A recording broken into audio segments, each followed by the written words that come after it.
Eddie, testing 1, 2, 3. Testing 1, 2, 3. Eddie, Test it. 1, 2, 3. thank you.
You insist.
You ready?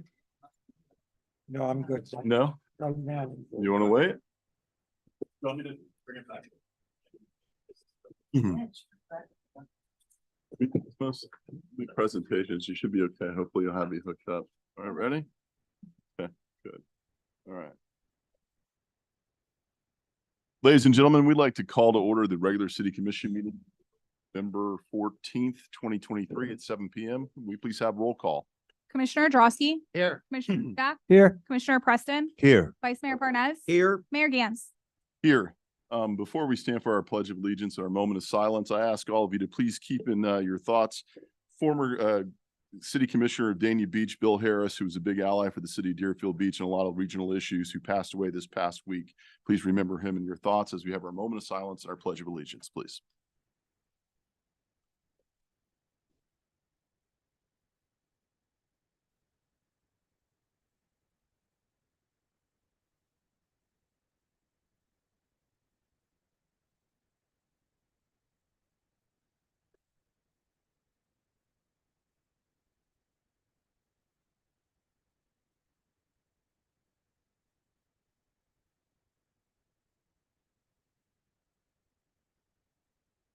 Pledge of allegiance to the flag of the United States of America and to the republic for which it stands, one nation, under God, indivisible, with liberty and justice for all.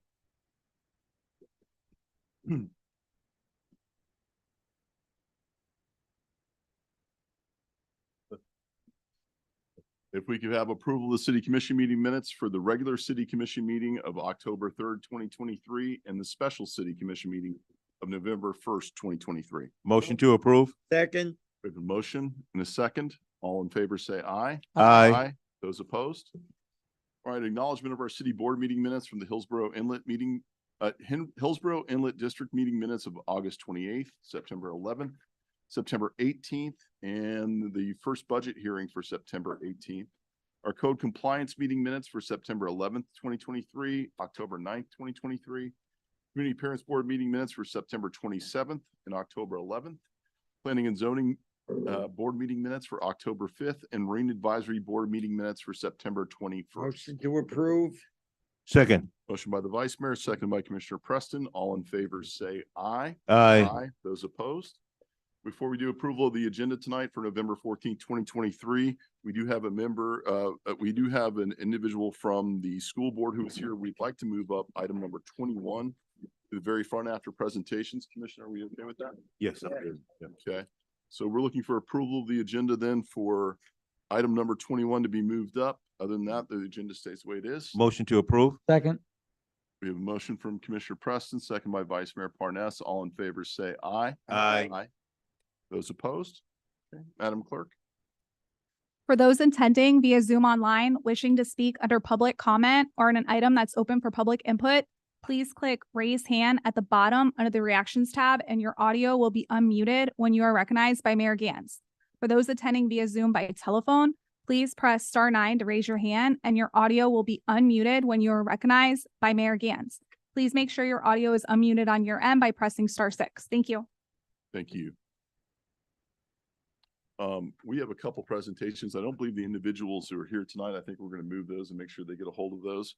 But we do have a proclamation for Doris Dory Tarlow, our city volunteer, in honor of her 100th birthday celebration. Oh, my. And also a certificate of recognition going to Ron Durham for his 23 years of service to the city of Deerfield Beach. We thank them greatly.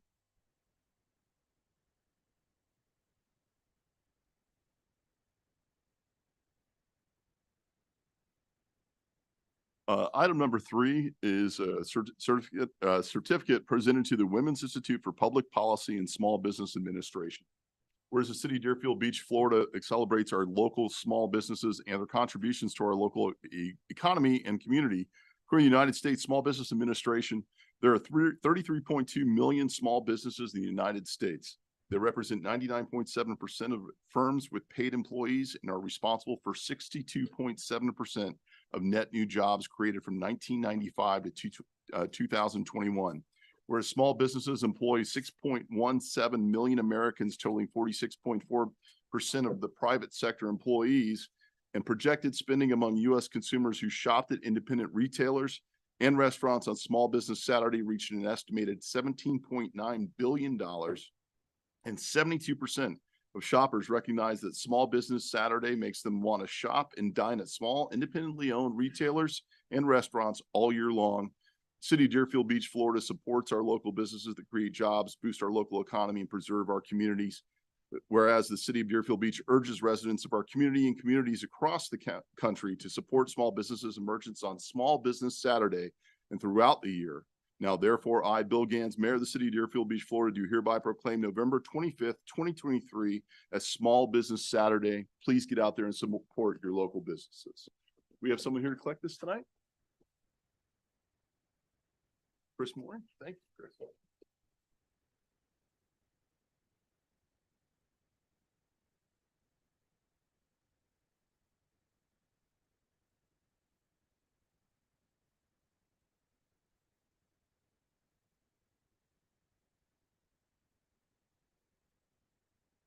Yes. You got it. We're going to bring our Caton Collier is going to come up right now. Caton Collier, please come on up.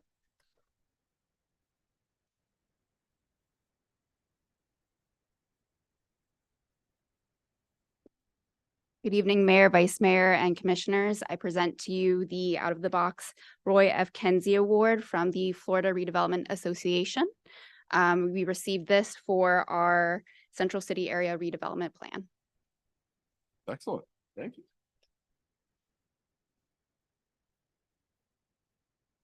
Excellent work. Thank you so much.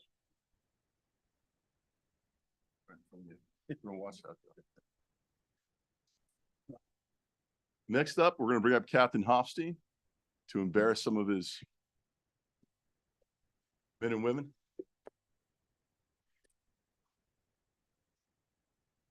Good evening. Thank you, Mr. Mayor, Commissioners, Mr. City Manager, citizens of Deerfield Beach. Thank you for having us. Always a pleasure and honor to be here.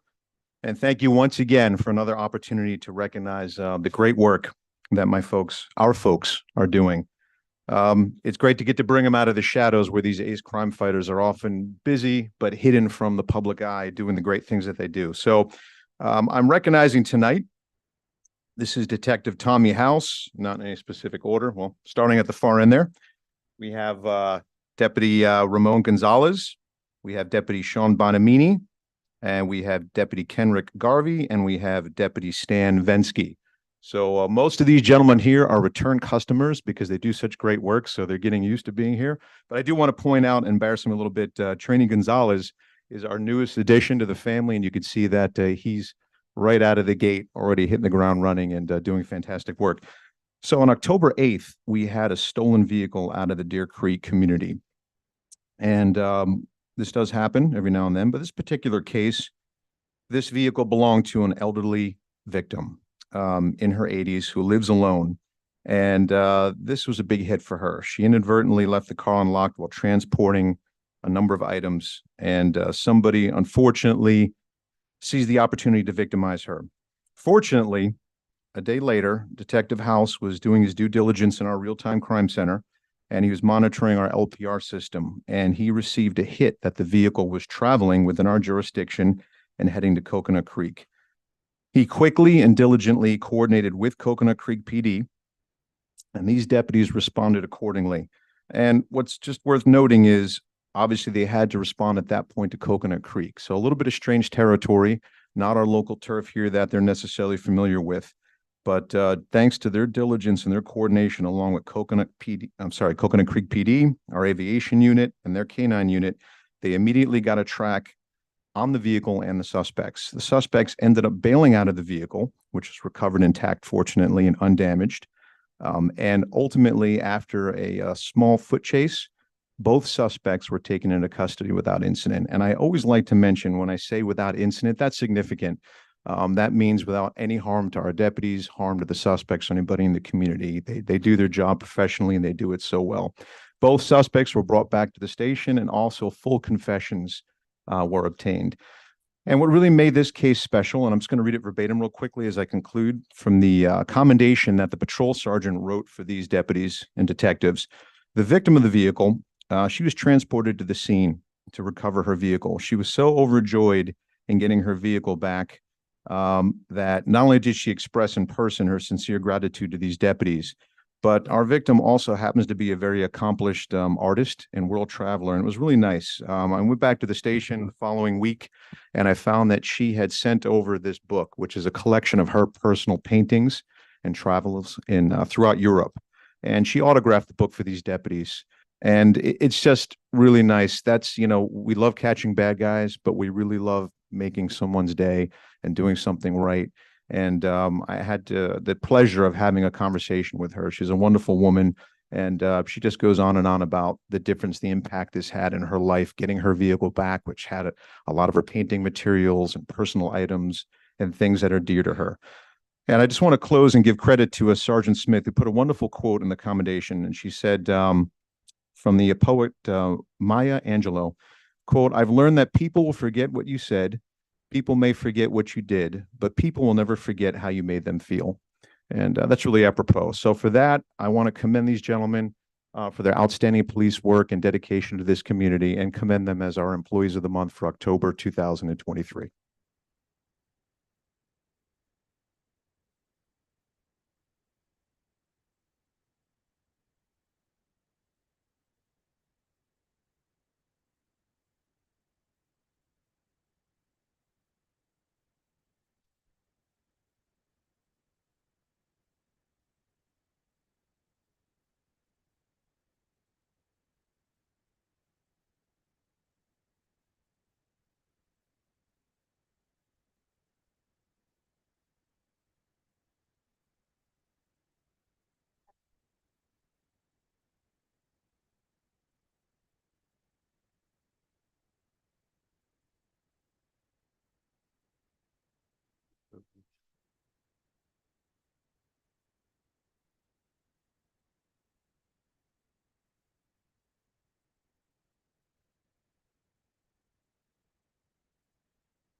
Thank you. Thank you, Chief Hossie.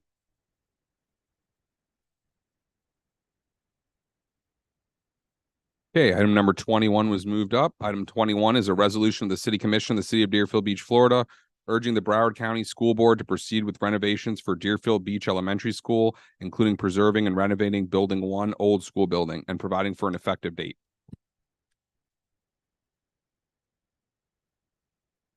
I believe this was brought up by Commissioner Hudak. Would you like to speak on this?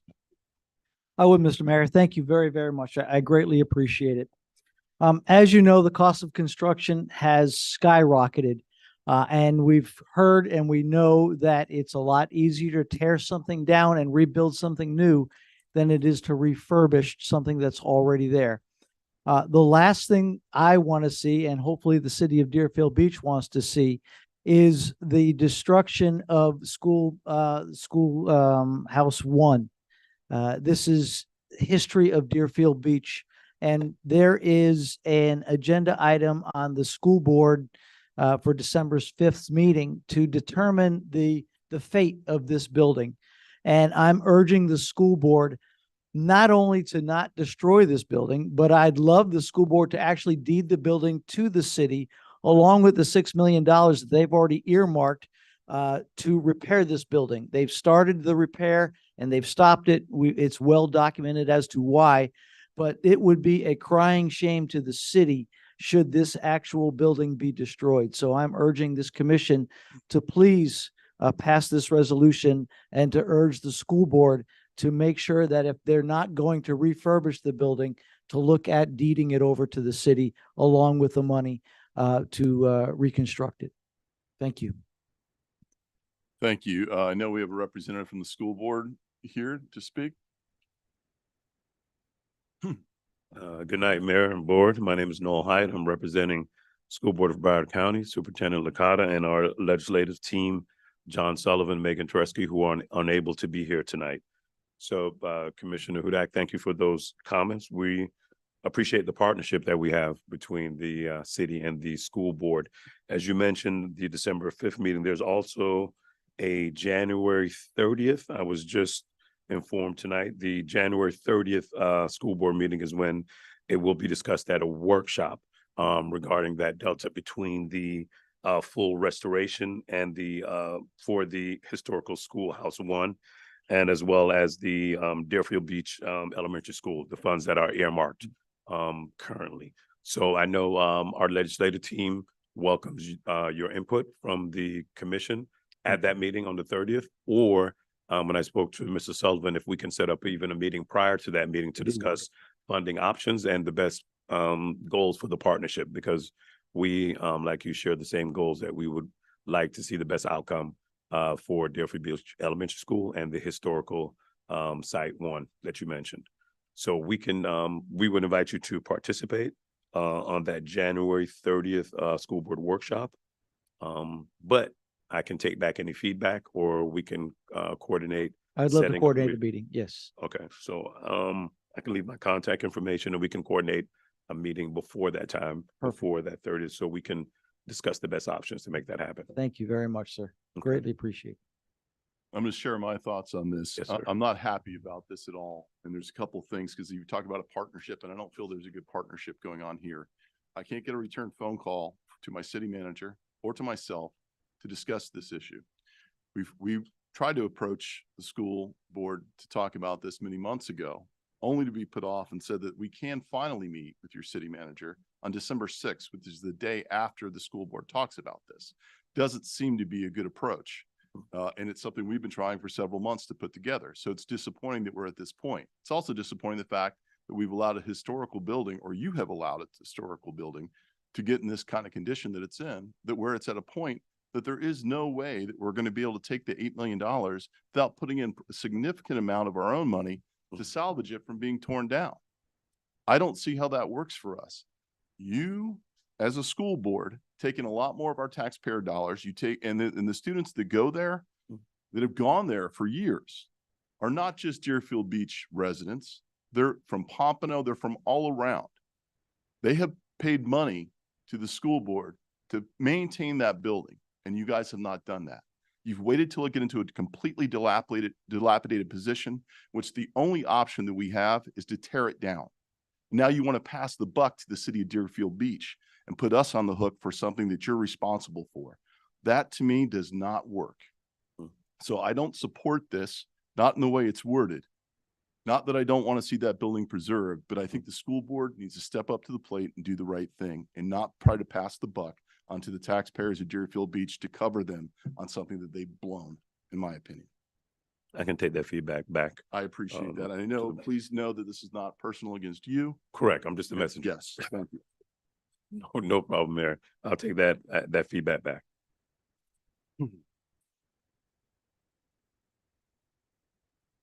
Is there anyone from, thank you, Okay, sir. thank you, Mayor. Is there anyone from the public that care to comment on this item?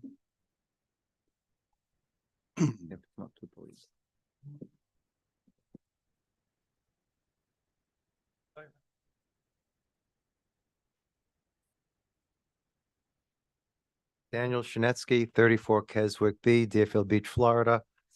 I definitely feel that we should somehow work to preserve this building. I think it's very, very important. The Deerfield Beach Elementary School and the auditorium was made a historical landmark in 1990. It was actually added to the U.S. National Register of Historic Places. So it is very important. It's very, very unique, the auditorium, 277 seats throughout the history of Deerfield Beach. It was used as a community center, a meeting place, a focal point. So it's very, very important in Deerfield Beach's history. And I also feel very strongly that it could be even made for the future. And the reason why is because our neighbor in Fort Lauderdale had a building called South Side School in Fort Lauderdale. Now, the Deerfield Beach Elementary School was built in 1925. The South Side School in Fort Lauderdale was built in 1922. Also, an historic landmark that was deemed a historic landmark around the same time in the 1990s. It was actually used as a school till 1969, and then as a government building till 1991. And that also was going to be knocked down. They wanted to make in 2001, they were making plans to have a U.S. courthouse.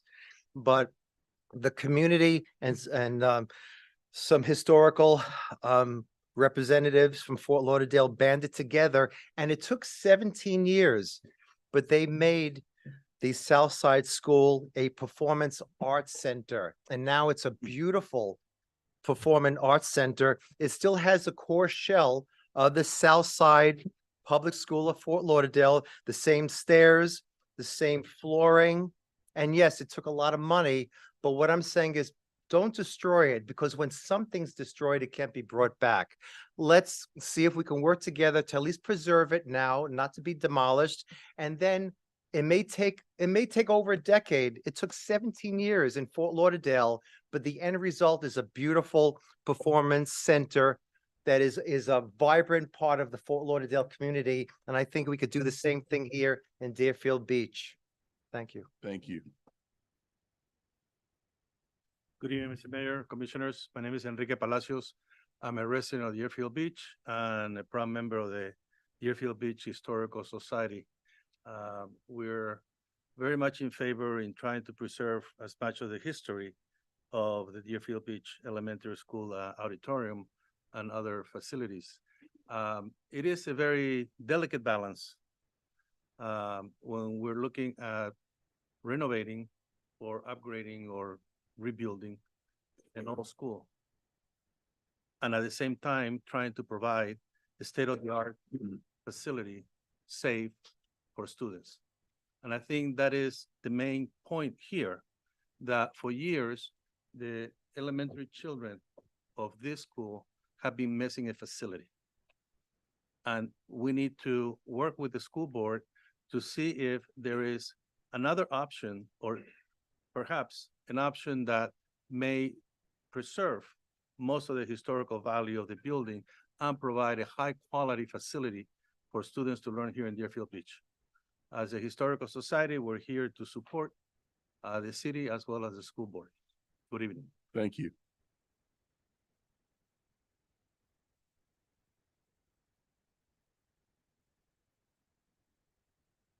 Judy Stanich. I am also a member of the Historical Society. First of all, we have flyers by the Address, Ms. Stanich. Sorry. 2257 Deer Creek Alba Way, Deerfield Beach, 33442. We have flyers in the stairway if people want to fill them out that we are going to be presenting to the school board. And I was under the impression that the meeting on December 5th was a workshop where items would be proposed, but no decisions would be made. So we're encouraging everybody to go to the workshop and participate. That's it. Thank you. Hi, Danielle Dunphy, 61 Northeast 5th Avenue in Deerfield Beach, right here around the corner. I am here as a local resident, but also as the staff chair for Deerfield Beach Elementary, and I'm also the staff chair middle. Certainly, I would like to see this historical building saved. But there are a few things that I do want to point out. So Mr. Height, you mentioned that the workshop is scheduled for January 30th, but as Judy just mentioned, I'm a little confused. Ma'am, if you could talk dressed to us. Because I was under the impression that we were on the agenda for the December 5th workshop. So that's a slight discrepancy that I would like to get clarification on.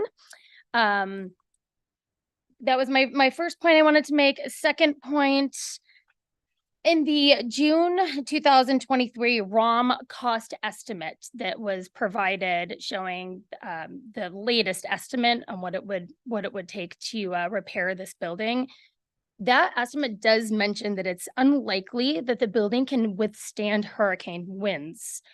This certainly, I paused when I read that because now we have this unsafe structure that the students are literally next to all day long. I mean, we're having crazy winds tonight, tomorrow night. When is this building just going to fall down and fall to the ground? And we keep like December 5th. Now it's January 30th. Like, how much more are we going to allow this to continue to sit like this and to be pushed around? So safety is definitely a big issue right there. And then last but not least, this building has about 15 classrooms. Right now, the school is at 91.3% capacity. And by 2028, we are forecasting to have an additional 100 students at the school. So there is certainly a need for more classrooms at the school. As it is right now, we have one full classroom that isn't a portable. And I do know the school board over the last few years has been pushing to get all classes out of portables. And still we have a class that's in a portable because we don't have enough classrooms. So that's another thing that should definitely be considered. Thank you. Thank you.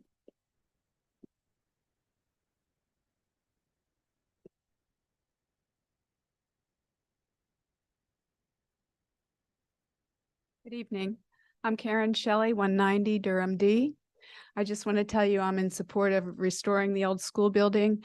I hope the school board would do it. It was their commitment. It should have been done. I don't think we have 10 years to wait. Your resolution might be an option. We need to find the answer, and it's so important to preserve history. It's our roots.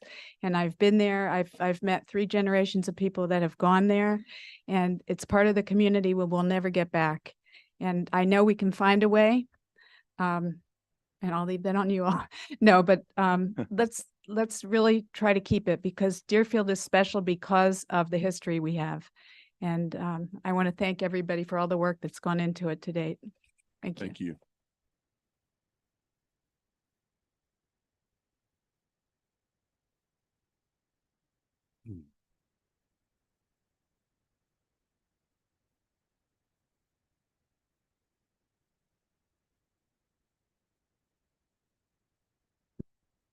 Hello, April Bolowich, 899 Northeast 4th Street. I just want to say, I want to echo what the lady in front of me said, that it is a multi-generational building. My mother taught there in the 70s. When she passed, still in her wallet were some of those 70s kids' pictures. Kind of cool. I wish I would have brought them. My kids went to elementary school there, and they're all in their 20s now. But my stepmother unretired to teach them in that school. And it means a lot to our family, and my family is not the only one like that.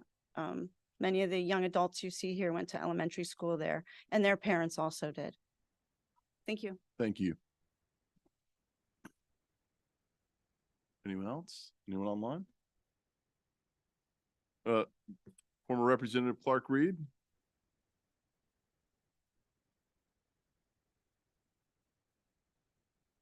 Gwen Clark Reed, 1430 Southwest 6th Way, Deerfield Beach. Mayor and commissioners, and to the residents of the city of Deerfield Beach. It has been for a number of years that we have been trying to get this issue of the elementary school, Deerfield Beach Elementary School, the old building, resolved. We don't have any more time to waste on this. And I think that it is time that the school board, under its new leadership, steps up to the plate and do what was promised to this city as far as getting that building back in shape.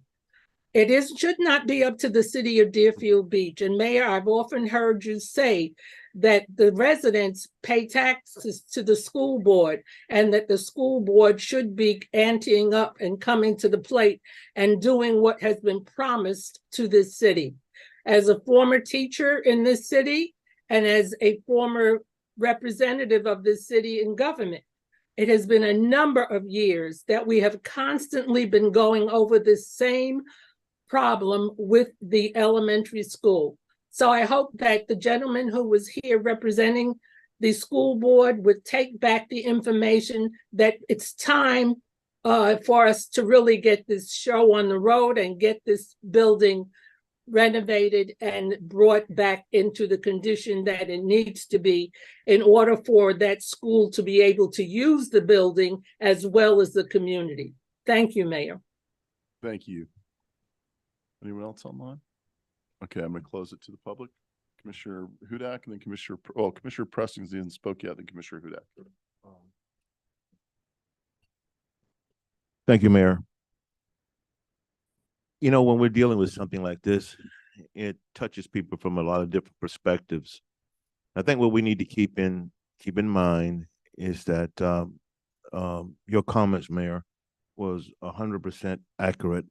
It's that as taxpayers, we expect that whatever dollars are collected and however they may be distributed will do what is promised.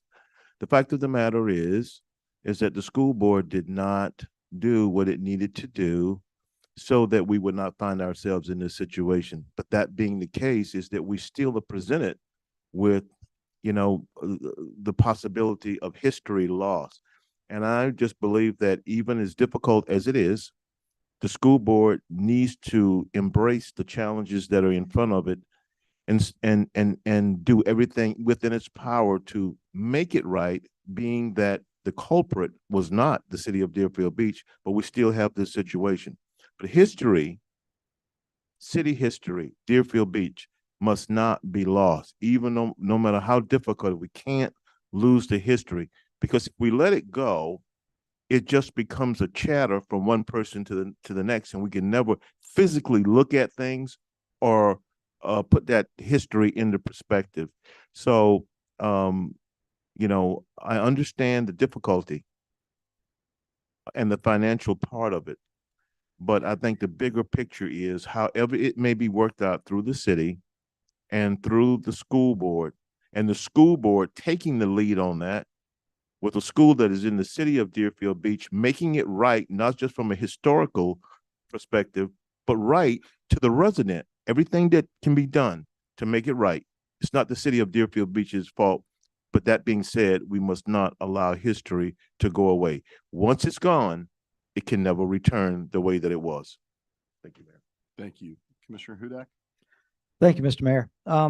I understand your words, I do. And I just want to point out the resolution doesn't include anything about deeding the property over to the city or the money and for the city to do it. The resolution is just to urge the school board to actually proceed with the renovations. Those are my thoughts because I don't trust the school board anymore. And I'm concerned that the school board is just going to go ahead and vote to tear down this building and we will have no recourse. But the resolution as it stands is just to encourage the school board to vote to renovate, proceed with the renovations. It does not include anything with regards to deeding it over to the city or the earmarked funds that were to renovate it. With that, then I can support that, because that's certainly what I'd like to do, is encourage the school board to do what they're supposed to do. You don't go to the taxpayers, ask for a referendum, get extra money, taking all the money you've been doing for all the taxpayers to go there, not just the city of Deerfield Beach, be derelict of your duties and let it fall apart, and then leave us to clean it up. That's not right. But that's what's going to happen. In the end, the city of Deerfield Beach will be the bad guy because people will be upset because we didn't step up to actually buy this property from the school board or pitch in probably upwards of $10 to $15 million to try to get this thing somewhat salvaged, even if they were willing to give up the $8 million that they're talking about. Because I think realistically, that's what it's going to take to even keep that building standing. So if the word is, let's go ahead and let our historic buildings in the school board system go ahead and fall apart, dilapidate to the point where they cannot be fixed, and then leave the taxpayers holding the bag for whatever city it happens to be located in. I'm not playing that game. If you're a partner, call our city manager and work with this. It's a complicated issue, but the dereliction of duty by the school board to actually do this in a timely manner is on them. And I'm not here to bail you out because it's not fair to my taxpayers. It's not fair. It's just not right. So that's where I'm at. I'll support the motion. If it's to encourage them to do the right thing, I'll keep my comments on that just limited to that. But that's what I'll support that if that's the motion. And that is what the motion, and I understand your frustration. I do. And we all understand that frustration. It's not just with this building. It's been with the school board for a while. But I definitely want to make sure that the school board hears our plea and knows that we don't want this building tore down. So with that, I'll make a motion. We have a motion from Commissioner Hudak, Second. seconded by Commissioner Preston. Roll call, please. Commissioner Drosky, Yes. Commissioner Hudak, Yes, Commissioner Preston, Yes. Vice Mayor Parnas, Yes. Mayor Gantz. Yes, thank you. thank you. Okay, item number 6 on tonight's agenda is a resolution of the City Commission, the City of Deerfield Beach, Florida, considering a major site plan modification application from Airline HWY JPMC LLC to demolish an existing bank building and construct an approximately 2,988 square foot drive-through Chick-fil-A restaurant related site improvements at the property located at 101 North Federal Highway, Deerfield Beach, Florida, in the Highway Business B2 zoning district, application number 22-B2-133, providing for conflicts, severability, and an effective date. This matter was deferred from the July 18, 2023 hearing. The applicant is represented by counsel tonight, and if counsel can just get up after you state your name and address and let me know whether you waive the more formal quasi-judicial proceeding. Thank you. Good evening, Mayor, Vice Mayor, members of the commission. My name is Jana Loda. I'm an attorney with the law firm of Holland and Knight with offices at 515 East Las Olas, Fort Lauderdale, Florida. And we do waive the quasi-judicial proceedings for tonight. Okay, so with that, if you'd like, I'll proceed with our presentation. Is there a clicker for me to forward the? Okay, certainly. Thank you. Again, Jana Loda on behalf of Chick-fil-A, the applicant of the application that's before you tonight.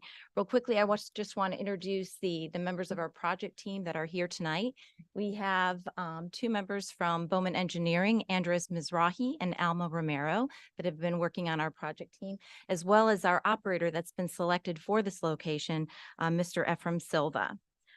We are once again before you this evening, and this would be the first slide next, seeking to redevelop the property located at 101 North Federal Highway, which is presently improved with a branch bank with drive-through. As many of you are aware, the branch bank has been vacant for a number of years, a result of the merger of Truist with BB&T Bank, and this branch was closed down. The property is located, next slide.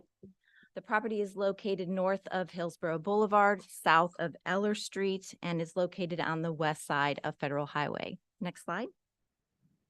The proposed redevelopment seeks the approval to develop a smaller, approximately 3,200 square foot Chick-fil-A facility as compared to a full-service restaurant that is predominantly a drive-through operation. It's important to note that there is no indoor dining being proposed as part of this facility. Rather, only a limited amount of outdoor seating, a total of 16 seats, is proposed, as well as 3 pickup takeout windows that are located at the front of the building. It's anticipated and fully expected that this facility will provide Chick-fil-A a location in eastern Deerfield Beach, thereby relieving the existing facility located on West Hillsborough Boulevard, and be able to serve both points on the east side of Deerfield Beach as well as Point South. Next slide, please.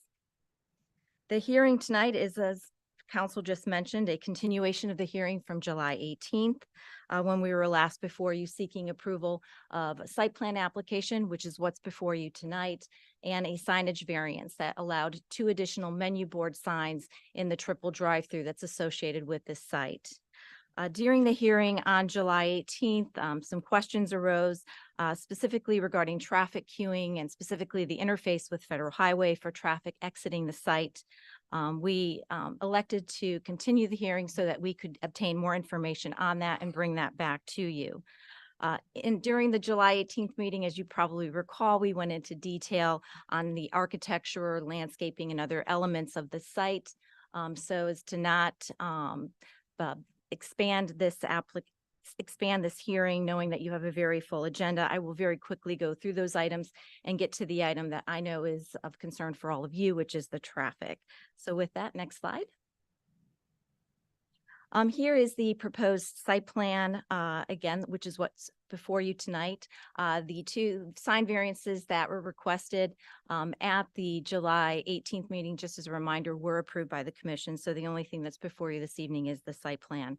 Just real quickly, I want to walk through again how the site is going to operate from a traffic standpoint, since I know that is one of the core issues that's before you tonight. Again, the main access for this facility is via the federal highway access points. There's currently a dedicated ingress and a dedicated egress associated with the site. That ingress and egress will be channelized specifically for the traffic coming into the site from Federal Highway to direct the traffic as they enter to the north and in a counterclockwise fashion in the site. They'll enter the site and proceed counterclockwise and either enter one of the 3 drive-through queues or enter the center parking area. The center parking area is primarily intended for anybody who may do a pickup or a takeout at the window or seek to sit at one of the 16 outdoor seats. To assure that no customers will be queuing onto Federal Highway, the traffic onto the site is unimpeded. And what I mean by that is that the traffic entering the site has the right of way, which means they enter the site and proceed to the north. Traffic leaving the center parking area or leaving the drive-through proceeding to go north has a stopped condition.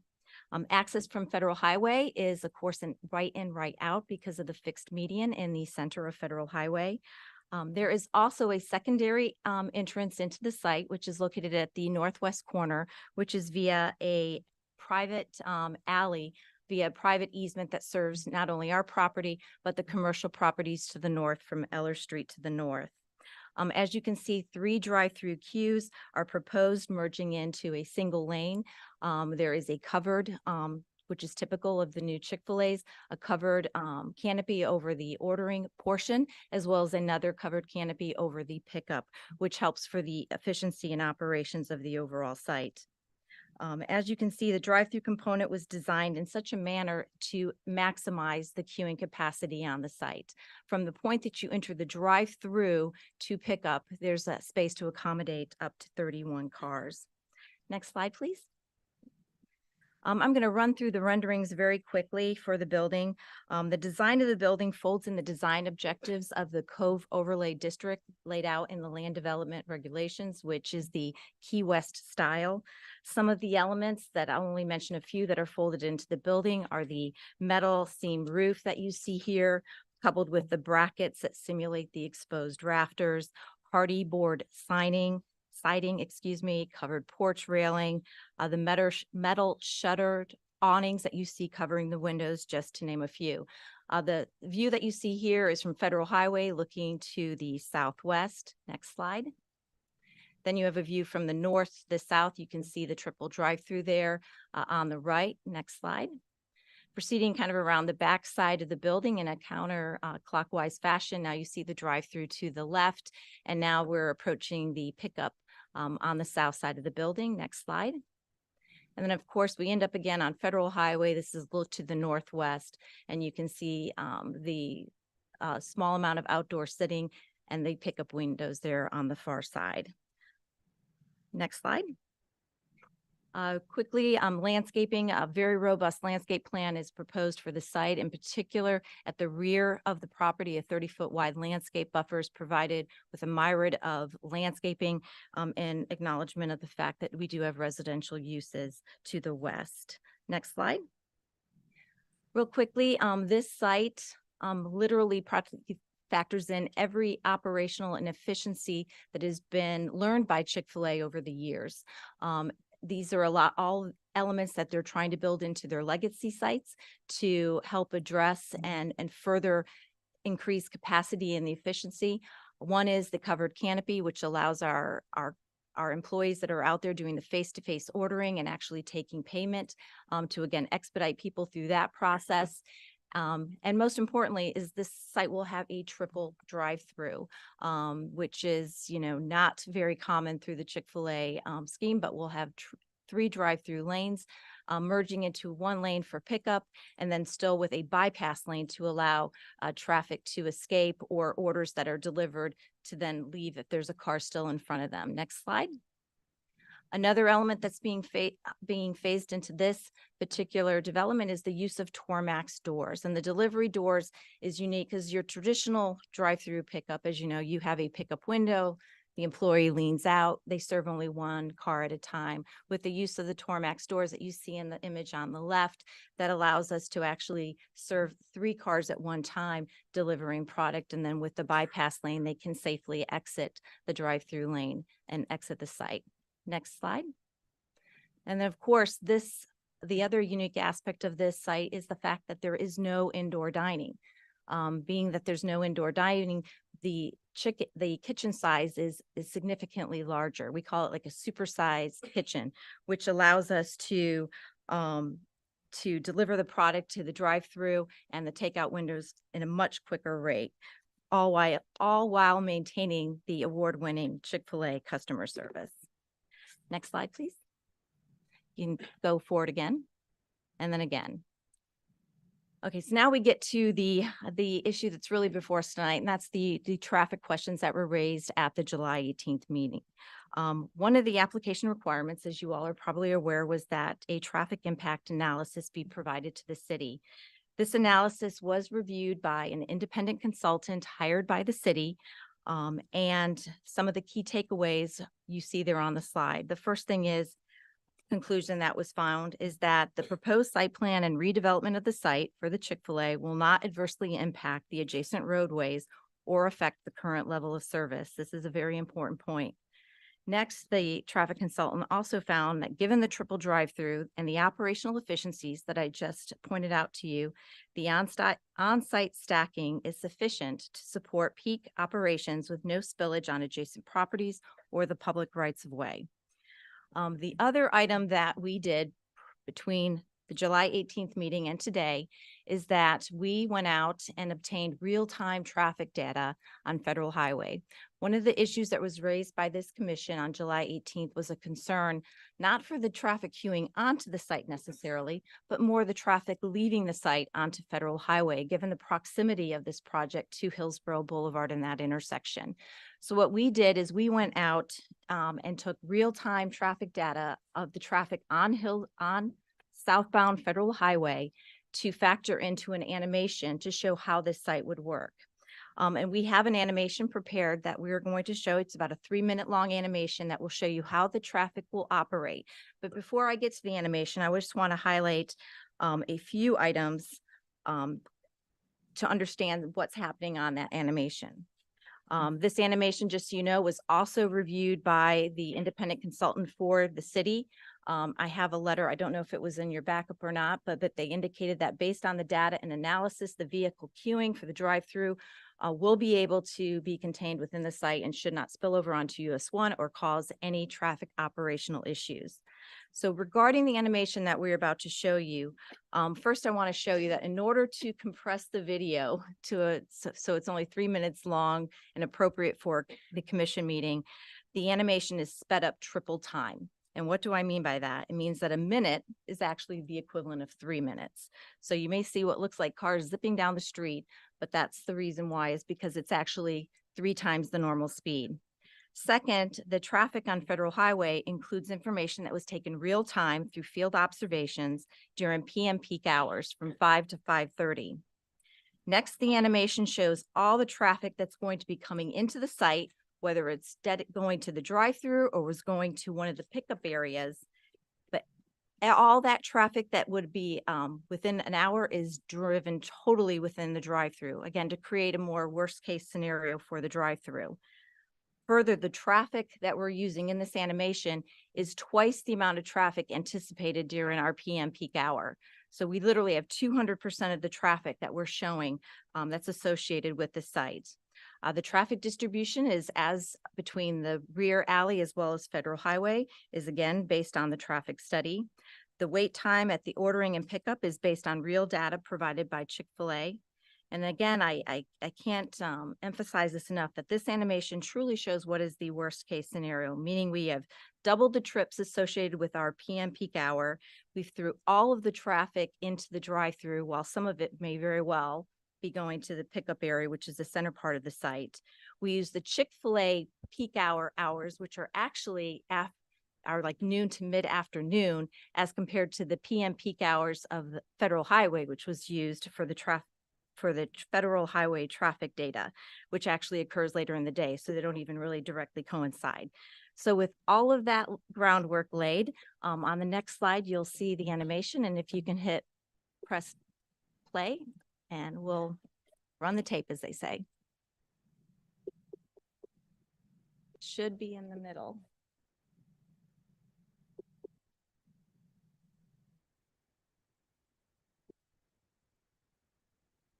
Sorry.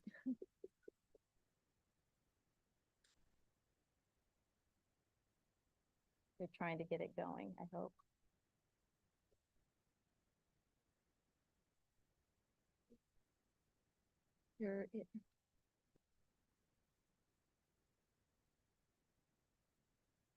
I understand. I apologize. We sent this earlier and I know staff, it worked when it was tried previously, so I apologize. It's right in the middle of that screen, so I don't know if you just don't see it, but no.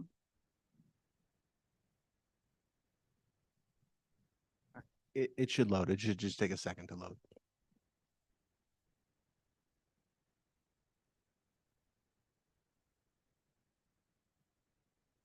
Hey, Houston, we have a problem, right?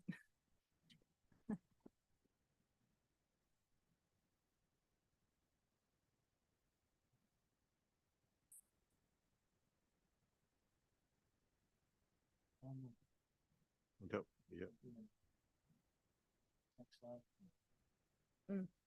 Okay. Well, we're trying to figure that out. I will also talk, and again, I do apologize. I know we sent this over and we did a few test runs and it was working. So I don't know. Goodness.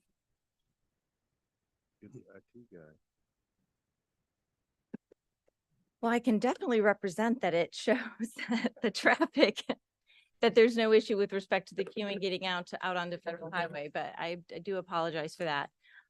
Moving on, I'll quickly talk about the rear alley because I know this was also another issue that was raised by I believe the mayor as well as other members, is the fact that in the morning in the AM peak hour for Dunkin' Donuts, which is obviously their peak hour, that there is at times traffic that queues into the alleyway for their drive-through, and concern as to how that would interface with the Chick-fil-A traffic into our site. First, I just wanted to note that we looked carefully at what the AM peak hours were for the Dunkin' Donuts as compared to the Chick-fil-A. The Chick-fil-A peak hour traffic, as you can imagine, is not in the AM. So we have compatible peak hour traffic between the two uses. Looking at the traffic that's anticipated and distributed to the alley for the morning for Chick-fil-A, our traffic study anticipates a total of 18 trips, whether it's coming from the east or from the west down into the alley. And that's over the course of an entire hour. While we were collecting the data for the Federal Highway for the animation, which I still am praying is going to come up, we also did field observations of the alley and how it operated in the morning for the Dunkin' Donuts. And the one thing that we observed is that the alley, the traffic for the Dunkin' Donuts does queue through pretty quickly. The processing times are fairly quick. So if a car bound for the Chick-fil-A were caught in that queue, they would fairly quickly, be able to proceed on. The other thing that I know was a concern as well, some people proceed ahead and actually block the northbound lane in the alley. And this is something where speaking with our operator in Chick-fil-A, we know, as you know, it's very common for Chick-fil-A, to deploy staff on site. And they are willing and committed to deploy staff to help assure that the alley remains clear and is not blocked. And to also, if it appears that it's warranted, to put temporary signage up at the entrance to the alley during those AM peak hours to direct customers to the Federal Highway entrance. The queuing on the alley to Eller Street is not insignificant. From the Dunkin' Donuts entrance, it's over 220 feet, which allows stacking based on the 10 by 20, which is the typical FDOT dimension of up to 11 cars. Again, we had multiple community meetings. As you know, this application was considered both by the CAB and the P&Z. Both gave a unanimous recommendation for approval. And I don't know, have we been able to figure out okay. Okay,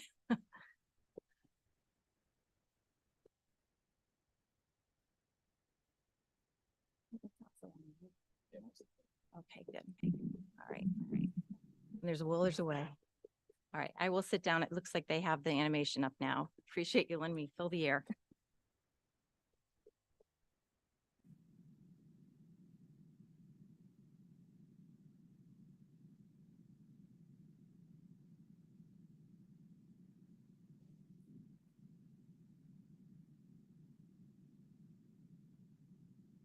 So this is the animation once again, and as I indicated, it does show the PM peak hour Federal Highway. This is I believe it's 505 to 535 traffic. So this is the actual queuing and queuing back onto the site that you see.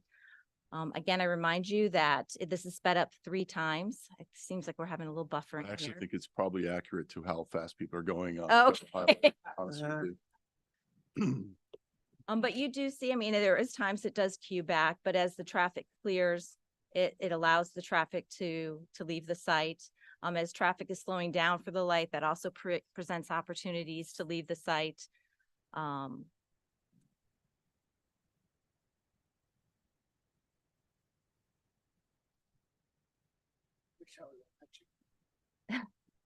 again, I mentioned earlier, we threw all the traffic that's coming in for our peak hour, which again is not necessarily 5 to 5:30, it's earlier in the day, onto the drive-through. So again, making the drive-through the worst case scenario where some of those trips will likely go into the center part of the site.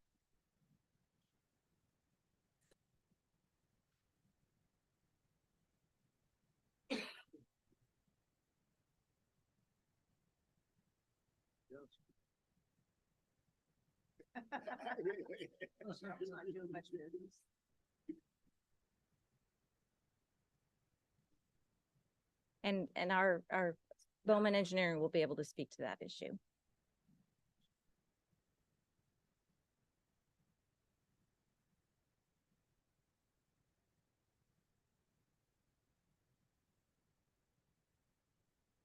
You guys see it now? Is it okay?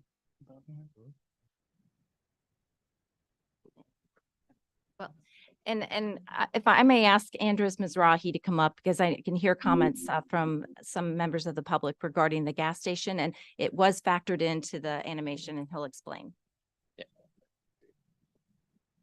Andres Mizrahi. I'm with Bowman Consulting Engineers. I'm the civil engineer in the state of Florida. I'm the engineer of record for this project. What's the question? So the gas station traffic is included in the data. It's already included in the traffic data that we use to create the simulation. And it's also adjusted based on observations that we made on the field. We had some of the team members stand out there between the hours of 5 and 5:30, and that's how the simulation was adjusted.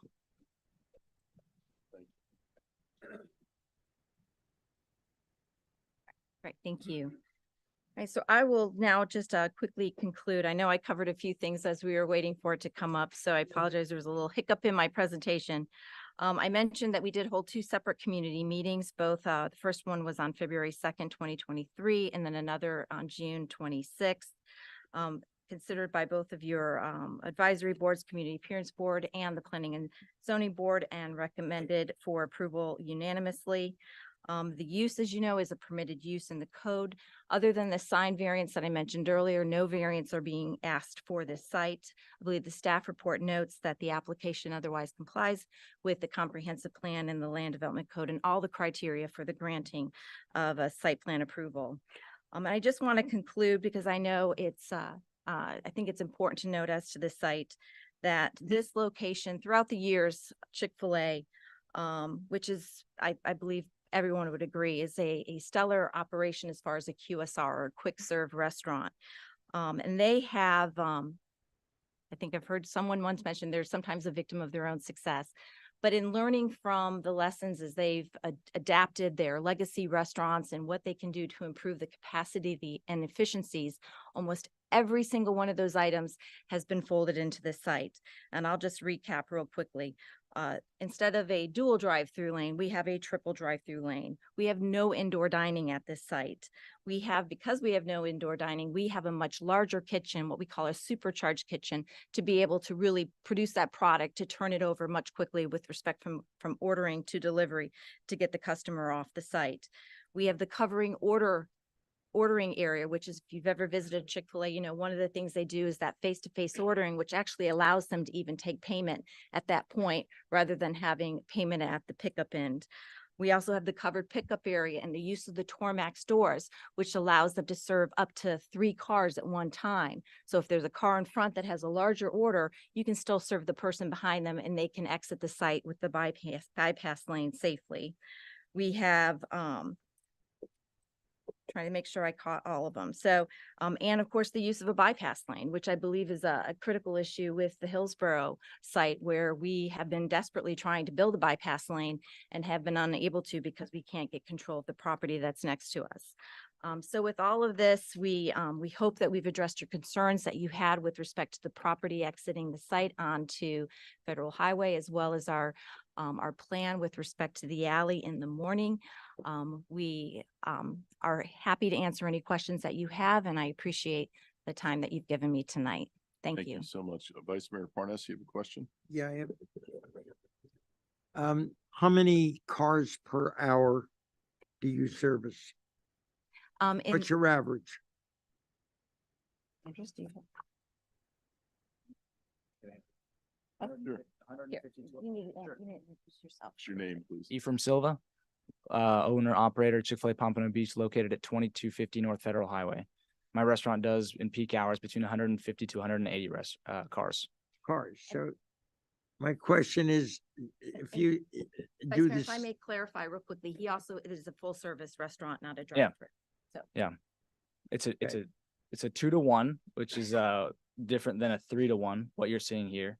Right, it's 2 lanes that convert into 1 versus a 3-to-1. where is your restaurant? Pompano Beach, Where? North Federal Highway. Yes, I've seen the traffic jam there many times. Yeah, except, so that's true. No, it is true. We've had traffic there in the past, and Chick-fil-A has moved to address that issue. Actually, last November, if I remember correctly, we began the project to build the 2nd lane, and that 2nd lane was completed in February. And since then, we've had significant decongestion in our parking lot, on Federal Highway, and on the back road, Northeast 25th Avenue. In fact, we actually don't back up into those anymore. That's a 2-lane to 1 lane. How many cars would you estimate are pulling in during peak times? How many cars per hour are going to be pulling in to this Chick-fil-A? We estimate a little bit less. It's hard to tell, right? But a little bit less because it's on the drive through. A little bit less than what? Give me a little bit less than 150 to 180. So 120, Okay, so 130. 150 cars, let's assume coming in, that means 150 cars have to come out. During peak hours onto Federal Highway, to me, is still a problem. And added 150, you're not that far from Hillsborough. And I can see it back up. And traffic is a mess there, and 150 cars in an hour to me is a significant amount of cars that go in, then have to come out. And I believe that's what the animation addressed. If I'm correct, they used actual lunchtime Chick-fil-A numbers with evening 5 to 5:30 p.m. traffic numbers. So they overlaid lunch numbers from Chick-fil-A with evening traffic numbers. So the worst of the worst, and then they doubled the traffic.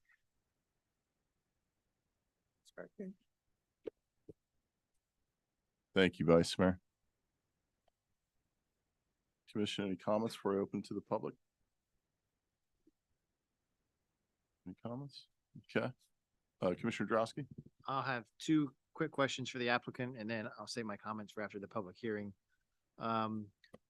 We had discussed at the previous hearing about the wall on the west side of the property, how it was 6 feet, and then I asked if you were amenable to 8 feet to help shield the residents in the back. Is that still? Yes, the existing wall, I believe, is 5 feet. We are actually raising it to 6 feet with concrete, and to add, we can add an element to the top to add it 2 additional feet, like I think we had proposed something like some sort of like an aluminum type of railing that would run along the top of that fence.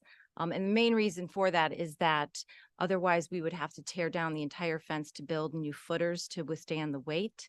And given the proximity with the footers are on, actually, we believe on the property line behind us. So wanting to keep the existing wall that's there, that is a solid concrete wall, raising it to 6 feet, and then putting another element on top that would take it to 8 feet. Okay. So that's still on the Would be table. an additional fence, like whether it be a solid aluminum or some other type of like rail fence that would provide the shield that you would, aesthetic shielding that you were looking for, I believe. And then my second question is, assume this gets denied, what do you do with the property then? Well, this property, again, we're here on behalf of Chick-fil-A. The property, we have an agreement with the property owner to acquire the property with the approval. The underlying property right now is somewhat constrained. It's been sitting vacant for a reason. One, there is a deed restriction when the bank sold the property that it couldn't be used for another bank. And considering it's developed for a bank, that's kind of creates an issue with the drive-through. The owner has relayed to me that they have tried for a number of years based upon the price point and the location to find someone for that site. And the highest and best user that they have identified is a quick serve restaurant. And for them, the gold standard of a quick serve restaurant is a Chick-fil-A. They operate only 6 days a week. They operate their sites, pristinely and well. This site has been designed to address issues that others have seen in other sites, the legacy sites, as I call them. And the simple fact of the matter is, it's just like when the first McDonald's was probably already built. They were wildly popular. And how do you address issues at existing sites? But by building more capacity, by building more sites. And that's what this is intended to help remedy, not only the site that I believe is in your district, Commissioner, but the other sites, and also provide a facility that can serve the residents of East Deerfield Beach. That's all I have for now, Mayor. Thank you. Is there anyone from the public that would care to comment on this item? Good evening, Roger Freitag, 418 Southeast Second Street, Deerfield Beach, Florida, 33441. I'd like to read a quote from city document. A traffic analysis was submitted with the site plan application and reviewed by the city's traffic consultant. Since the use is expected to generate 2,476 daily weekday trips over the course of an entire day, further analysis of the surrounding road network was required. The site contains ingress and egress points to the northeast to Federal Highway and to the northwest to an alley leading to northward to Northeast Eller Street. Question 1, what analysis has been accumulated by the city's traffic consultant, and what is the outcome, and when will this be shared with the residents of the city of Deerfield Beach? Question 2, have any commissioners, city manager, or anyone else from the city actually driven and familiarized themselves with that area? Question 3, safety for children being dropped off and picked up at Deerfield Beach Elementary on Eller Street, just yards away from the proposed building plan. Question 4 is, how is this going to affect Verizon, Dunkin' Donuts, and the chiropractic office, which are located just shortly away from 9th Avenue and the laneway that is proposed to be used by Chick-fil-A? I have no problem with Chick-fil-A. I enjoy their food. However, I personally don't agree that this is the best spot the 2,476 daily users divided by 15.5 hours of open time from 6:30 till 10 p.m. equals 165 cars per hour. If the peak hour analysis is much, much higher, then that little video we saw there, which was a great sales pitch, should have been sped up 25 times. If we're going to be honest, because I don't see anybody going to Chick-fil-A at 7 o'clock in the morning for a breakfast sandwich, and I definitely don't see 165 cars waiting there. I've driven this property many times, not only in my vehicle, but also on a bicycle.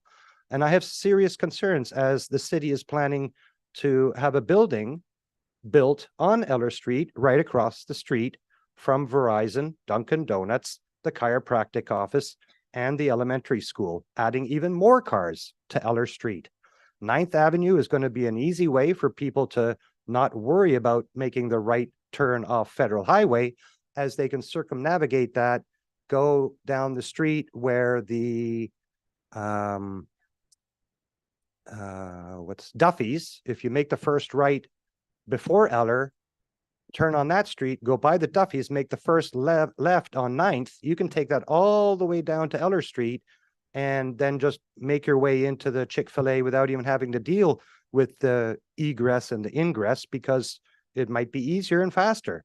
However, I wouldn't want to live on that street when people are going to be driving down. Thank you very much. Have a good night.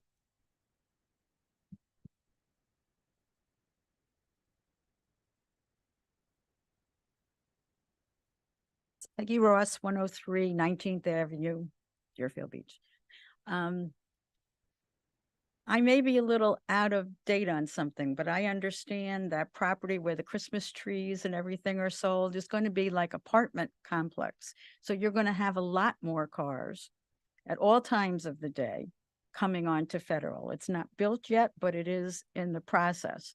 I am a queen of Dunkin' Donuts. I'm at Dunkin' Donuts every morning. They do my order before I walk in the door. So I've seen the traffic, and I also, looking at their traffic study, I don't think that was done during season when we have more. I have a feeling that may have been done during August, that traffic study, which is a lighter time of the year down here. So thank you. Thank you.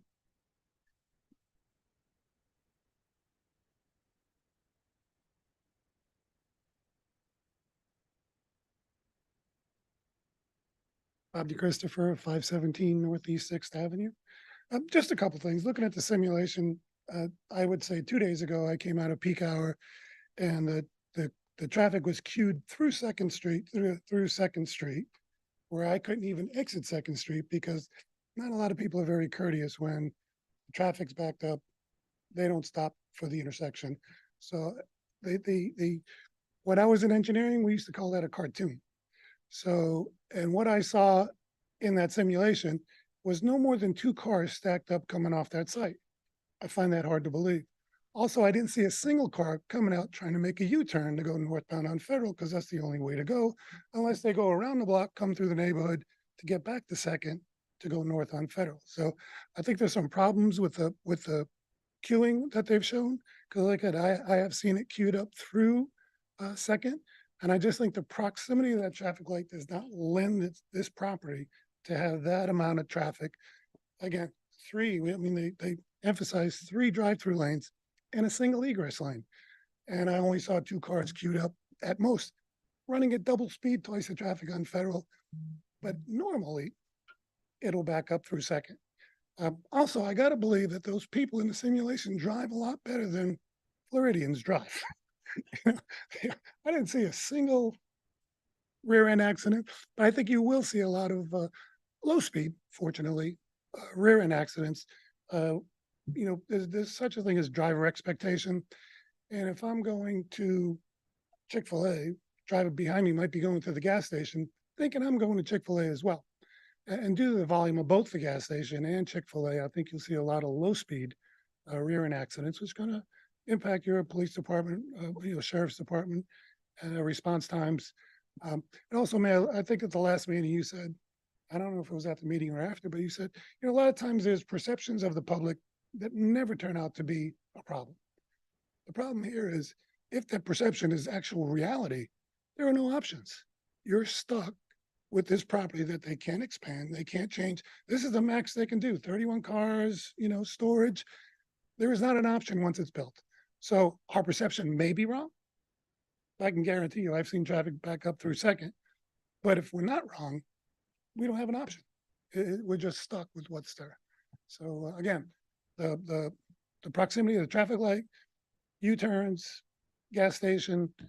I didn't see any queuing on the site in the for Chick-fil-A, which I find amazing. If it's double the traffic and double the time, seem pretty good. And I think those drivers drive much better than we do. So thank you for your time.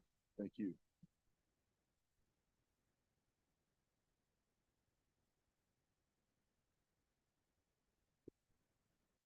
Hi there. April Bolowich, 899 Northeast 4th Street, Deerfield Beach. I have a couple observations.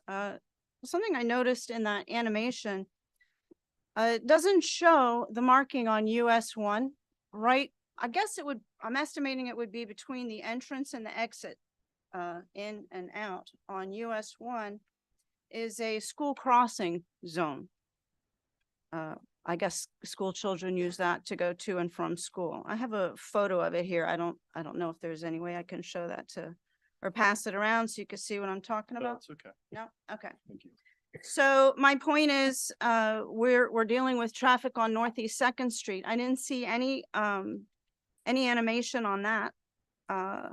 Did we factor in peak school traffic?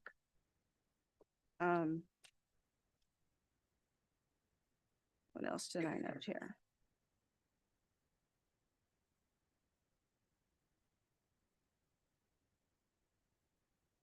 Yeah, a couple of the other things that I had concerns about were mentioned. I don't want to be repetitive, but we're concerned about the traffic that the apartment building is going to bring as well. Will be a factor into the Chick-fil-A traffic.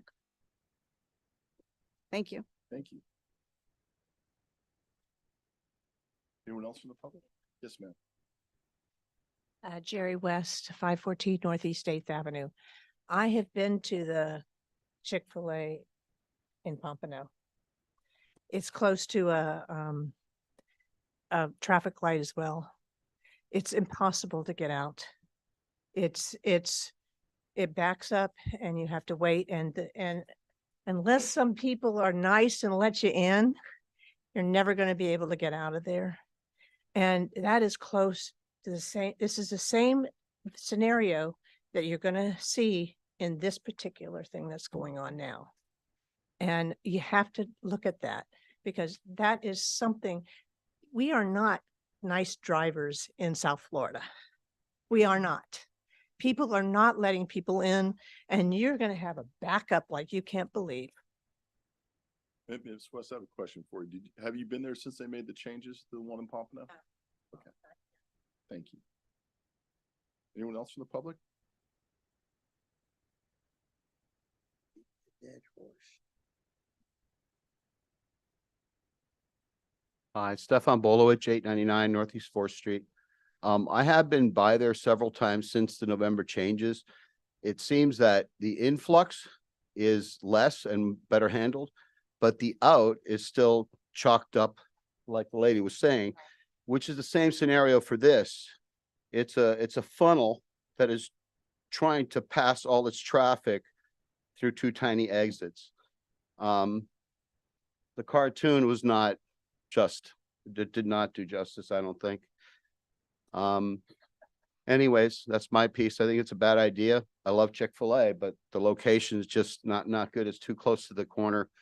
It's going to adversely affect everything, especially with whatever gets developed on the Eller lot.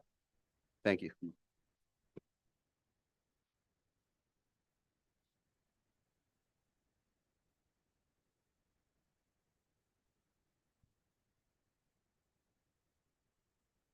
Dan Hers, 330 Southeast 19th Avenue.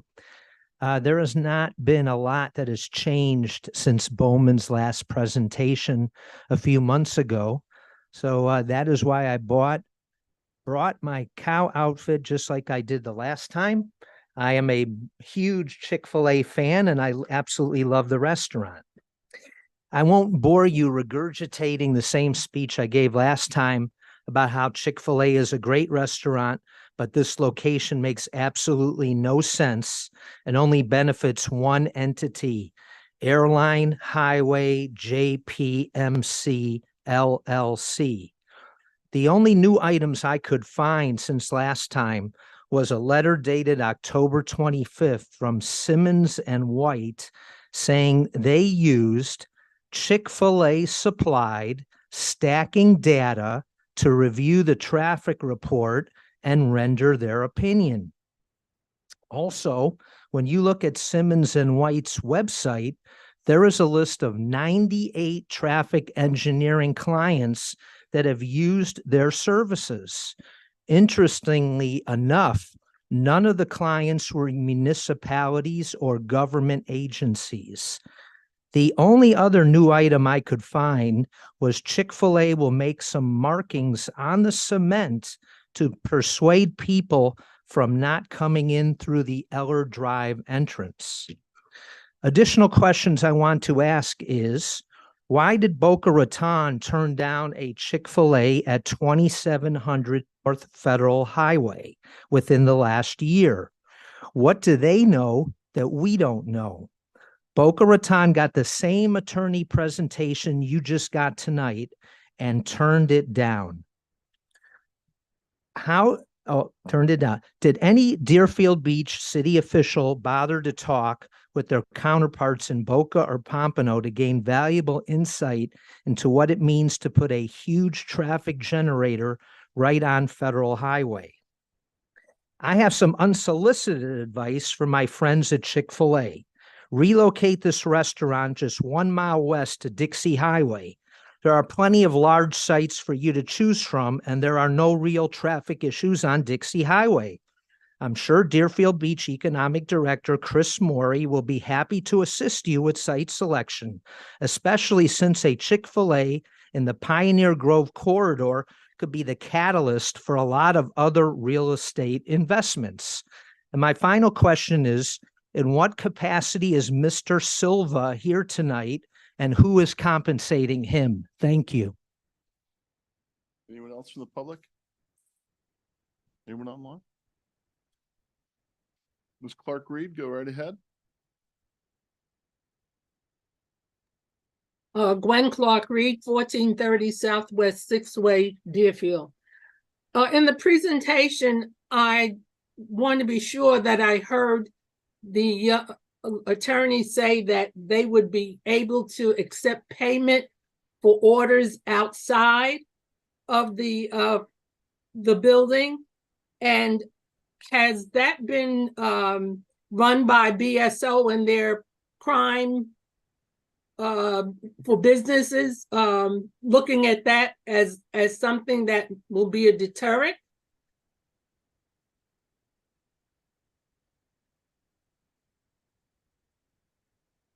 Thank you. Okay. Ms. Freitag? Good evening, Katie Freitag, 418 Southeast 2nd Street.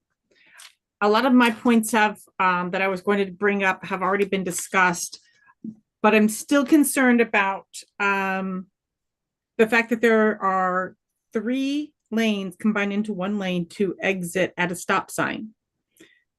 As many people have mentioned, we are not the most courteous drivers, and when you are trying to get into Daly's gas station less than 15, 20 feet away, you're after having to wait in the line to get into that lane, there's going to be just so many traffic issues right in that specific spot. In addition, having the drive-through stopping at 10 p.m. at night, all of the properties that are on the west side of this particular location, all the homes, the property values are going to tank. How are they ever going to be able to sell their house saying, hi, yes, welcome to my beautiful home. Yes, I have a lovely kitchen. Oh, isn't my backyard gorgeous? What are those lights? Oh, that's Chick-fil-A. And the fact that the windows, the drive-up windows are open, doors opening and closing, car music going while people are waiting for their food until 10 o'clock at night. That's past our sound variance issues that we have. That's past construction sound times. Why should we subject these homeowners to that sound, that noise? And granted, a fence that's 6 feet tall, we have commissioners that are taller than 6 feet or very close to it. So there's no way that the sound is not going to travel over those fences. Did the members of the DIAs review, as Mr. Hurst mentioned, did they review any of the information from Boca, Pompano, or Delray regarding their fines after the stores have already opened? Obviously this review was not done during season because it was just done. Therefore, they're not taking into consideration the additional traffic that comes with our season that's going to start within the next month. What guarantee do we have to keep cars from queuing on Federal? Are cops going to be out giving tickets or ushering people down the street so that they do not stop and stand on Federal? How many feet between the exit of Chick-fil-A and the entrance to Dailies? If you'll happen to notice in their cartoon movie, they did not show any of the cars trying to come down Federal and enter into the gas station or leave the gas station. They did not take that into consideration. Again, they also did not take, I'm sorry. I'm sorry. Another minute? Yes, please. I have 30 seconds. They also did not take into consideration the cars that are going to want to exit and come all the way across to go east on Hillsborough to the island.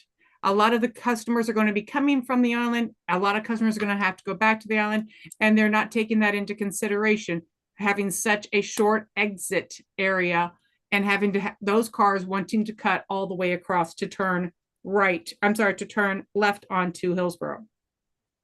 How many meetings did the developer have with the actual neighborhood owners, the people that own the houses in that neighborhood?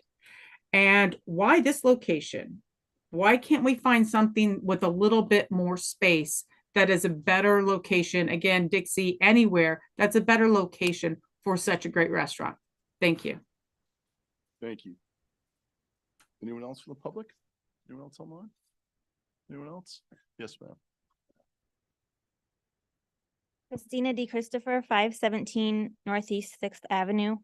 The representative said that the main access is in and out of Federal Highway, but really the customers are going to determine what the main access is in real life. And it's only going to take you about 1 or 2 times to go to Chick-fil-A to realize that the path of least resistance into these 3 driveway lanes is going to be off of Eller Street.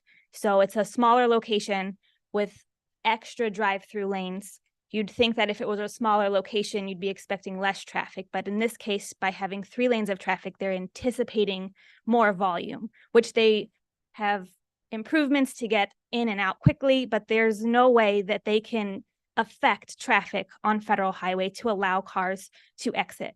The bypass lane that they proposed doesn't have a separate egress. So even if there was an escape that people wanted to go in front of a car that maybe didn't have their order yet, they still wouldn't be able to get out because there's only 1 lane onto Federal Highway. And a lot of the traffic concerns that the residents and the commissioners had in the last meeting weren't addressed because nothing was changed to the site plan. And all of those concerns came from people who live here and drive here. They weren't coming from simulated problems. They were coming from things. I drive every day. I have my own data of a field study, if you will, and I've never seen that kind of queuing that they showed in the animation.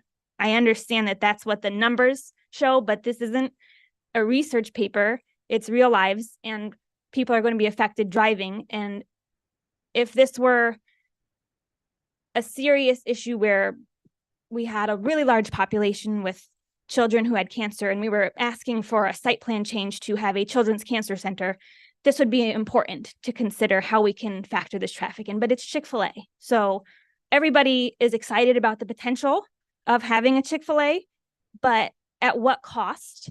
And as other people have said, if something does happen where we're seeing so many traffic issues, there isn't any recourse. We can't add a second egress. We can't add a fourth drive-through lane. It's just going to back up into other areas. And it's the same concern with the residential projects that empty out onto Eller Street. It's a lot of traffic in a very bad location. The animation didn't show any parked cars who were either picking up or sitting outside, reversing out of those parking spaces. So how is that going to affect the traffic queuing if you have a parking lot full of cars coming in and out of parking spaces that are blocking the only way to get through the drive-through? I also really want to just repeat a quote from, one more minute, the Boca meeting, where this project was also denied in Boca, not this exact site plan, but the traffic concerns prevented a Chick-fil-A happening on Federal Highway in Boca. And one of the residents who was trying to have the commission hear them said you wouldn't put a Costco on Federal Highway, and that's how you should think about it. So nothing about this project is going to generate less traffic than it would have in Boca. And all of the residents who spoke and the commission agreed that it wasn't safe for people to have this kind of traffic in that space. Thank you. Thank you. Anyone else from the public? Yes. Yes, Ms. Tigner, go right ahead.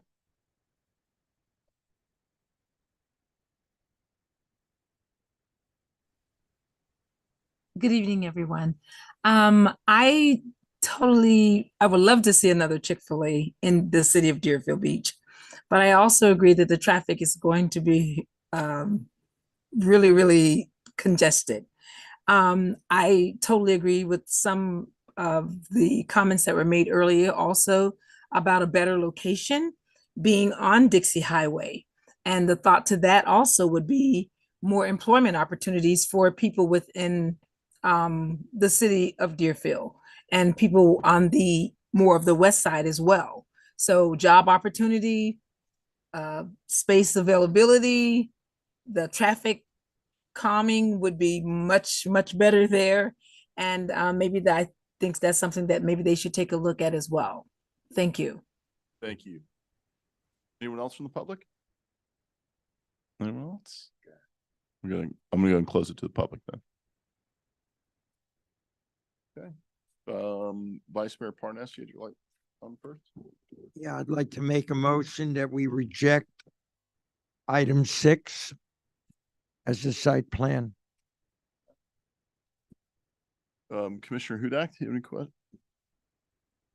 Thank you, Mr. Mayor. I'm in agreement with the vice mayor. The local streets, part of our code, I think it's section 98-17, basically says local streets shall have adequate capacity, safe and efficient traffic circulation, and appropriate functional classifications to serve the proposed development. And I don't think that this presentation has proven that beyond a shadow of a doubt in my mind. Will Thank you. second my motion then? Can you wait till the rest of us speak and then we'll Sure. move forward with that? That's okay. But I think we've got a second. So we got a motion, a second. Any other comments from the commission? Commissioner Drosky? I'm going to take a different position on this, but I understand the residents and where they're coming from. I mean, I was elected by a grassroots movement from District 4. And so we got together regarding a cell phone tower movement back in the day.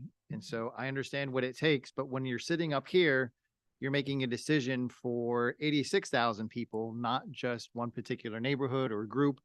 You're doing it for the entire city. So I have to evaluate the facts that are presented to us here tonight. So I'm doing this based upon facts, and the facts that we have presented to us tonight are a traffic study that the city's own independent engineer and consultant reviewed and said that the queuing problems that are being discussed are not the issue that we make it out to be.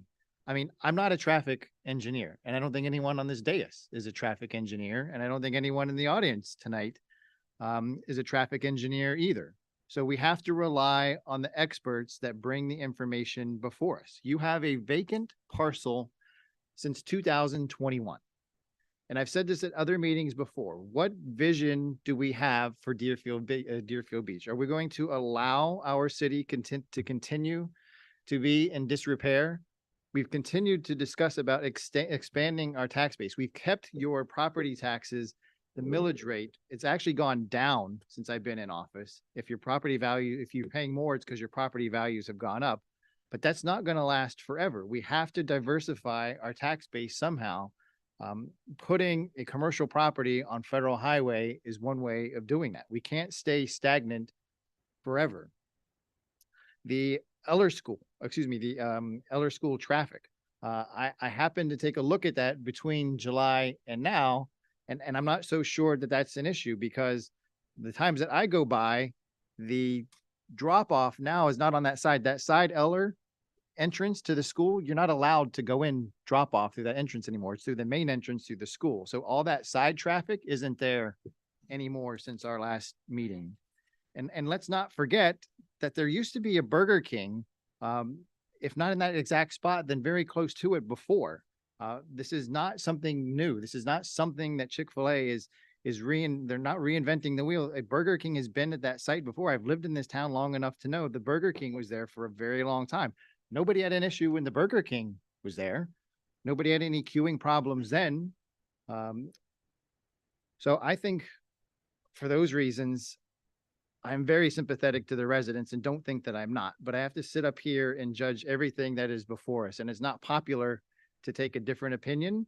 But I think what's presented before us tonight, that an approval of this project is the way to go. So, sir. Excuse me. No, you're not. Thank you. The public had already closed. You missed your opportunity. Sorry.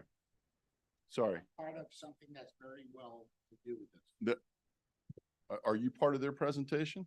No. Okay, and your time had already passed, but we might ask,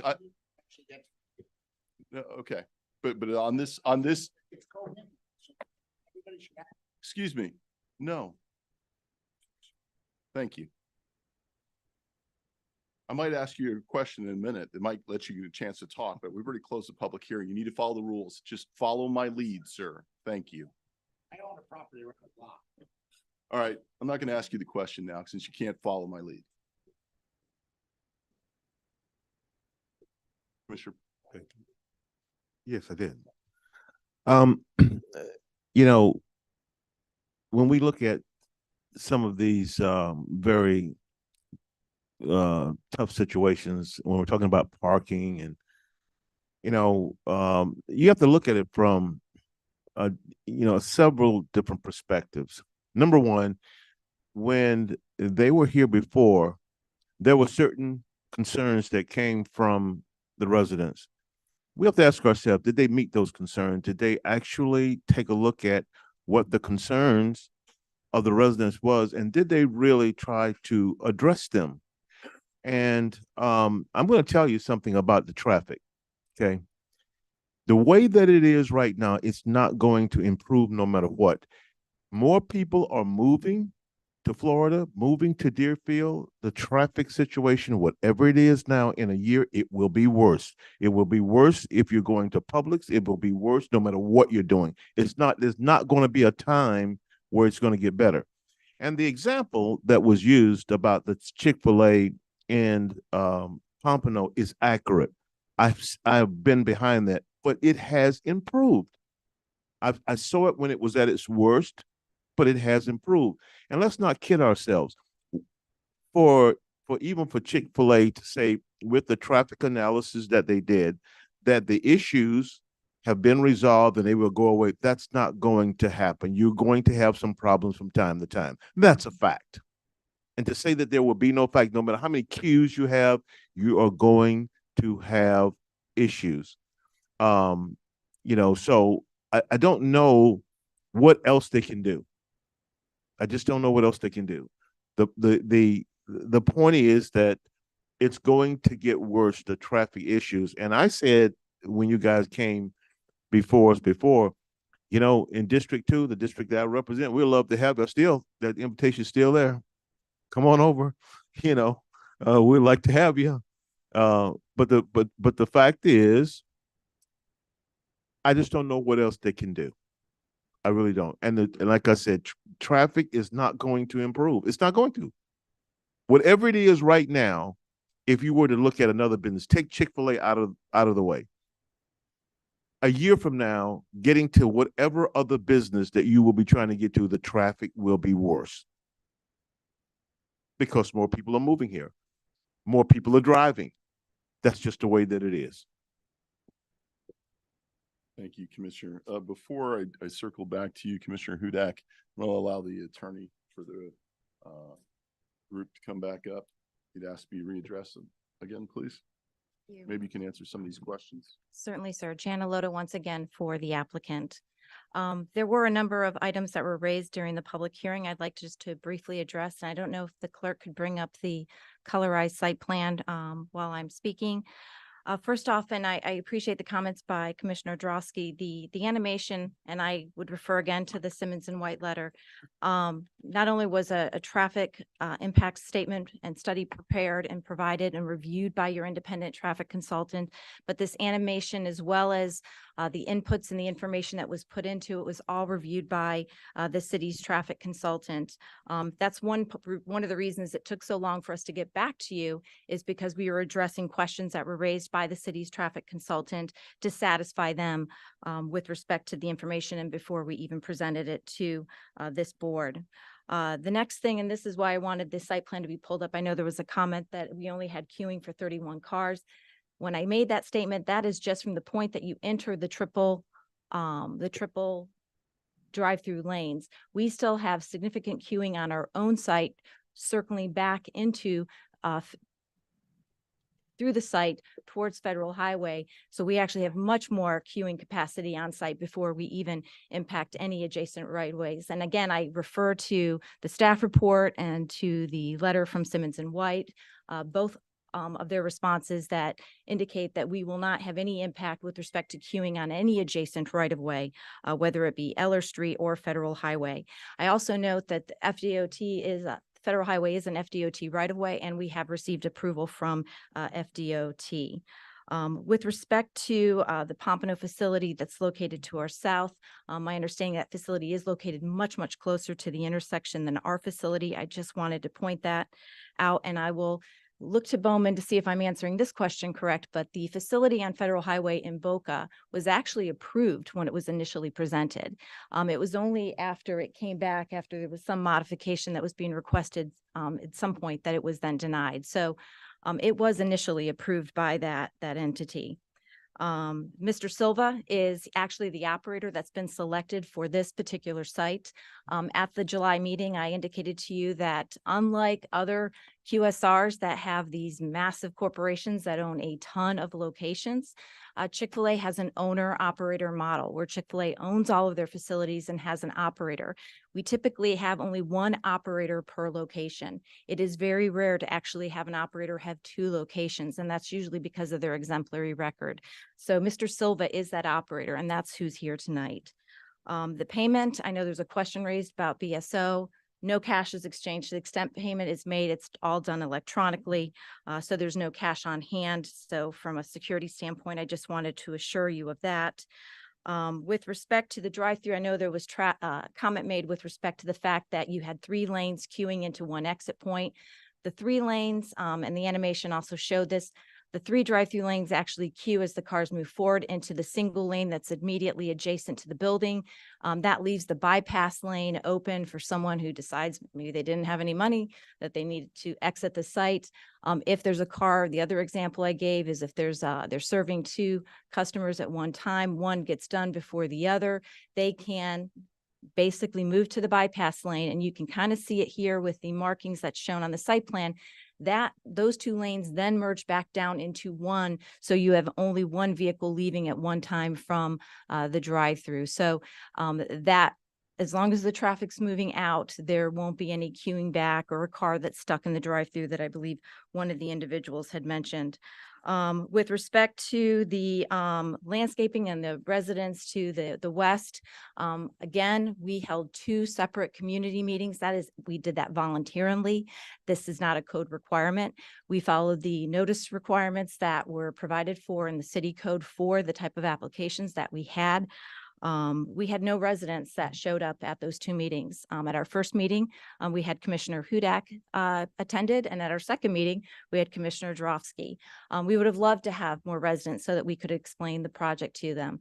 I believe, I can't explain why no residents attended, but I assure you, and we can provide the certifications, and we did to staff, of the mail noticing that, again, tracked what was provided for in the city statute.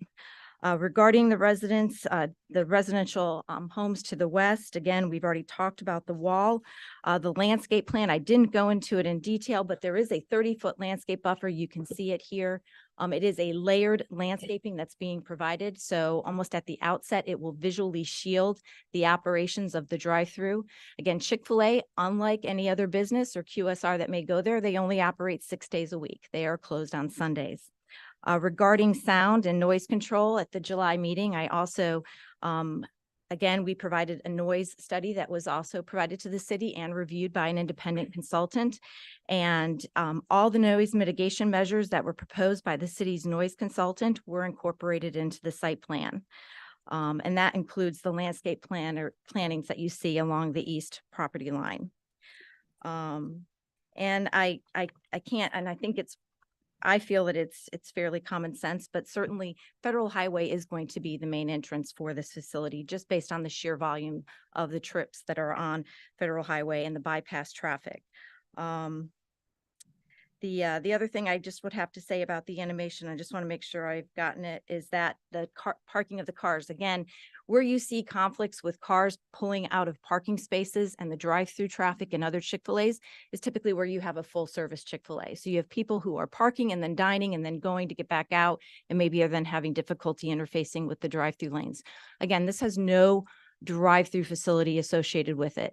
Anybody coming either to the takeout windows or picking up is designated to use that center parking that you see here. The parking along the perimeter of the site is for employees, which obviously so those cars are going to be static most of the time during their shifts. So I think that answered, I hope, most of the questions that were raised. I don't know if you have any more questions that I can answer.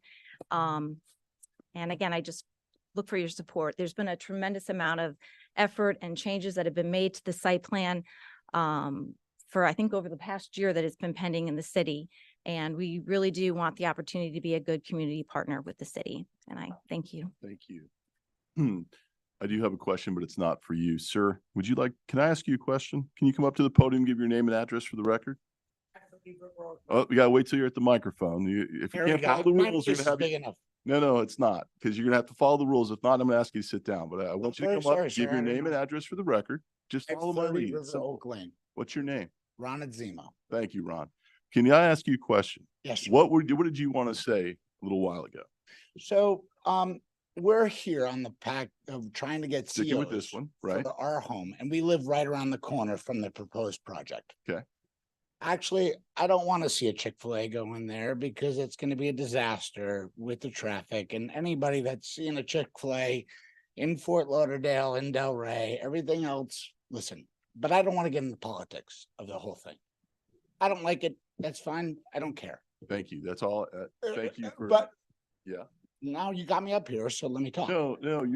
No, sir, you can't just like have me. Oh come yeah, up here's and- what's gonna happen. You All can right, sit all down right. or you can leave. Tried to give you your opportunity. You can't follow the rules. No, you're done. I tried. Still gonna show up. You can. I wish you'd shut up. How's that? It's not gonna go well. It's not gonna go well if you keep talking, sir. Check the water bottle. Mr. Mayor, if I may. just for a Yes. second. Folks, there's a difference between right to speak and disturbing a city commission meeting. So please, I just need to caution everybody. Thank you very much. Thank you, sir. You have a motion on the floor. We do have a motion on the floor. We have a couple more comments, and I asked for a couple of the attorney's allowed to redress. I gave this gentleman an opportunity. You can go ahead. Commissioner. Thank you, Mr. Mayor. I understand your position, Commissioner Drosky. I do. But we always believe in smart development. And they have done everything that they can at this site, as Commissioner Preston said, and it still doesn't fit. It's just not the right location for this type of a business. I don't think anybody has any concerns about Chick-fil-A in the city. We don't have any concerns with the product that you put together is beautiful. I think it's absolutely tremendous.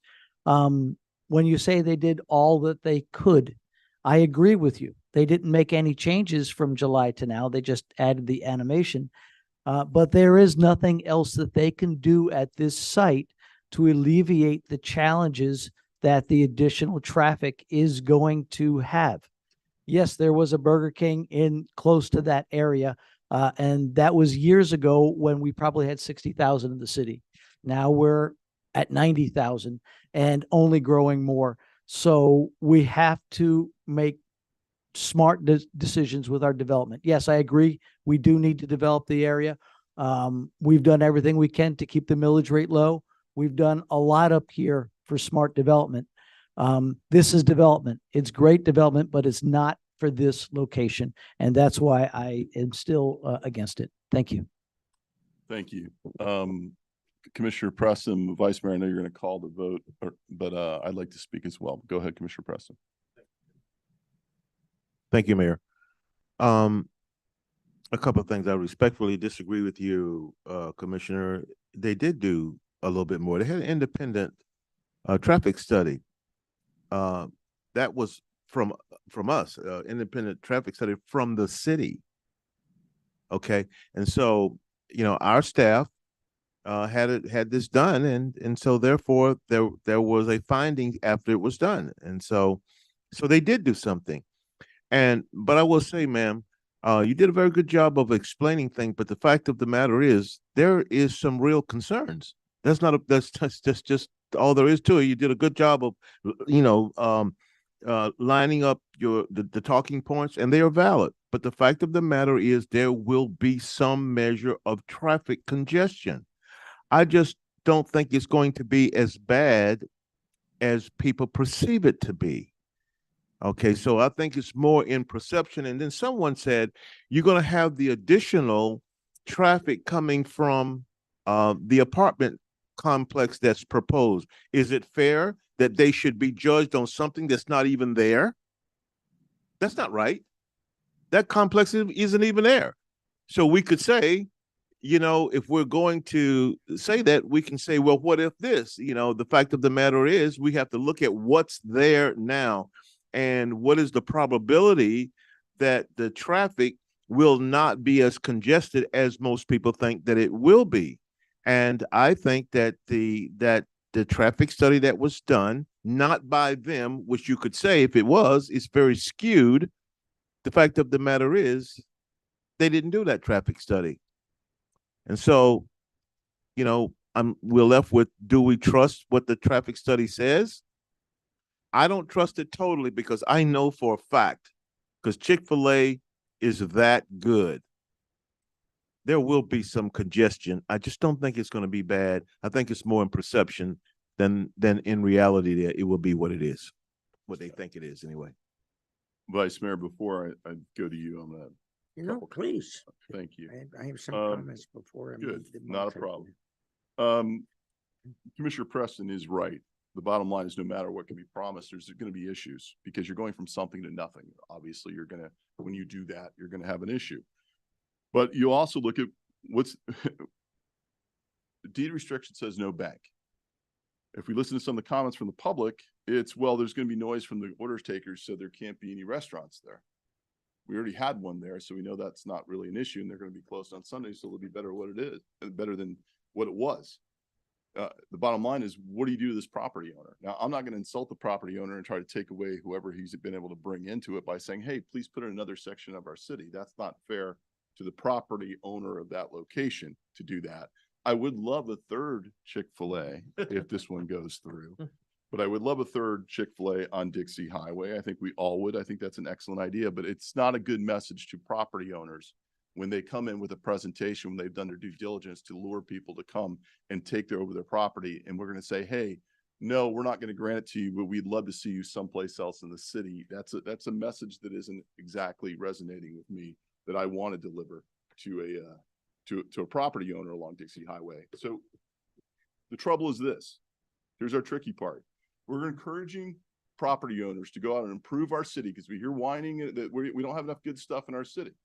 And it's legitimate whining. I do it sometimes, so it's all right. Nothing wrong with that. But if we want to encourage people to bring in quality places, I don't think you can get much more quality than what we have here. And the reason we know it's quality is because the problem is it's too popular. Are we Yogi Berraing this and saying, well, no one goes there anymore because it's too crowded? Yeah, it's popular. That's why people go there. And that means it's quality. The one thing about a quality establishment is they try to make changes to what's not working. If Chick-fil-A doesn't fix the problems that they're having with stacking, people be able to go through to their restaurant, cities are going to start making sure that they don't allow them anywhere. And that's a problem for Chick-fil-A. And that's a problem I think Chick-fil-A doesn't want to have. And I think we can all agree it's a good, I think everybody said that. Everybody likes Chick-fil-A. But the bottom line is, you know, a good company is going to make the changes they need to do to make it work. There are limitations on this property that I think are problematic. They're not nearly as problematic on retrofitted old stores that we see. I think some misconceptions about this traffic study have been hopefully clarified, but I will say this, there is not an idiot filter that we can apply to these traffic simulations. Bottom line is I can't do that. You're right. People are rude out there. People drive too fast. You guys hear me complain about it every single commission meeting, and I'll do it again later tonight. But the bottom line is I can't apply that to what it is. You have to look at what the numbers are. If you want to try to besmirch the character of the people who do these studies, go right ahead. And you think the city didn't get a good enough one to do it, go right ahead. I have a feeling we're never going to satisfy you. The bottom line is I think what the stats show, will there be problems, as Commissioner Preston said? Yes. Will it be as bad as what could be there? I don't believe that some of the speculation is that it's going to be as bad. But to a gentleman's point tonight, what happens if it is worse? Well, it's going to have to be traffic control that's going to have to go on there. There's going to have to be some changes. I think Chick-fil-A understands that. I think the property owner understands that. I think the person that's going to operate is going to understand it. Of course, it'll be a new property owner, but it will be addressed in some way. And for me, I'm in support of this the way it stands right now. Vice Mayor Parnas? Well, a couple of issues. One, I'm going to assume for a moment that it does get terrible. You say it's going to be a problem and you don't think it's going to be that. What if it is? What if it jams that street up so it's uncontrollable? It's too close to the corner to put another light up there. Broward wouldn't do that. Same way they wouldn't on Military Trail. They tried for 20 years to get a light near a church over there because of the traffic. No, too close. We wanted one coming out of Century Village. Too close to 10th Street, no light. Too bad. Not enough people have been killed there. It is a problem, and it is going to get worse. For us to assume, well, it'll be bad, but it may not be that bad. I'm going to play doomsday with the residents. I think it will. I think it'll be jammed because it's very popular. And I think it's going to cause more problems than it's worth. And for that reason, I can't support this project.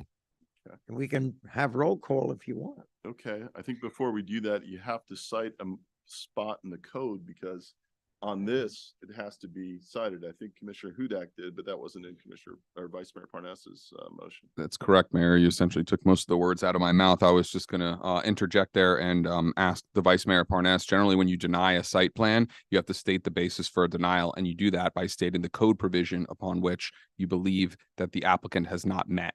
So Commissioner Hudak in his second mentioned section 98-17 subsection 2 and 3 and the inadequacy of meeting the local and regional road network. Is that the basis of your denial, or do you have another? No, that's fine.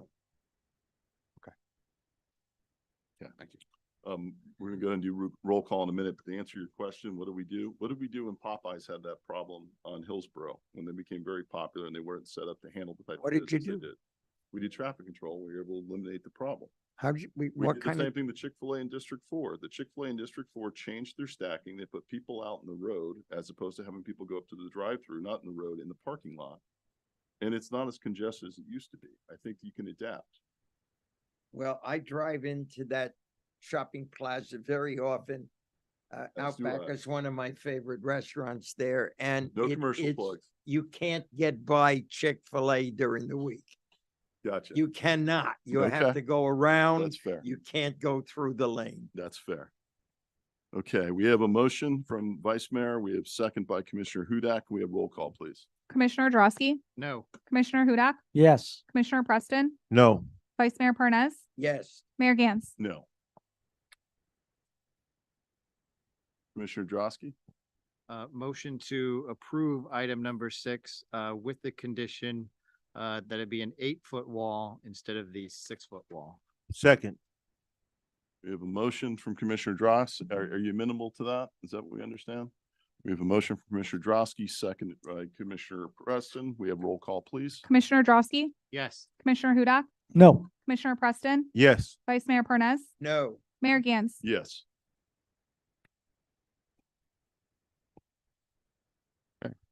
We're on item number 7. Item number 7 is a resolution of the City Commission of the City of Deerfield Beach, Florida, approving an amendment to the development agreement with the developer and the homeowners association of the Peninsula Plat Development located on Northeast 9th Avenue and River Oak Lane, authorizing execution of the amendment, providing for conflicts and an effective date. Mayor, if I could just give a brief summary of this item before you hear it. Is that okay? Yes. Okay. About a year and a half ago, the city entered into a development agreement with both the Peninsula Plat Homeowners Association, as well as I'll put developer in quotes, by the name of PrivCap Peninsula Holding LLC.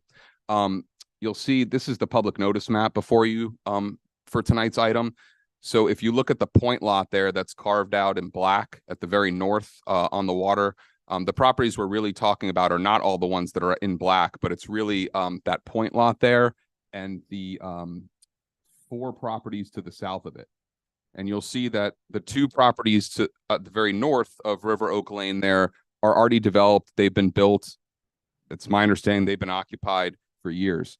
The property just to the south of those 2, and you'll see, I guess the third one down from the north, that's known as Lot 2, and the one below it is known as Lot 1.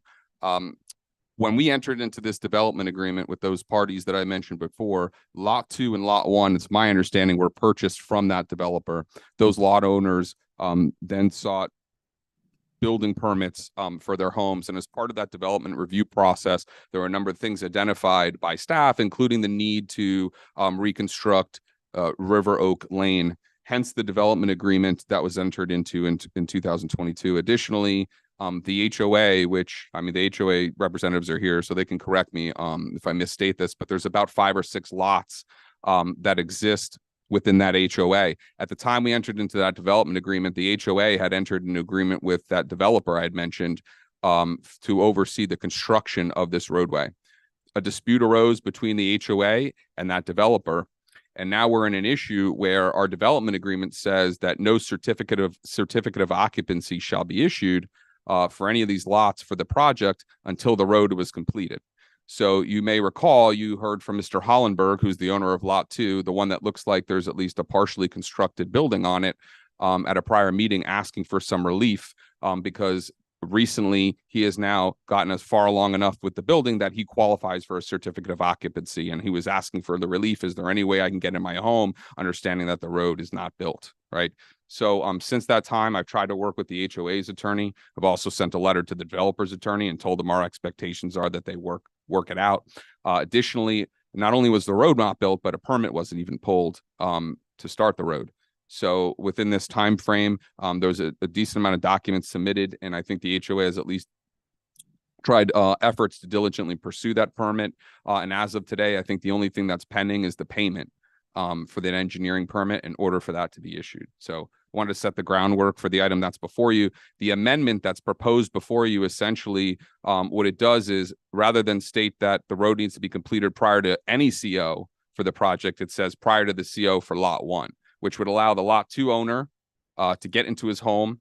And it's my understanding that lot 1 needs about another 6 to 8 months to construct their home. And it would essentially buy another 6 to 8 months for them to work it out between the HOA and the developer for constructing that road. So I'll pause there. I'm available to answer any questions. I know you have a number of representatives from the HOA that are here as well. Thank you. Who do we have here for that? Yes. If I could just make a few comments. Everything that Mr. Soroka said, and quite frankly did between the last meeting and now, he did a remarkable job putting together what he could. And there's a few things that he said that I want to make sure that the commission understands before they vote on this item. And it's really twofold.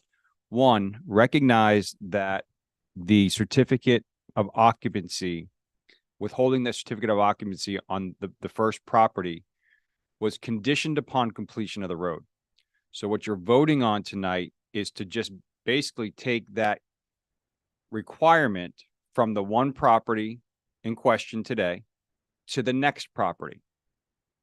So in essence, you really just move the requirement of you're really just being asked to move the requirement of completing the private road from basically today until the next property is completed.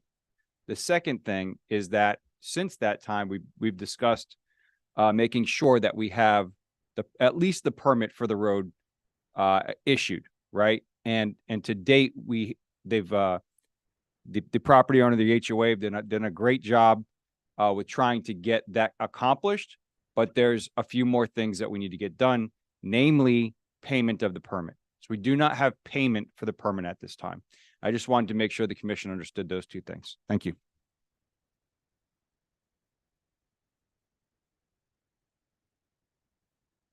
Okay. Who do we have to present on this? I know we have members of the HOA here. I don't know if anybody wants to speak to it, or if you want the mayor to just go ahead and open it up to the public and come up and speak. Is there anyone who wants to who represents the HOA?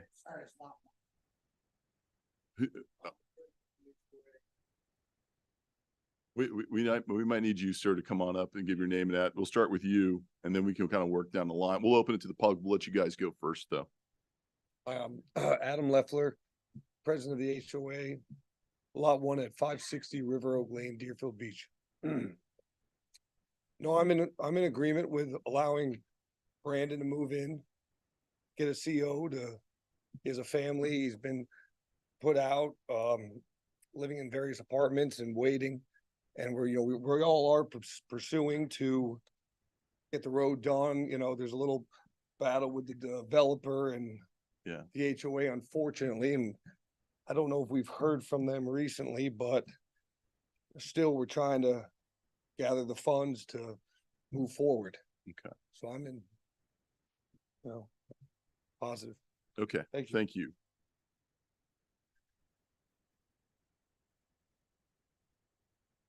Butler Altier, 550 River Oak Lane. I'm in lot 3. Just to kind of second what Adam said, we're in agreement to let Brandon move into his house, as somebody had mentioned earlier on in this meeting. Not pertaining to this project specifically, but building costs, everything has been absorbently more expensive over the last 3-4 years. Unfortunately, Brandon kind of fell victim to that. His home took a lot longer than anticipated, and just kind of fighting those costs and just trying to move the project forward. there was just experienced delays and what have you. So, and at this point, he's just him, his wife, his son, they're displaced. As the HOA would like to grant him that availability to move into his home. That's been sitting there completed for a couple months now.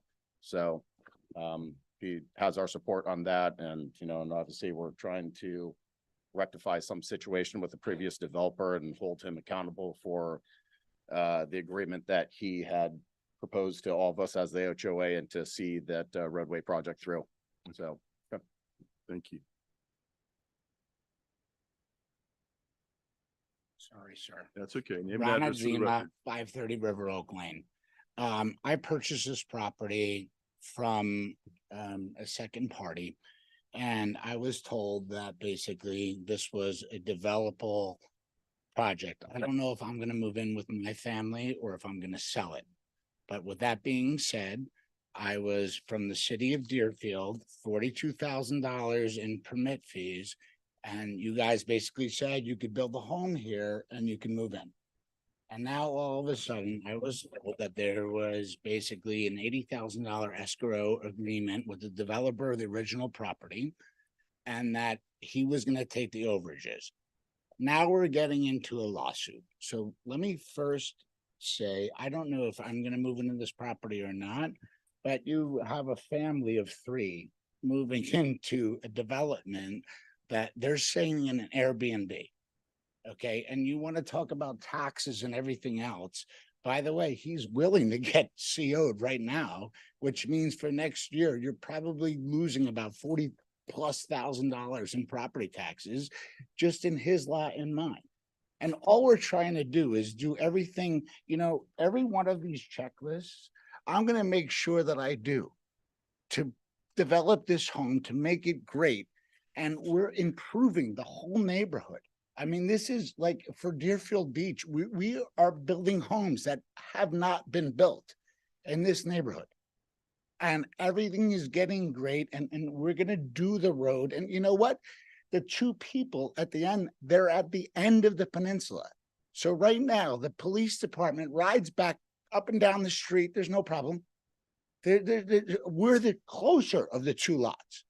So to not take the tax advantage from him, not let a family live in their home that's done. And by the way, I just want to get this out of the way. Like, let's get it done now because I'm lot 1. That's lot 2. That's lot 3. That's lot 4. This is us. So, we want to do everything by the book. But unfortunately, now we're stuck in a lawsuit with the developer that said that he was going to do the road. But again, the police drive up and down the road, the garbage, like everything cooperates. Just the only thing you're doing is losing taxpayer dollars right now and not allowing this. And we're trying to do everything. We don't not want to not develop the road, but we're unfortunately involved in litigation, which everybody knows stinks. But you're gonna have a family do an Airbnb that they can't even be. They want to be part of this community. You're not going to let them because of a road. And me, I may want to be part of the community. Like another minute? I'm sorry. No, it's okay. You can't. I didn't know that I was. I can grant you 1 more minute to complete your thought. Listen, sir, I'm just trying to be logical. And there's nothing that we're trying, you know what? There's $80,000 that's in escrow for this road. We're trying to develop it. Some of the things that the city's asking for, guardrails and everything else, it's for homes. You're not going to drive into the water. And, but we have to go through it and we have to go through the motions. But are you going to keep a family out of their house that they just built their dream home that took 2 years? And they're not going to be in there, and maybe me in 3 months. Like, this community is better because of us, all of us here, and the taxes. So to give them the CO, let them pay their taxes, and the only thing that's hurting is the city. Because you're not going to tell me that the cops don't drive up and down, and the garbage doesn't get picked up, and the mail's not delivered. The furthest Thank you, people. Sir. Thank you. Your time's up. Thank you. Appreciate it. Anyone else from the public here to comment on this item? Yes, sir. Okay, Brandon Hollenberg, 540 River Oak Lane. Thank you, Mayor, Vice Mayor, Commission. I was here four weeks ago. I was basically given a task list to complete, which both working with Mr. Sirocco, I was able to obtain a permit for the roadway. I was also able to have the HOA agree to amend the document to allow me CO. We've also gotten bids that we've submitted, as well as an engineer as built for the drainage that I mentioned last time, that I spent about $80,000 in drainage fees in preparation for the road. So all the drainage in front of my lot is taken care of. So I've completed the checklist of everything, both at the commission and Mrs. Sirocco has asked for. And now it just really becomes a human component to this. And I mean, laws are laws and rules are rules. And I realize, you know, I've been buying the rules this whole time, but it comes down to a human feeling. What is right? I mean, we let loose our last Airbnb this morning. We left and there's no more Airbnb. There's no option B. I know you want me to sign make a check out to $20,000 to get this permit complete so I can have an actual physical permit, even though we have a permit approval. And now I have to write a check for $20,000 to get a vote on this tonight. I mean, I just don't think it's fair. I got the permit approved, but I don't feel like I should pay $20,000 more. This month alone, I've spent $7,000 in attorney fees and another $5,000 on Airbnbs. And the bleeding has to stop. So I'm pleading with the commission and voting today that today has to be the day. My son is, you know, he's 4 years old and past his bedtime, and he doesn't have a place to play with toys, and that he's never had it because we've been at Airbnbs for the last 4 months, and prior to that we've been in small apartments.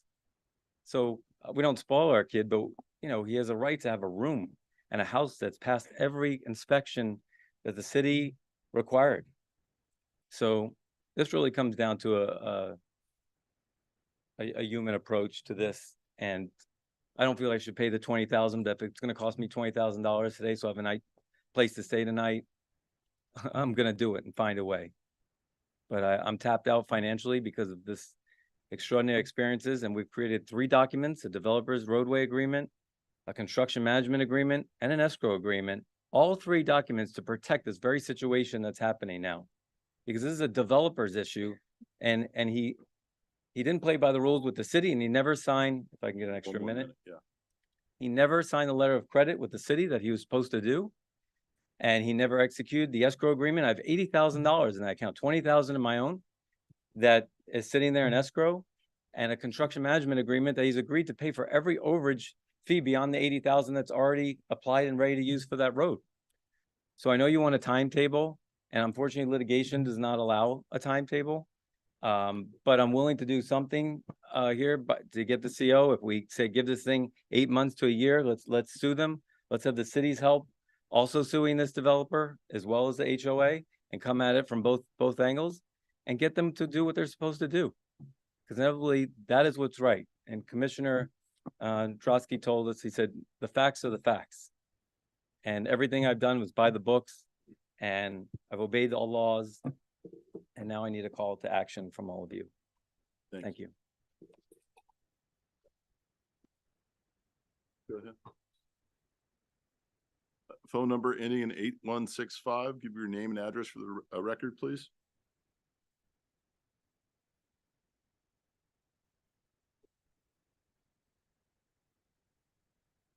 Go ahead online, your name and address for the record, please. Yeah, hi, my name's Ken Stern, 889 Northeast 5th Street. I'm sorry if my connection's a little bit bad. I'm dialing from I'm down in Haiti working.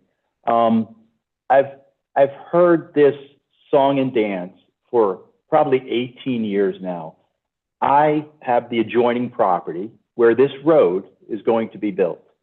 And for the last 18 years, I've been going to the city, and I remember the day when the city closed that road, and they said, we didn't close the road. I said, well, people are driving behind my house now in the grass. What's going on? They're like, oh, Mr. Stern, don't worry. Don't worry, Mr. Stern. How are you impacted? You're not impacted because that's the property behind you. And I'm like, yeah, it's the property behind me, but they're driving to the property and there's trucks and there's tractors behind me. So year after year, I've spoke with the planning and zoning and development departments, and I've gotten the same thing. So I'm here right now in Haiti looking at helping the government work through these contracts. And all day long, I was trying to figure out, should I call in? Because all I could think about is this development agreement was only signed a year ago. And were the lawyers so misrepresented in what the goal of this was, that you would enter in and you people would sign a contract that says you cannot get a certificate of occupancy unless this road is built. Now, remember, I am actually the only one impacted because the public right of way that adjoins my property is being taken for this road. And remember, you guys signed this without any notice to me or anybody else. So when I think about this, I've heard the same story by many of the other families that tried to move in or tried to develop this land, but they all knew what they were buying. You guys all knew what you were buying when you bought this property. You knew it was kind of strange that you had an illegal road going back to your house. And just like me, if you would go to the city, they would say, yeah, it's an illegal road, but eventually they're going to fix it. Don't worry, Mr. Stern, it won't impact you. But it has. So what I'm asking today is this, that don't change this agreement. Changing this agreement, just like the gentleman said, for the purposes of making more tax money or the purposes of saving someone else money, just because 18 years worth of that I've heard so far, and everybody here has already heard this. I'm saying, stand by your signature. It's only 1 year old. This house was started and they've brought thousands upon thousands of blocks there. These are not $100,000 houses. These are $3 and $4 million houses. Just the driveways alone is a fortune. So for someone to say, we can't get this because a certain amount of money is a very difficult pill to swallow. Do you have another minute, please? Excuse me. Yes, sir. Go right ahead. Yes. So, you know, it's very hard. I've listened to this for so many years, and I just want to say, I do feel for you that you can't move into the house. But when this agreement was signed, everybody knew what had to be done. There's been no earthquake. There's been no hurricane. There's been nothing. There's, you know, and if there's nothing that's stopping you from building this road in a year other than the inability to build the road. Now, if you can build two incredibly gorgeous houses, yet you can't build an access road, come on. We know that maybe some of this in my thinking might have been pre-planned. The road needs to be done. I'm asking you, if you could tonight, stand by your signatures that are only a year old. I'm not coming back to you saying, I wish you would readdress why you're taking the public right of way next to my property. I'm saying, get this road done, hold them to account. Mr. Stern, thank you. Time's up. Thank you. Okay. Anyone else from the public? No. Hold on. No, actually, hold on. Yeah, I'll let you know how that's going to work. Okay.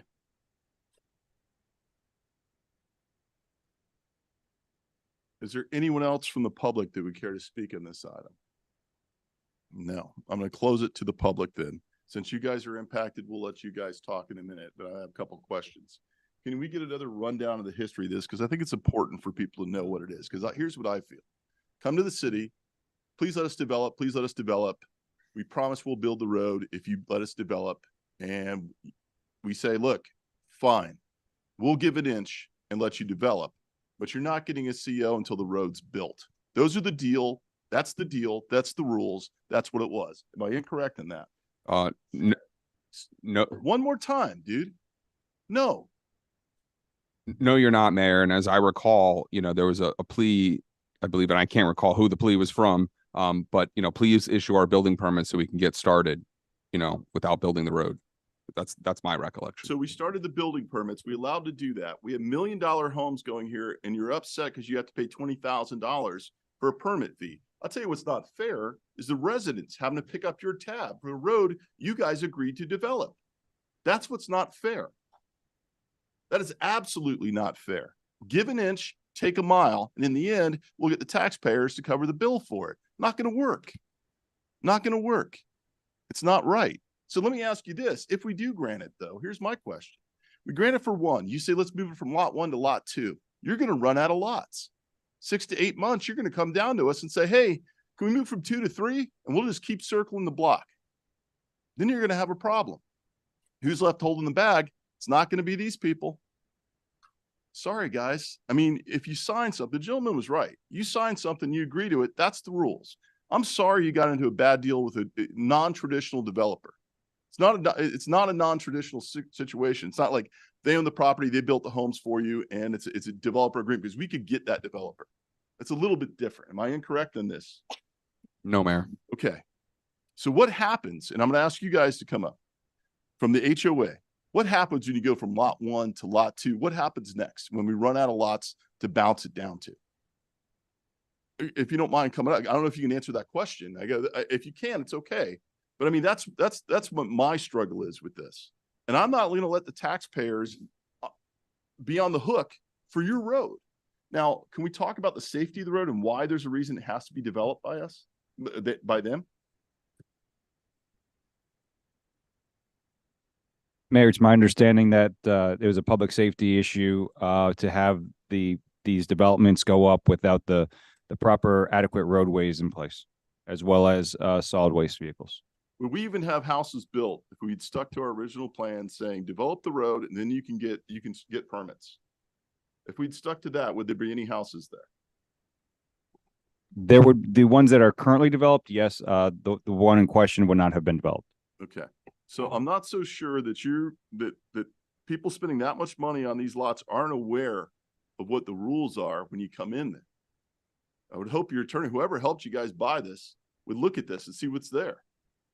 But I'm not going to let the taxpayers foot the bill on this. Not going to happen. That's not fair to them.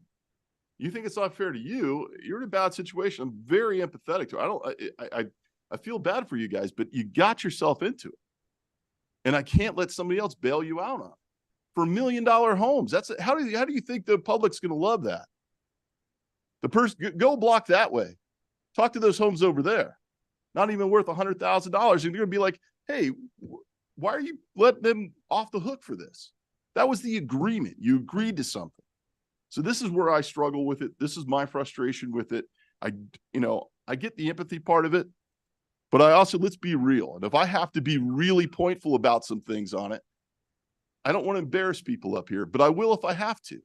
I don't want to, but let's be real. Play the sympathy card, but I'll play my cards, and it's not going to go well. So look, I'm okay with us approving this as long as we get a check signed for the permit for the road and you guys are working towards it. But I need to understand what happens when we move from lot 1 to lot 2, lot 3, and we run out of lots. Who's on the hook? And what's that time frame? We want a time frame? Yes. If you started building this house, you've had delays, you've been building it for a year, I would think you would know that that road needed to be developed. So that's where I'm at. Commissioner Preston, Commissioner Hudak. Commissioner Preston, I'll let you go first. Thank you, Mayor. I'm hearing from some of the people that have spoke that this seems to be an issue where the city is just basically putting itself in a legislative position and making it hard for a resident. Does anybody know why this is on the agenda tonight? Well, let me tell you. It's on the agenda because this mayor and this commission said to the city administration, see if you can work out something for this gentleman. That's why it's on the agenda.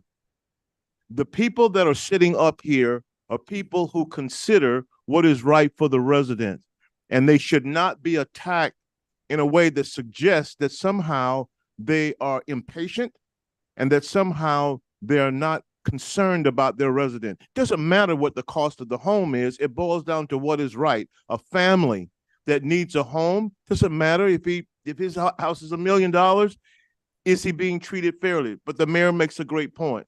But it needs to be understood that the people that sit up here look at things in a fair and objective way. They don't need to be pointed at in such a way that you guys, the guys that are up here, is the reason that this is on the agenda, because it was requested to see if we could work something out for this gentleman. And to answer questions and concerns that are here is only right that it be done. That's only right. I personally don't care what his house costs. And I'm not going to begrudge him if he has a $2 million house. The point is that he has a family and he wants to get into a home that he built. Is it right that he do so? There might be some stipulations and there might be some conditions upon which that can happen, and he has to agree or not agree. But the point is that I'm not going to sit here and allow this commission to be attacked in a way that it is heartless. You guys, you're missing out on this and missing out on that. The reason that we're discussing this is because he came before the commission before, and it came from the commission initially. The mayor asked the city attorney, can we work something out? That's why it's on the agenda. So we are compassionate to a resident that's having an issue. It becomes our responsibility to see if it can work it out. But when working out an issue, it's never just one phase of it. There are several layers to working things out. And that's what we're trying to get through tonight. And we deserve that respect. And my colleagues deserve that respect.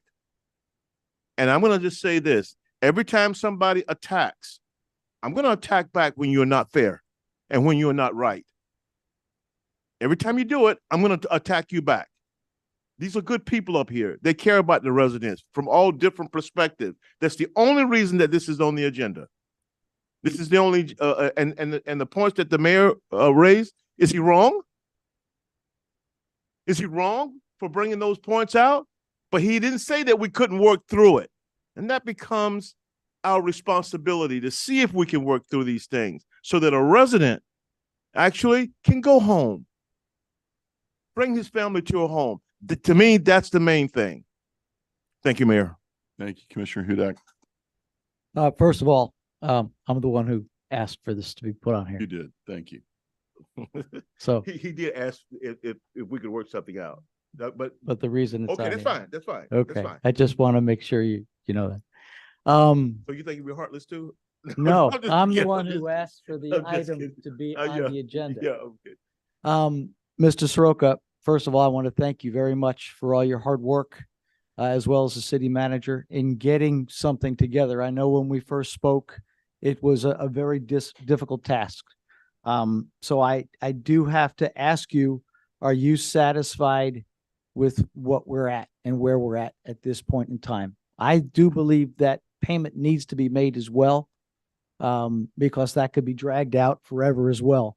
But I do want to ask the gentleman, Mr. Soroka and Mr. City Manager, your thoughts on this agreement that I asked you to put together. That's probably more of a question for me. And Commissioner, as the city manager, I got to give the city commission the advice, right? So I would say that the approval of this as is gives you really nothing to stand by to ensure that that road gets built. You don't have the fees for the permit. You're moving the requirement of the roadway to be built to the next lot, which right now we don't know if and when it would be built. And frankly, even with the permit, right, permits can expire. If they don't start the construction, permits can expire after a certain amount of time. They can be extended, but they can also expire. So it is a little bit of a risky proposition, but I understand the predicament that the gentleman is in, which is why we were able to put together what we put together in front of you this evening. And we have no recourse if they do not step up and do what they say. What is our recourse? That one I can take. Oh, The thank other one you. sort of called for a policy question, so I let the manager give you his input. But there is enforcement rights under the development agreement. under the existing development agreement, whether you approve the amendment that's before you or not, does speak to the ability to use code That's the enforcement. developer that nobody can find. No, but the HOA is a party to that development agreement. And so the city does have enforcement rights against the HOA and the members of the HOA in the agreement via code enforcement and other legally available remedies.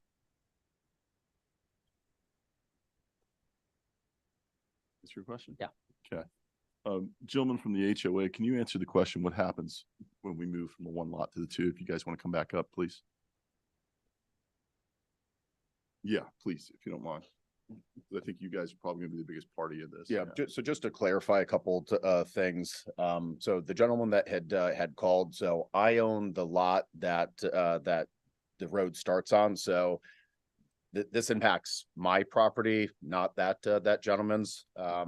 And furthermore, nobody from we've lived back there for 6 years. We purchased our houses. We were not held to any of these standards that we're experiencing right now. But there's never been any request or movement from our end or even the gentleman building the homes to have the city or taxpayers chip in to this whatsoever. So yeah, so I I don't. just heard that tonight. Maybe I'm wrong, and I'll Oh, let him I don't. Yeah. clarify it. So well, that was news to us. That's Who would pay the $20,000 then, if not him? Which $20,000? the For the $20,000 permit? We're kind of in a predicament we've here. fallen into Welcome to my world. Aren't we all? Yeah. Exactly. So, I mean, We're all in listen, that so the developer who is Donnie Cohen, so he's know. the owner of PrivCap. He owns a ton of commercial property. He's not just some guy that bought something and sold it and he's hard up on something. So, we got the COs on our house. We moved in. I bought a house that didn't need anything done. He needed to do some work on his, everything was satisfied. There wasn't a problem till there was a problem. There wasn't a problem till the other lots were sold. Then we were approached with all the stuff.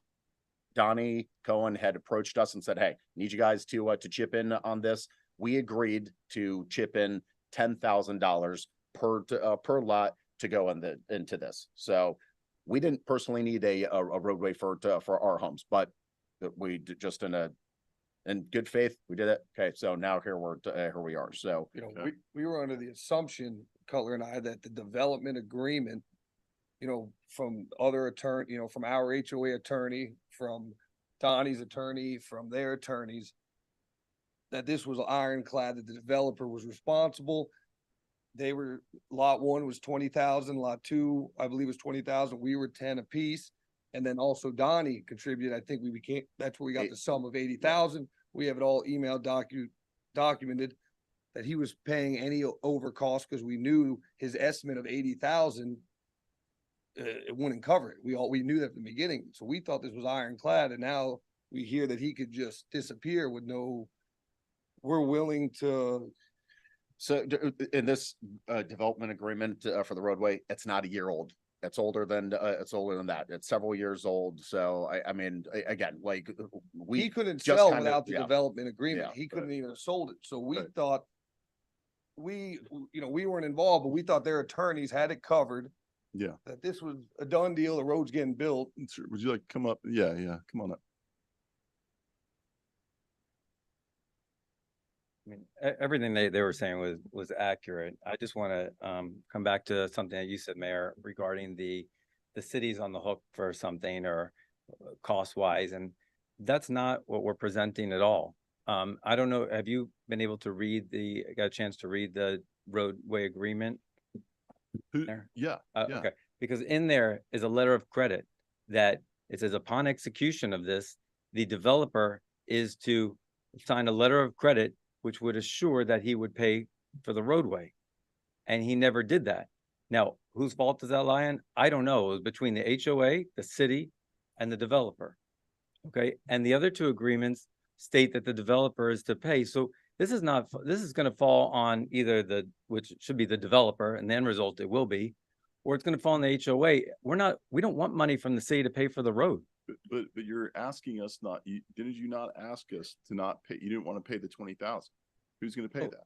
for the Well, permit. well, we have $80,000 in an escrow right now. We'll take the 20,000 out of that towards the roadway. But ultimately, what I'm saying is that I'm not asking the city for any money other than to just simply execute. We want them to execute the agreement I mean, I that think is we're in all, front of the city. I mean, Cutler can make his decision. I'm more than happy to contribute 5,000 to get this ball rolling.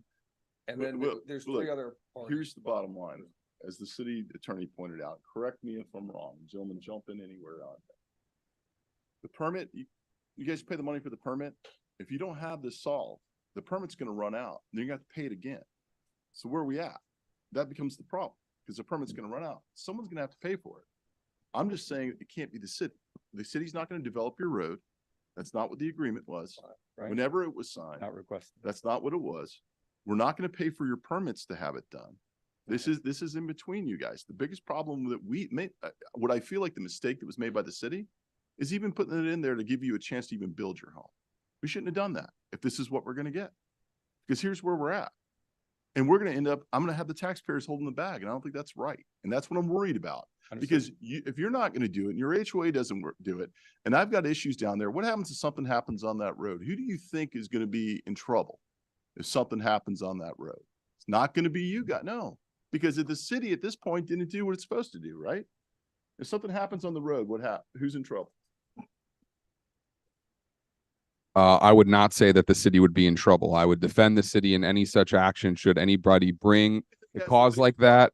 The city does. So And I they're would, gonna come after us, guys. yeah, and I would claim that they would need to indemnify us, Mayor. Yes, thank you. They made us make it a. private Mayor, may I? road, so the City wasn't maintaining any. Yes, you can, sir. Mayor Gantz?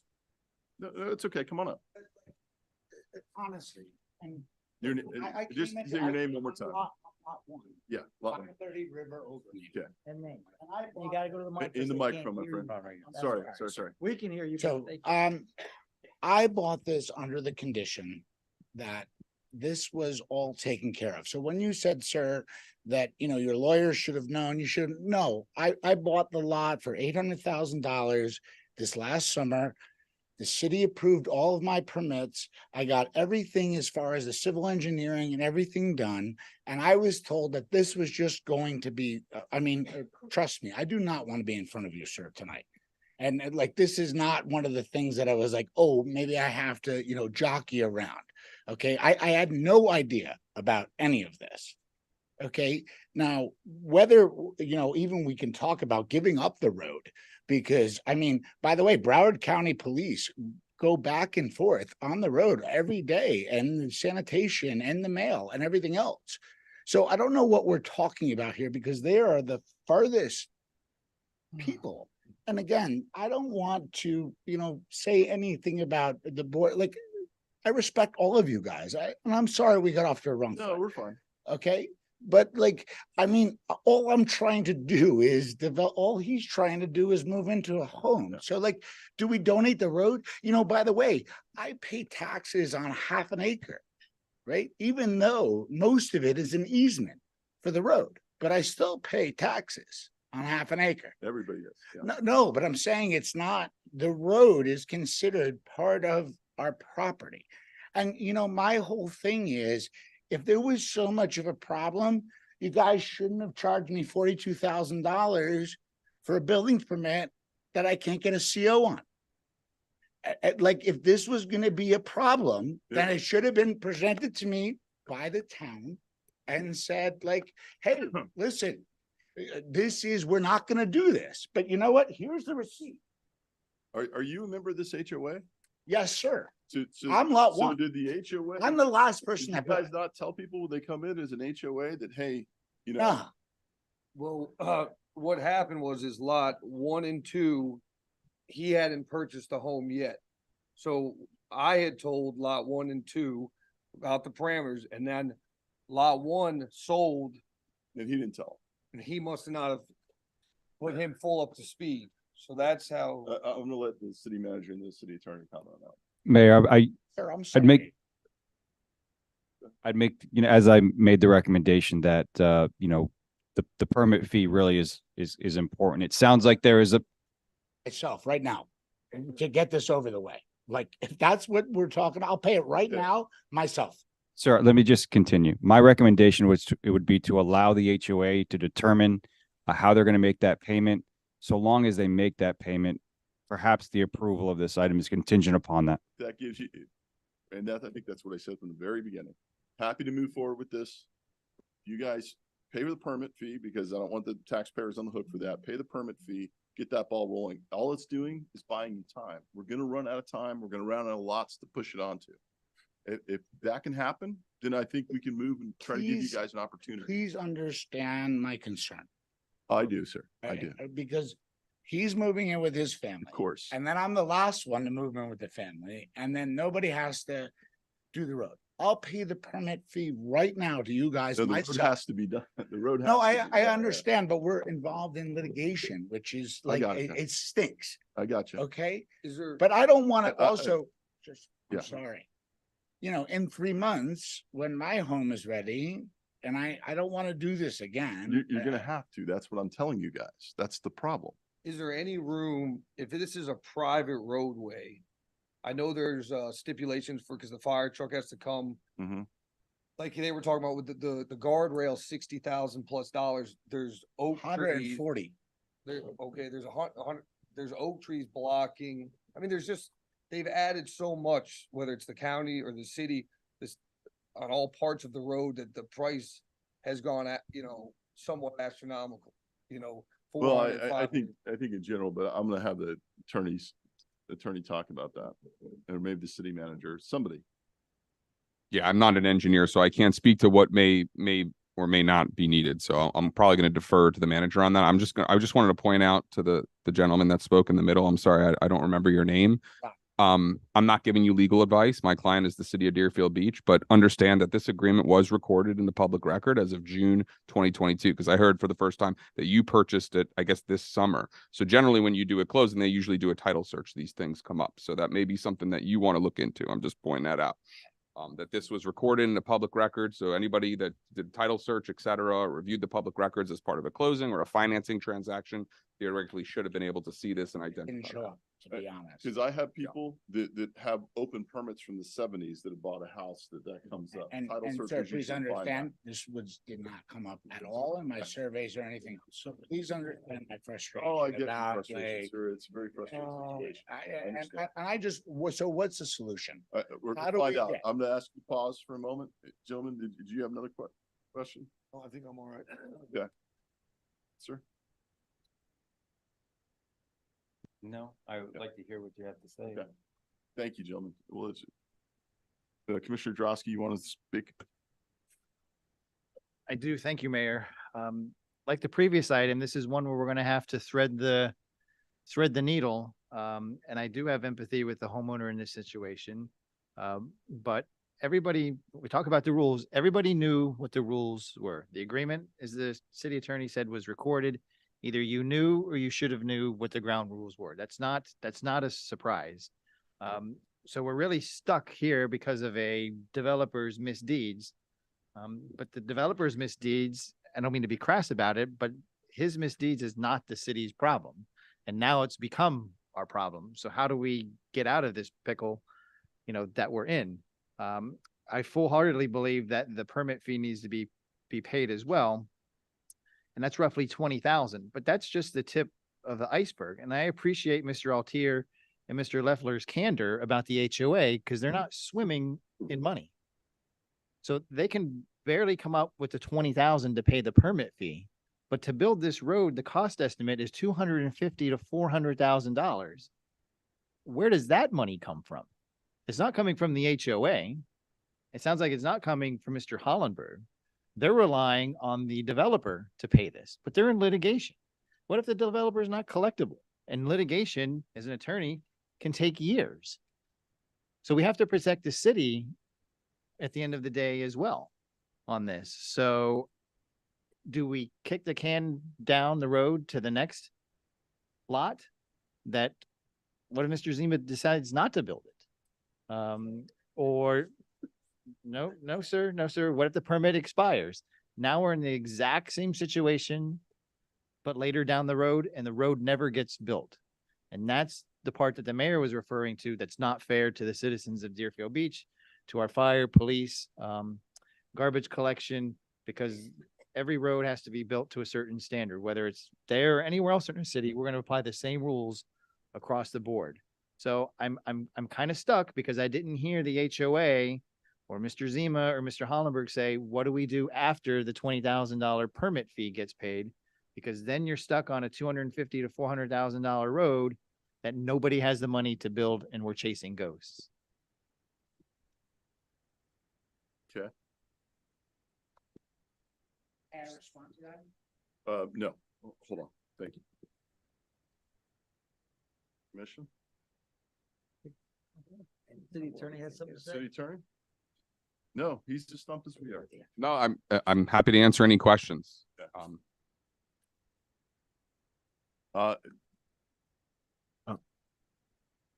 are willing to pay. I agree. I genuinely believe that you guys would be willing to do it. It's the capability. It's the capability to do it. Thank you. I can't have you yelling too much from down back there, though. That's okay. Commissioner Hudak? Thank you, Mr. Mayor. Well, I would like, first of all, payment for that permit has to be done, and there has to be a time frame for the completion of this road. What is and maybe we need to have, I don't know if Eric is here. What is a viable time frame to get this thing completed? And I don't know if it would be Eric or who can give us some, Priscilla, I'm not sure. Commissioner, they have a contractor for this roadway. They've got a cost estimate. Right. So the 400 best, let's go 400,000. so Worst case scenario. so the best person to answer that question, because you got to talk about construction timelines and when they can be work and get materials. The best person to answer that question at this point, unfortunately, would be the contractor.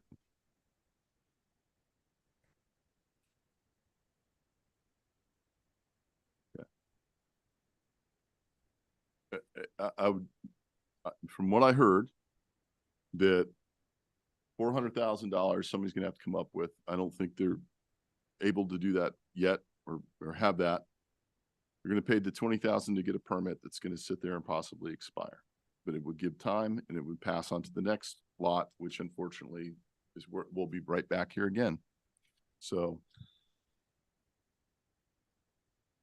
what do you do? Mr. Commissioner Preston, is that a motion? No. Okay. I was hoping. No, it's not. There is a lot that cannot be answered.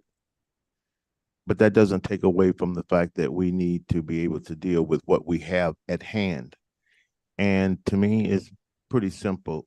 Do we kick the can down the road? Yeah, that's what we're doing. Let's make no mistake about that to a certain degree. We're doing that. But we're also allowing a man to go that has a CO, certificate of occupancy, to get into his home, which he deserves to do. He directly didn't create the situation. If he directly did this or was deceptive, then hey, that's a whole nother ball game. He didn't do this directly. There's a lot of layers to this. And so what becomes the easiest way to put him in his home?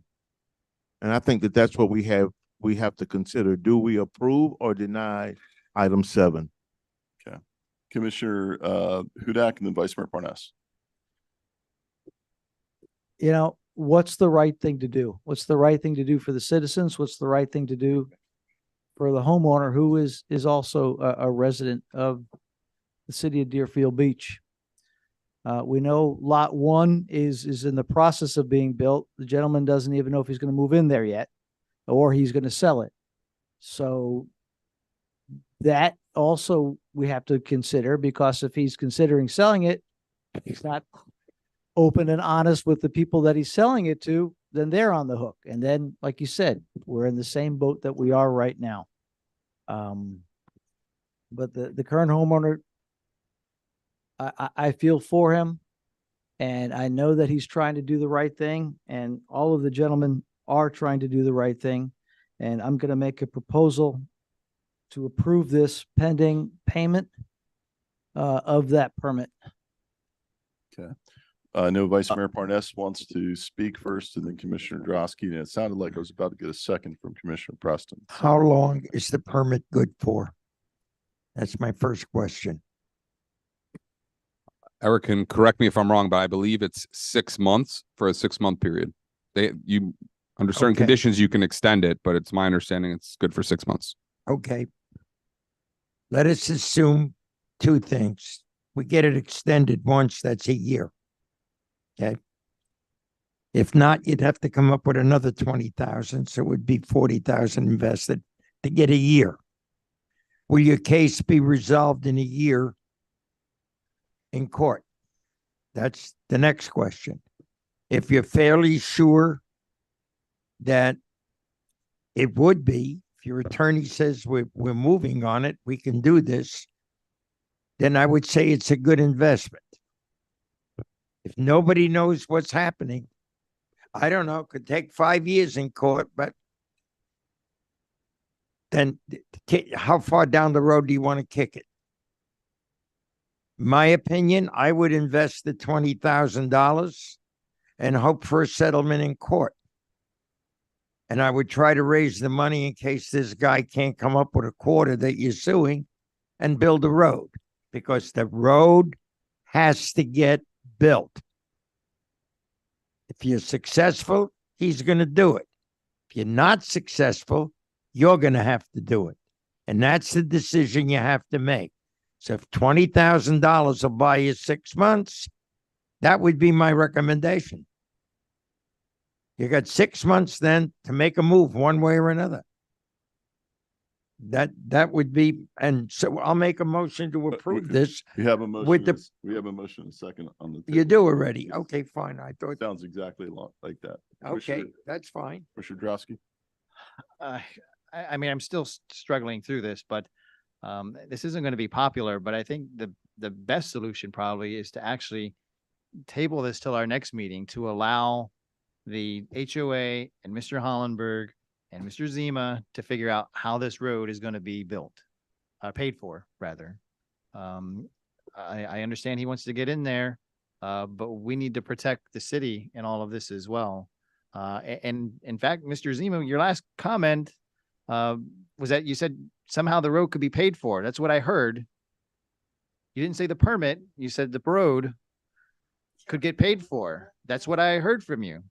So that's the 250 to 400,000.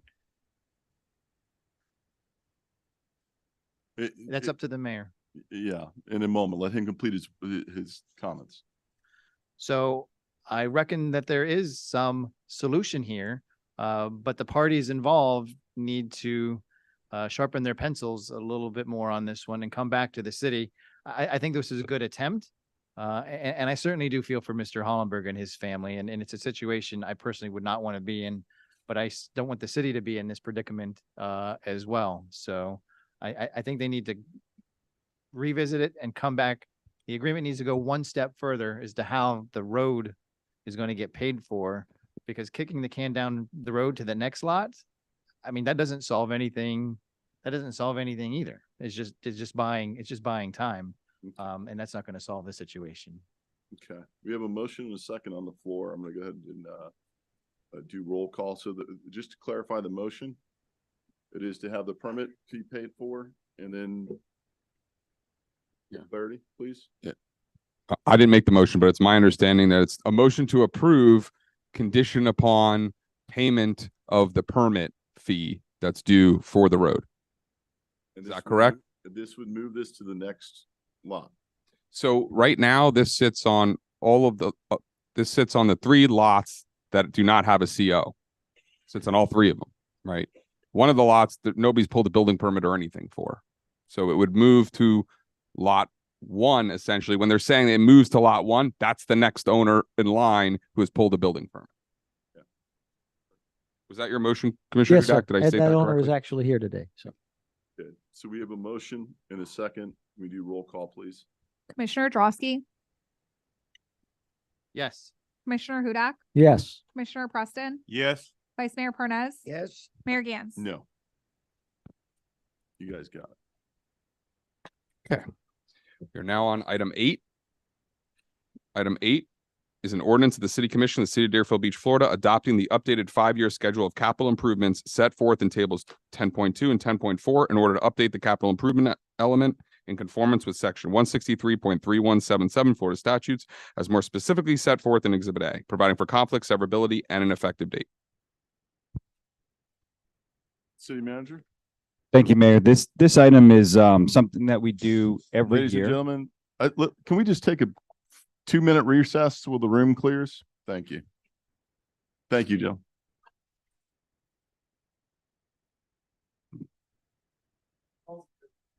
Reconvene at 10 o'clock. It's 9:58. I have 1 minute to.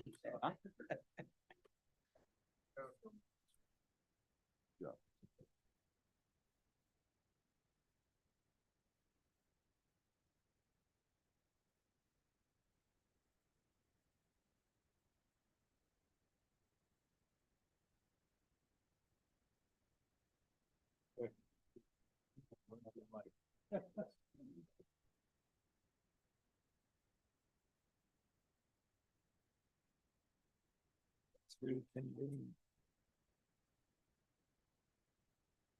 Are we having another 2 o'clock in the morning meeting? Ay vey.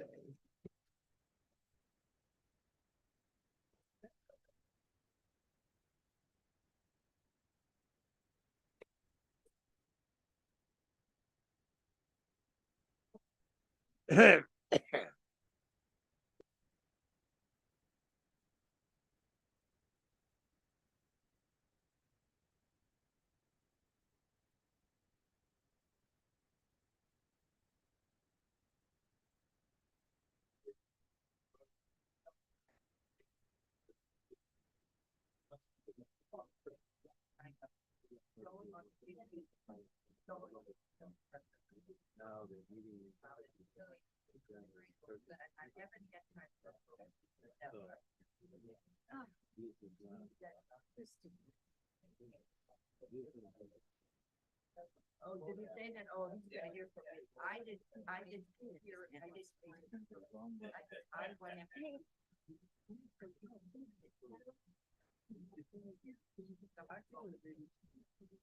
That I was ready to call her.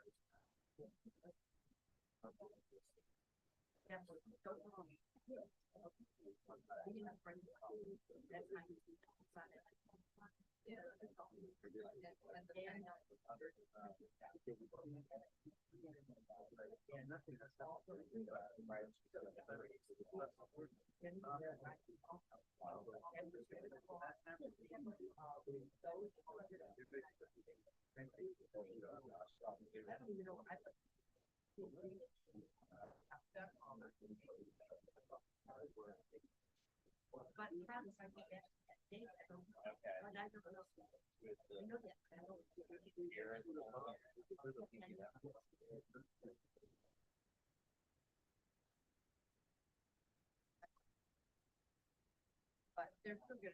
I heard the mayor. Right? He's gonna hear from us. Okay. Both of them. Oh, we're just beginning. No. I gotta do the work. All right, we ready? Okay. Ladies and gentlemen, we're going to try to bring some order here if we could. Sorry for the chaos and the heat. I think that probably attributed to some of this. City Attorney has read this item. We have a presentation from. Nope. No presentation, Mayor. This item, we do this every year that we adopt our 5-year capital improvement program through the budgeting process. We have to update the capital improvement element in the comprehensive plan. That is this item. Happy to address any questions that you have. Thank you. Is there anyone from the public that has any comments about this item? Madam Clerk, anybody online? No? I'm going to close it to the public then. Commission? Motion to second. Motion by Vice Mayor Parnas, second by Commissioner Hudak. We have roll call, please.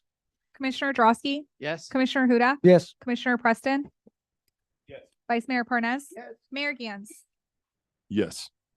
Item number 9 is an ordinance of the City Commission of the City of Deerfield Beach, Florida, adopting an amendment to the city budget for fiscal year ending September 30th, 2023, approving various departmental budget transfers within the general fund as set forth in Exhibit A, approving supplemental appropriations to the Building Services Fund in the amount of $411,384, the Home Investment Partnership Program Fund in the amount of $140,540, and the State Housing Initiative Program Fund in the amount of $230,559, and reducing appropriations to the Community Development Block Grant Fund by $116,199 as set forth in Exhibit A, providing for conflict, severability, and an effective date. This is second reading. Is there anyone from the public that care to comment on this item? Go ahead and close it to the public. Commission? Motion to approve. Second. By the Vice Mayor, second by Commissioner Hudak. We have roll call, please. Commissioner Drosky, Yes. Commissioner Hudak, Yes. Commissioner Preston, Yes. Vice Mayor Parnas, Mayor Gans. Yes. We are now at the public comment portion of tonight's meeting. Persons addressing the commission shall state his or her name and address and may speak for 3 minutes unless extended for 1 additional minute by the mayor. As a reminder, this is the time for public comment on items that are not on the agenda. If you have a comment on item that's on the agenda, the time to do it when the agenda item is read into the record, and the public comment period for that item is opened up. No comment shall be made related to the personal life or personal qualities of any person, and no language which would offend ordinary persons of ordinary sensibility shall be permitted. Thank you. Anyone online? Okay. Anyone from the public? Yeah, come on up. Yes, ma'am.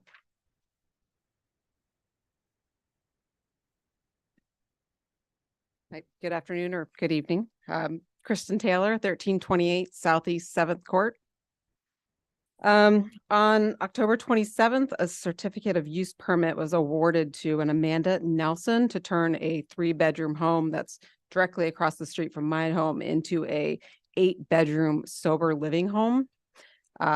Yep, that's what you heard. Sober living home in a residential neighborhood, 8 bedrooms, $280 a person per week. So this home is going to rake in about $116,000 this year or next year in a full year if she's has all her beds taken. So she also provides, and this is on her website, mandyshouseflorida.com, where she has a picture of this home and talks about the services she's going to be providing, which includes recovery, coaching, training, life skill workshops, job search guidance, general education. She admittedly does not have a FAR certification, which I'm not really sure. This is all kind of new to us. We just found out this weekend that I think that might be a requirement, but she has admittedly does not have this. As I do have empathy for, these women. This is I guess a female only sober house, but I'd find it hard to believe that we're allowing someone to purchase our homes, not live in it. This woman does not live in this home. She lives in a home in Boca, turn a residential home into an 8-bed rehabilitation facility, and also basically execute a business out of it by providing all these counseling. Let's see what else I was gonna say. Now, of course, we have some concerns. We have a lot of children in our neighborhood. It seems a little concerning to have people going through drug and alcohol rehabilitation amongst all these children, amongst schools close by. Not to mention the parking situation. That's 8 beds. That's 8 cars parked in a home that has just like a 1.5 car garage, which is a 1.5 car driveway. So when this woman first purchased the home and was doing these massive renovations in order to create a 4th bedroom and have these 8 beds, we had cars parked up and down the street for 3 weeks straight. I mean, the 7th Court is a busy street because you can access from Federal Highway to get to Hillsborough Boulevard.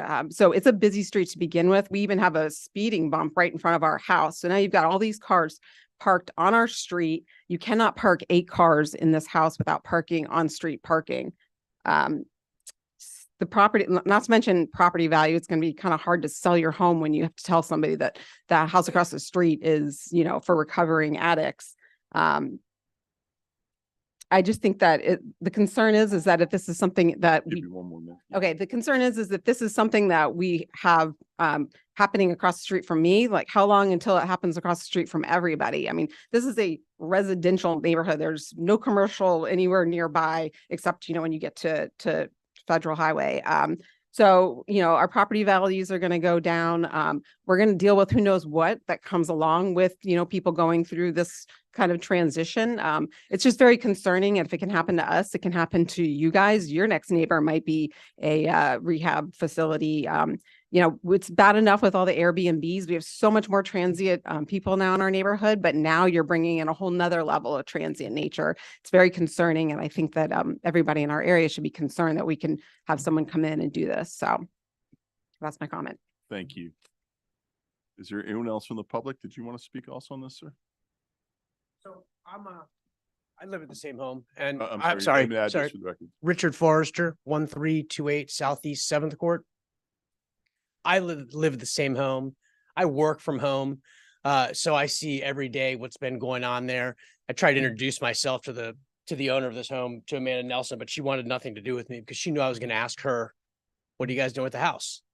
When she was also asked by another neighbor, what are you doing at the house? She was pretty evasive. It's going to be some long short-term rentals. It was a really great investment. I couldn't pass. So I echo everything that Kristen said as far as the concerns of the transientness of this. I know a lot of people go into these. I too have empathy for these women. You know, I'm all for bettering themselves however they can. But first question I ask is, why don't you do it in your neighborhood? And how would you feel if it was in your neighborhood? That's all I have to say. Thank you. Thank you. Appreciate that. We're going to address that in a moment when we're done, just so you know. I don't want to think we're ignoring. Good evening. My name is Willie Rosetta Graham Bracy. I live at 501 Northwest First Terrace, Deerfield. And I would just got up here to thank the mayor and all the commissioners and the manager and the attorney for allowing that fence to go back up, because it's more safety over there now. They are in there all day long. I mean, I don't see nobody stay somewhere all day long and can survive, but they still there all day long. But that's okay. But at night, the fence is locked, and I rode all the way around, back around by all the park, and the fence is up everywhere around there. So at night when it's locked, nobody not supposed to be in there. And I thank you all for making it more safety on that street, not for me, but for everybody that live on that street. Thank you, Ms. Bracy. Appreciate it. Thank you. How's it going? I'm Dan Lundy, 917 Southeast 17th Street. I'm here to talk about the Deerfield Beach Skate Park project that we've been working on for the past 2 years. I'm here to represent the skate community of Deerfield Beach and South Florida. We have a petition for the skate park and for support of the skate park. We have about a little over 1,300 signatures for a skate park in Deerfield Beach. We've been working with Parks and Rec for the past 2 years, and I would say right now we're a little farther behind than we were when we first approached Parks and Rec with a site or a plan altogether. So right now I kind of just want to approach you to add it officially to the commission agenda next month. We also have grants for designs and construction documents in place for this skate park, as well as money that's already been fundraised for construction costs from Jamie Foy, who's a local professional skateboarder and resident. He also has his own day in Deerfield, October 2nd. So you guys recognize that in 2020.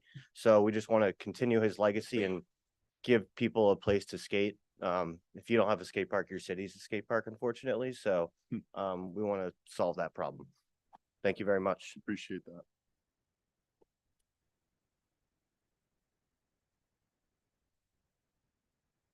Daniel Shanetsky, 34 Keswick B, Deerfield Beach, Florida, 33442. At the last commission meeting, they had brought up, there was a presentation made about putting school speed cameras in the 7 school districts in Deerfield Beach. I'm in favor of that. I think that would be excellent. Not only are the speed cameras good for stopping a lot of traffic during the school hours, but also after could be used as well. California just recently reintroduced and re-signed legislation putting in these school speed cameras. I just want to bring up one point. In 2005, they had actually done this before, put in speed cameras, and it was revoked. It was taken away. And a major reason why that I want to address is because they found that there were a lot of sudden stop accidents due to these cameras. And I can understand that. I live near Quiet Waters Elementary School. There's an overpass, Northwest 49th Street, and then on the other side, Northwest 39th Street. And I was going over, accelerating to go over the overpass. And suddenly, I wasn't really aware that this is a school zone, and also decelerating coming on the other side. So I could understand suddenly you see a sign for a speed camera, you'd stop, and that could cause accident. Now, one thing that I want to bring up that California has done that I maybe recommend if we do go through with this ordinance, which I hope you do for the speed cameras, is putting in traffic calming devices. Now, specifically, I know there are signs, there are blinking signs, which are very helpful, but one traffic calming device that California has put in that has worked very well, that has actually reduced the rate of accidents up to 44%. It's called speed cushions. Now, speed cushions are basically these rubberized cushions that are put on the roads.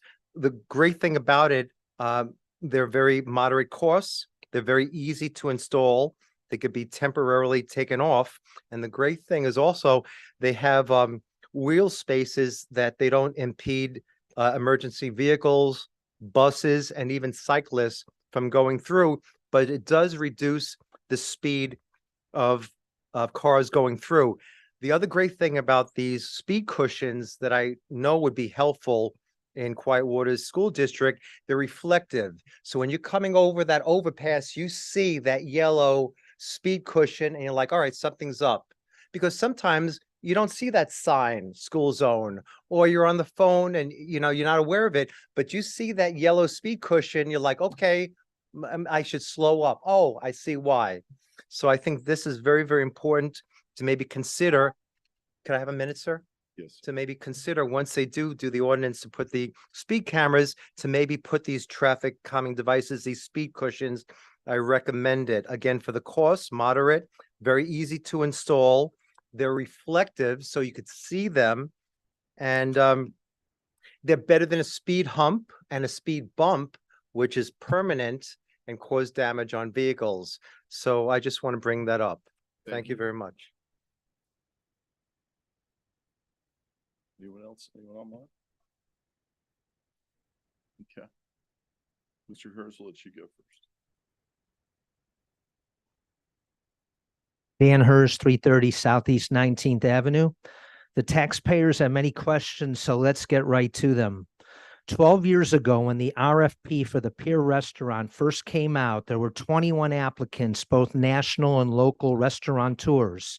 Why only 3 applicants this time? And why did David Santucci instruct staff to only advertise the Pier Restaurant on the e-procurement system, not the ideal platform to attract restaurateurs? Why on June 5th was Danielle Rossi allegedly spotted inside the Deerfield Beach purchasing manager's office during Class Act Restaurant Group's presentation while the purchasing manager was watching the presentation on Zoom? This despite the fact that Ms. Rossi received a letter dated May 26 from the purchasing manager that read in part, "Your firm is not allowed to attend the presentation of your competitors, nor are they allowed to attend your presentation." At the August 1st commission meeting, Commissioner Parnas said the following upon learning that Danielle Rossi's employees at Ocean 234 had filed a class action lawsuit in 2017 against her for allegedly misappropriating tips from 17 Ocean 234 employees. I quote, "How do we know, Ms. Rossi, that you won't try to do the same thing you pulled before on the employees of this new restaurant? It does not sit well with me. I'm not willing to take the chance that you won't do it again." Commissioner Parnas then voted for Lou and Joy Moshakis's restaurant bid. What happened to Commissioner Parnas's thought process when just 3 short weeks later at the next commission meeting, he voted for Danielle Rossi's restaurant bid? During the same August 1st commission meeting, the following exchange took place. Danielle Rossi said, "We settled the lawsuit out of court." Then Commissioner Parnas said, "For how much money did you settle for?" Then City Attorney Anthony Soroka said unexpectedly, before Ms. Rossi could respond to the commissioner's question, "You don't have to disclose that, Ms. Rossi." Why is the city attorney jumping in here? I thought he is paid to represent the city of Deerfield Beach, as he stated earlier this evening. If the city attorney is also acting in a dual capacity as Ms. Rossi's defense attorney, shouldn't he have to disclose this to the taxpayers? At the August 23rd commission meeting, current Pier restaurant owner Tula Amana brought multiple witnesses with her that told the commissioners that they had seen Danielle Rossi walking in and out of the purchasing manager's office during the June 5th presentations of her competitors. Why then did Commissioner Drosky, after calling Tula a pillar of the community, imply out loud that the city employee that Tula's witnesses saw with Danielle Rossi, may I have another minute, please? Why imply out loud that the city employee that Tula's witnesses saw with Danielle Rossi may not actually have been a city employee? At the September 6th commission meeting, why did the purchasing manager say the following when he explained instructions given to the 3 restaurant finalists before the June 5th presentations? I quote, "All 3 were more than welcome to come into the purchasing office for clarifications or questions. The fact that Danielle Rossi was present, it's irrelevant," end quote. In closing, I want to quote Commissioner Preston, who said, "When the previous owner, Tula, feels the process was unfair, that's a problem. There is a measure of mistrust. Tula must be treated fairly, and I don't feel everybody believes the process was fair. People need to feel right about the process." Anyone else from the public?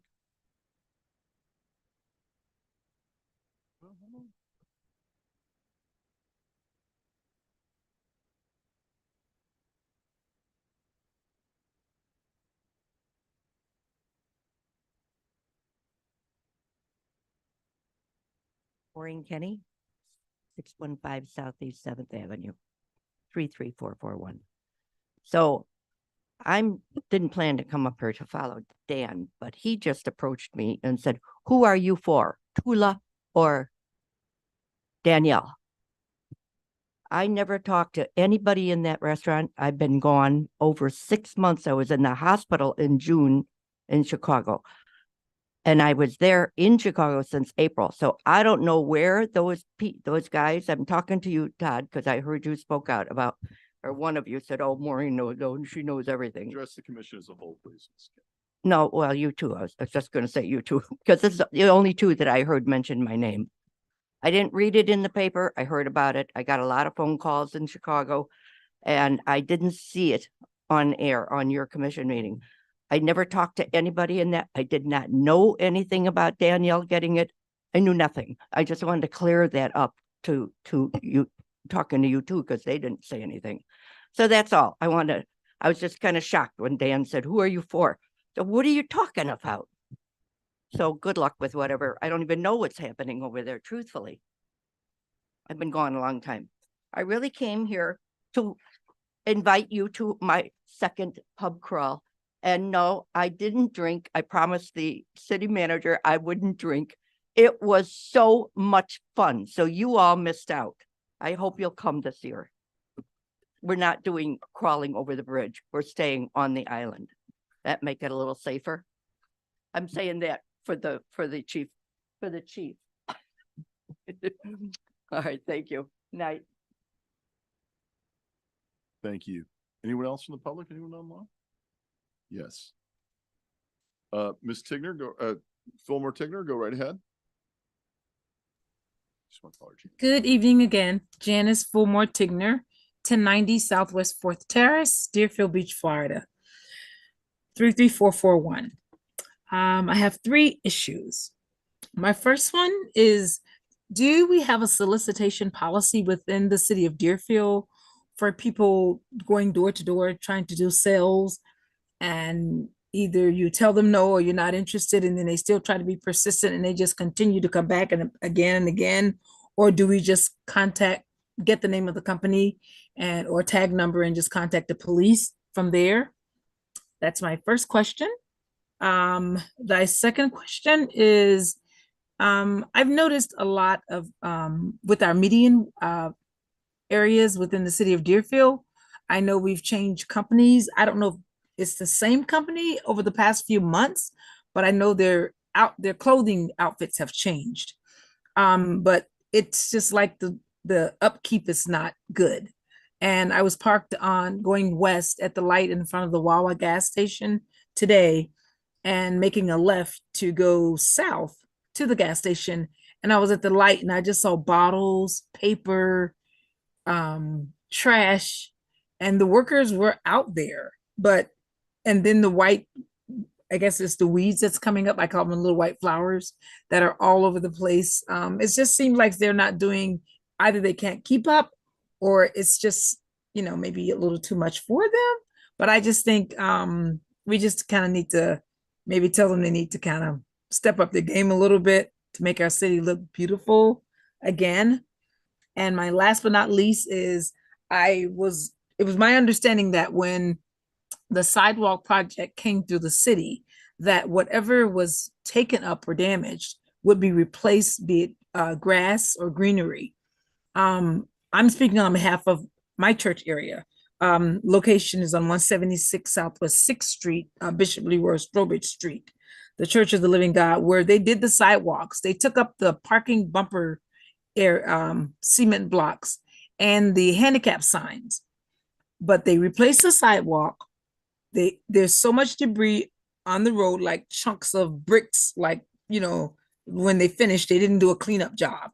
And where the bumper stops were, now people are parking in those spaces, and where the bumper spots was because your front tires go into the groove. So they didn't replace the bump. They didn't put the handicap signs back up. They didn't replace grass in the easement areas and where the bumper stoppers were. So I think that the city somebody needs to come by and address that as well. I'm a member there.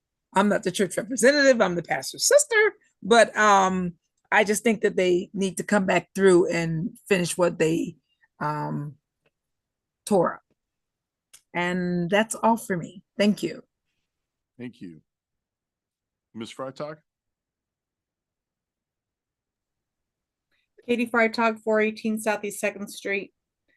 I have one major question and one major request of the DIAs, and that is to ask, what vision do you see for Deerfield Beach? Where do you see our city 2, 5, 10 years down the road?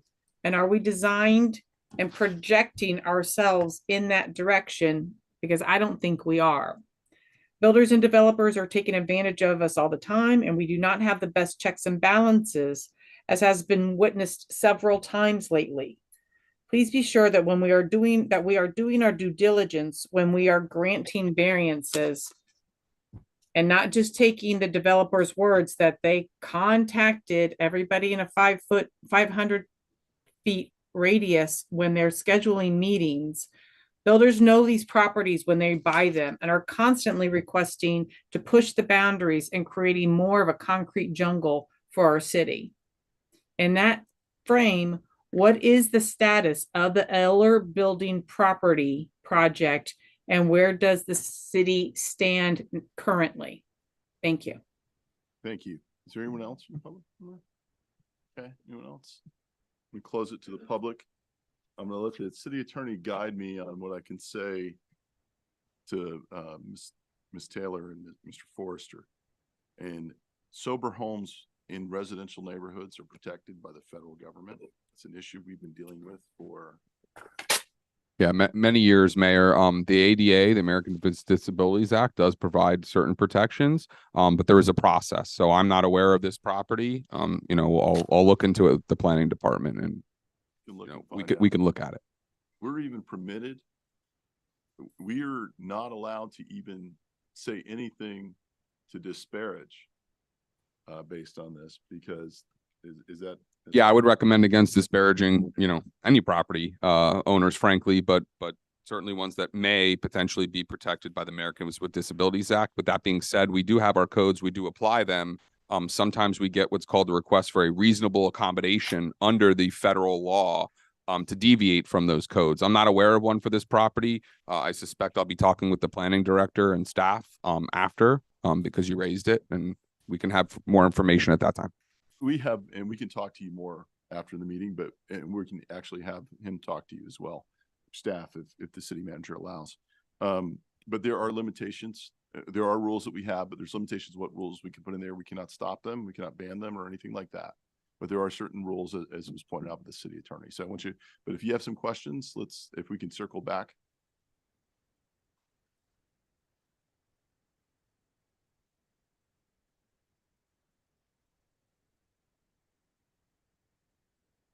Yeah, there are. Oh, yes. There are. Yeah. Oh, yes. Yes. Yes. And we can give you some more information to help you guys out with that. And we can certainly look into that. Mr. Lundy, I'm going to talk with staff on that. I think Mr. Lundy may have left. He probably was dying of heat, but we can talk to staff about that a little bit more. And, I'm not looking to put it on the next agenda. I don't know if anybody else is, but I think that needs to be held off. Mr. Shinetsky, you cannot put traffic calming devices on Hillsborough. It's a state road, so you're not going to be able to do that. But and we do have traffic calming like that in the city, so that we've been using. But I think the cameras are going to be helpful. City attorney or city manager, do you want to address some of the comments from Mr. Hers? We'll let you Yes, Mayor, I can do that. I would just, look, I literally lost track of the amount of statements that Mr. Hirsch said, but I did catch the first two, which were inaccurate.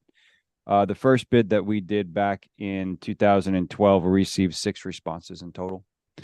And I never did instruct the purchasing division in any way to only use the e-procurement marketplace to solicit those bids. That is our official bidding system, and we do release all of our bids unless otherwise exempt, and a restaurant bid is not, through our e-procurement marketplace. And in some cases, we do use outside consultants or get the word out through other ways, and we did that as well. So I just want to clarify those 2 misstatements that were made about the process and specifically about me. Thank you. I don't see that. I know we're in the middle of litigation, so it's probably best not to address some of the comments. That's correct, Mayor. Okay, so we'll leave it at that. But Vice Mayor, do you want to say something? Yes. Mr. Hertz, when it came to the restaurant, I voted for L&M both times, not once, and changed my vote. And I don't take when the commission votes a certain way and I voted another way, I don't take it personally. I wish the winner of the contract the best and the best of luck in her endeavor. But I did vote for L&M twice. I never changed my vote. You're incorrect again. Thank you. As far as Ms. Kinney's statement, that certainly contradicts statements made by Ms. Amana's employees, and I believe even herself, but I know certainly her employees. So you said that don't comment, please. Ms. Tigner, as far as the policy, Ms. Fulmore Tigner, my apologies. The policy regarding door-to-door sales, yes, they're allowed if you have a permit. You have to go to the city of Deerfield Beach, you get a permit. It's a very clear ID badge. Anybody else that goes door to door that doesn't have that, that means they're in violation. And yes, you can call the police on them or code enforcement, and we can, or just call me and we can make sure somebody gets out there and takes care of that. I'm going to let the city manager address the issues with the sidewalk grass replacement at the church and the medians. I don't think there's been a change, but. Mayor, I'll go ahead and take a look at the issue over at the church. I'll have my environmental services director here who can look into that. As it relates to those medians are privately maintained by Home Depot. And so they do they've historically done a very poor job of maintaining those. As I had mentioned to you, we are trying to work with all these medians that appear to be city medians and they are not, to try to regain control of those. But these were probably done through developers agreements where they had given they had agreed to do that in for forever. And and we want to find a way to still hold these developers accountable for what they promised through those development agreements. So we're working on that. I think that answered all of the questions that made sense. Yes. Okay. Thank you. Okay, ready for the next item, Mayor? Yes. Okay, we have one board appointment on consent. Number 10, a resolution of the City Commission of the City of Deerfield Beach, Florida, appointing Daniel Shinetsky as an alternate member of the Planning and Zoning Board and providing for an effective date. Anyone from the public here to comment on this? It's not Daniel? Dan Hers, 330 Southeast 19th Avenue. I wholeheartedly support Mr. Shinetsky's nomination. I think anyone who shows up as diligently as Mr. Shinetsky does to the Deerfield Beach Commission meeting should be commended. And again, highly recommend you voting him on. Thank you. Anyone else from the public that's not Daniel Shinetsky? Anyone online? I'm going to close it to the public. Motion to approve. Motion by the Vice Mayor. Second. Seconded by Commissioner Preston. All in favor say aye. Aye. Those opposed? Passes unanimously. Congratulations, Daniel. Thank you for your service. Mayor, the items 11 through 16 are currently on consent. Okay. Is there anyone that, I'm going to guess there is. Is there anyone that would like to comment on item 11, 12, 13, 14, 15, or 16 by a show of hand? Just show your hands. 2, 3. Okay, so we have 3. Mr. Hurst, which items do you want to? 12 only? Okay. Yes, ma'am. How many? 12? Okay. 12? Okay. It sounds like we're pulling number 12, right? Anybody for 11? Any pulls for 11? 13, 14, 15, or 16? Anyone online?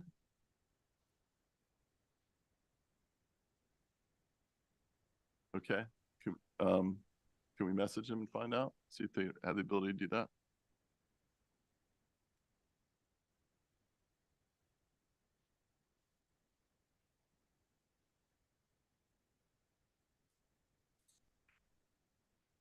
How about we just move forward with what we have then? Let's go ahead. Well, let's see. Hold on.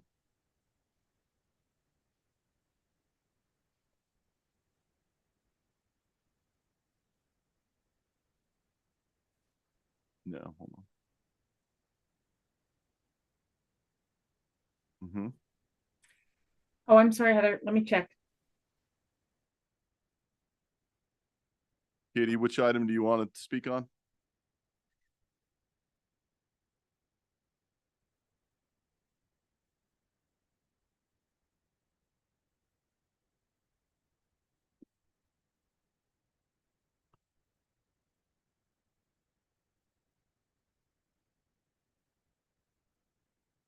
Okay, not getting a response. We're gonna go ahead and move forward. Do by motion. 11, 13, 14, 15, or 16, we can do as a group. So I'm gonna close the public hearing to those. So moved. Second. Okay, we have a motion by the Vice Mayor, second by Commissioner Hudak. Do you have a response from her yet? No. Okay, so we're just gonna move forward. All right. Roll call, please. Commissioner Drosky, Yes. Commissioner Hudak, Yes. Commissioner Preston, Yes. Vice Mayor Parnas, Yes. Mayor Gantz. Yes. Item number 12 is a resolution of the City Commission of the City of Deerfield Beach, Florida, approving the special event permit application submitted by the Deerfield Beach Historical Society for the Art Stroll special event taking place on 21st Avenue from 2nd Street to 4th Street on February 17th, 2024, from 10 a.m. to 10 p.m. and February 18th, 2024, from 10 a.m. to 6 p.m., approving a waiver of fees and providing for an effective date. Okay. Anyone from the public here to comment on this item? Ladies and gentlemen?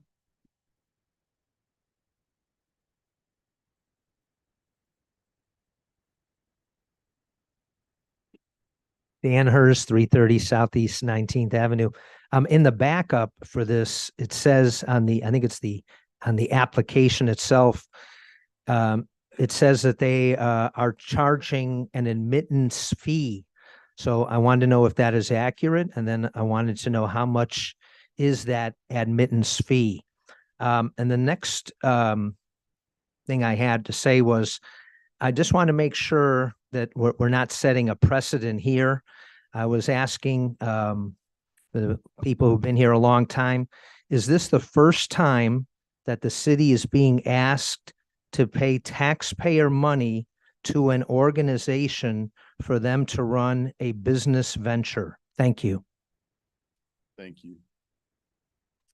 Ever heard of Mango Festival? Anyone else?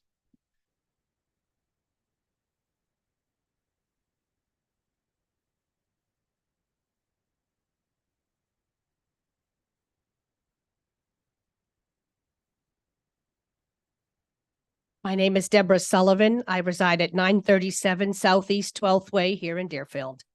I just want to say that I completely support the Historical Society helping with this, doing the art stroll, managing it. I'm on the cultural committee. I represent District 1.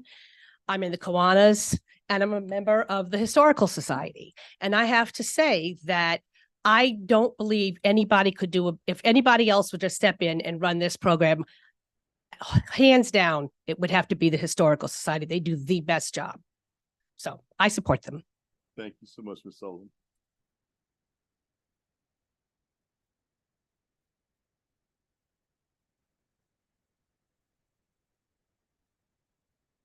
Halima Lamar, 660 Northwest Second Terrace.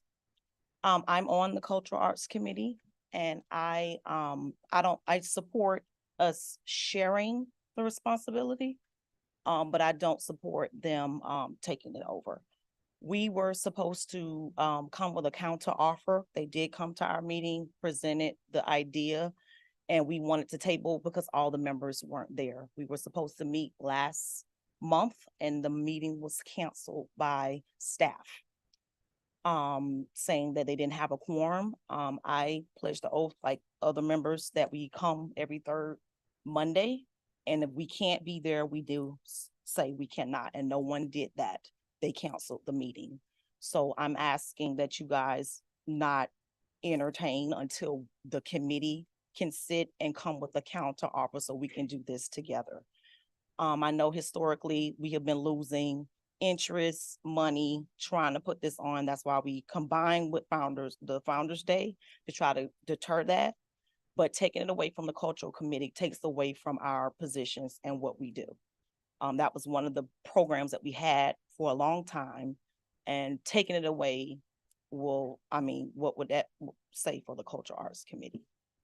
So that's my stance on that, to allow us time to meet and come with a counter offer so we can have have an agreement on, us moving forward together and not just have them take over and profit. Thank you. Thank you.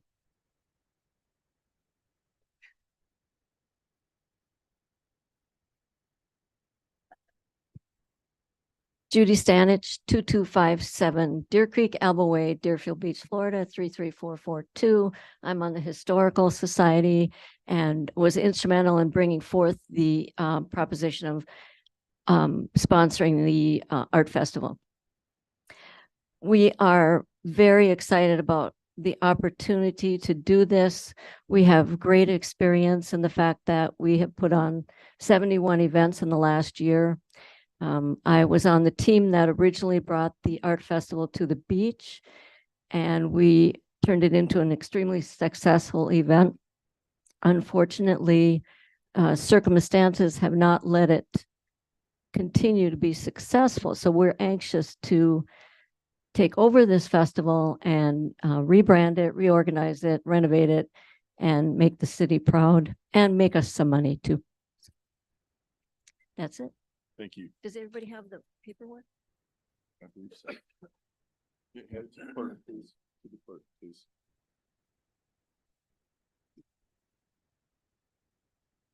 Yes, ma'am. Karen Shelley, 190 Durham D. I want to support this resolution. I have, in the 3 years I've lived in Deerfield, I've gotten involved with the Historical Society. I'm not a member yet, I'm sorry, but I've been to many of their events and they're all first class. And what I got the most out of them, that they were truly community events, and I've met so many different kinds of people. I think it's a wonderful idea. Everything that I've attended that they've or been part of that they have done has been top notch, and I encourage your support. Thank you.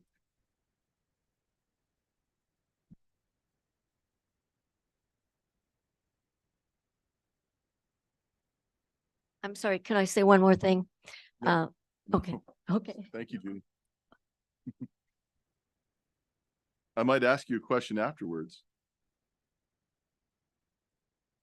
Enrique Palacios, 355 Southeast Thank you. First Way, 33441, member of the Deerfield Beach Historical Society. There was a comment made earlier by one of the speakers that there will be an admittance fee. That is not the case. It is an event that is free to the public. If there is going to be any kind of fee assessed, it's going to be to vendors that will come in to sell their wares or participate in the event. Those fees are required for us because we provide services to them. So, but the event is free to the general public.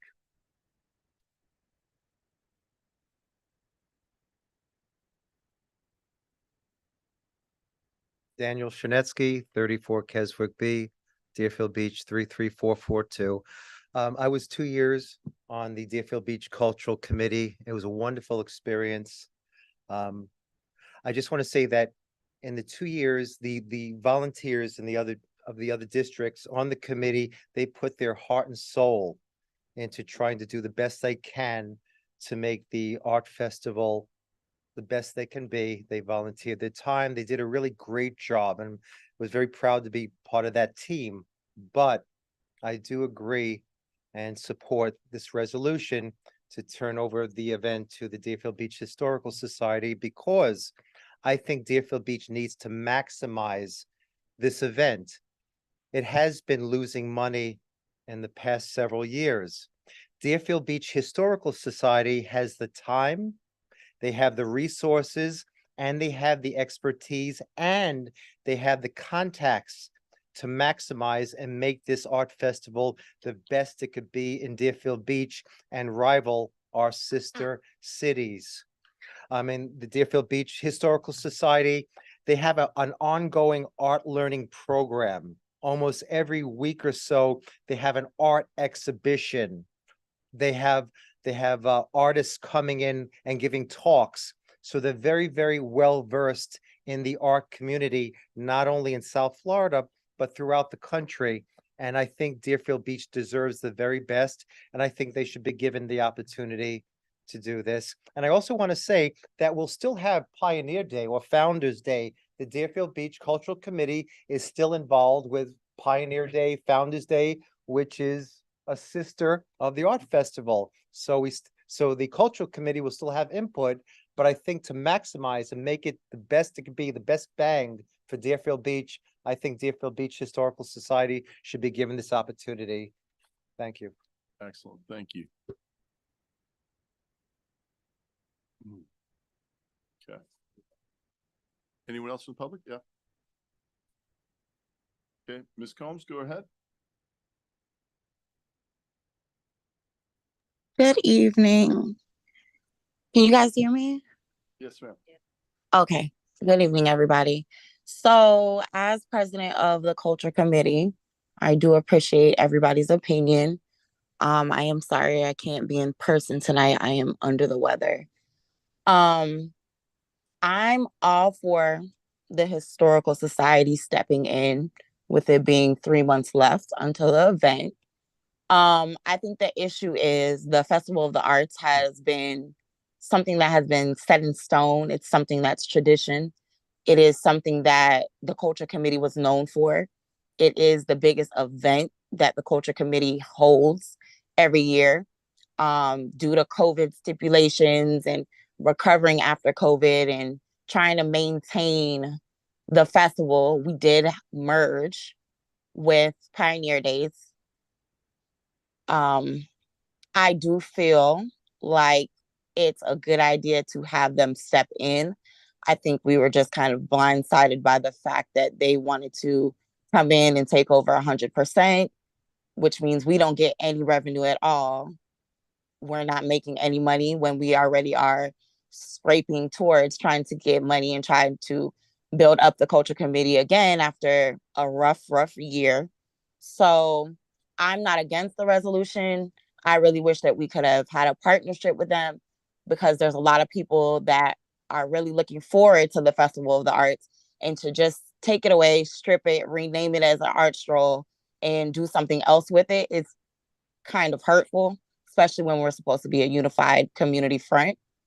But at the end of the day, the city has to do what it needs to do for its best interest. If they're going to take over financial responsibility, then okay, more power to them. But if they're trying to tap into some other resources, I'm not really sure. But again, I wish that the culture committee could benefit from the art stroll if they're going to do it in some capacity, so that we are profiting in some way so we can continue our mission. Thank you. Sir, we have Katie Freitag. Go right ahead. Katie Freitag, 418 Southeast 2nd Street. I just had one quick question regarding the city providing 3 10x20 tents for $810. The tent for the bars, plural, that will run along Ocean Way for the event that they're requesting. I just want to be square that other 501c3 organizations will be able to have bars that weekend, as many organizations have budgeted the potential revenue from the sales of alcohol at this event, and look forward to being able to provide the assistance that we do in our community through scholarships and other events and things that we do, or that we are not in a position to lose these funds, knowing that we don't receive additional funds from the city of Deerfield Beach in any way. These are the funds that we use to do our scholarships to be able to provide our projects within our organization. So I just want to verify that this does not take away in any way, shape, or form the ability for other 501c3 organizations to have bars that weekend. Thank you. Thank you. Is there anyone else from the public?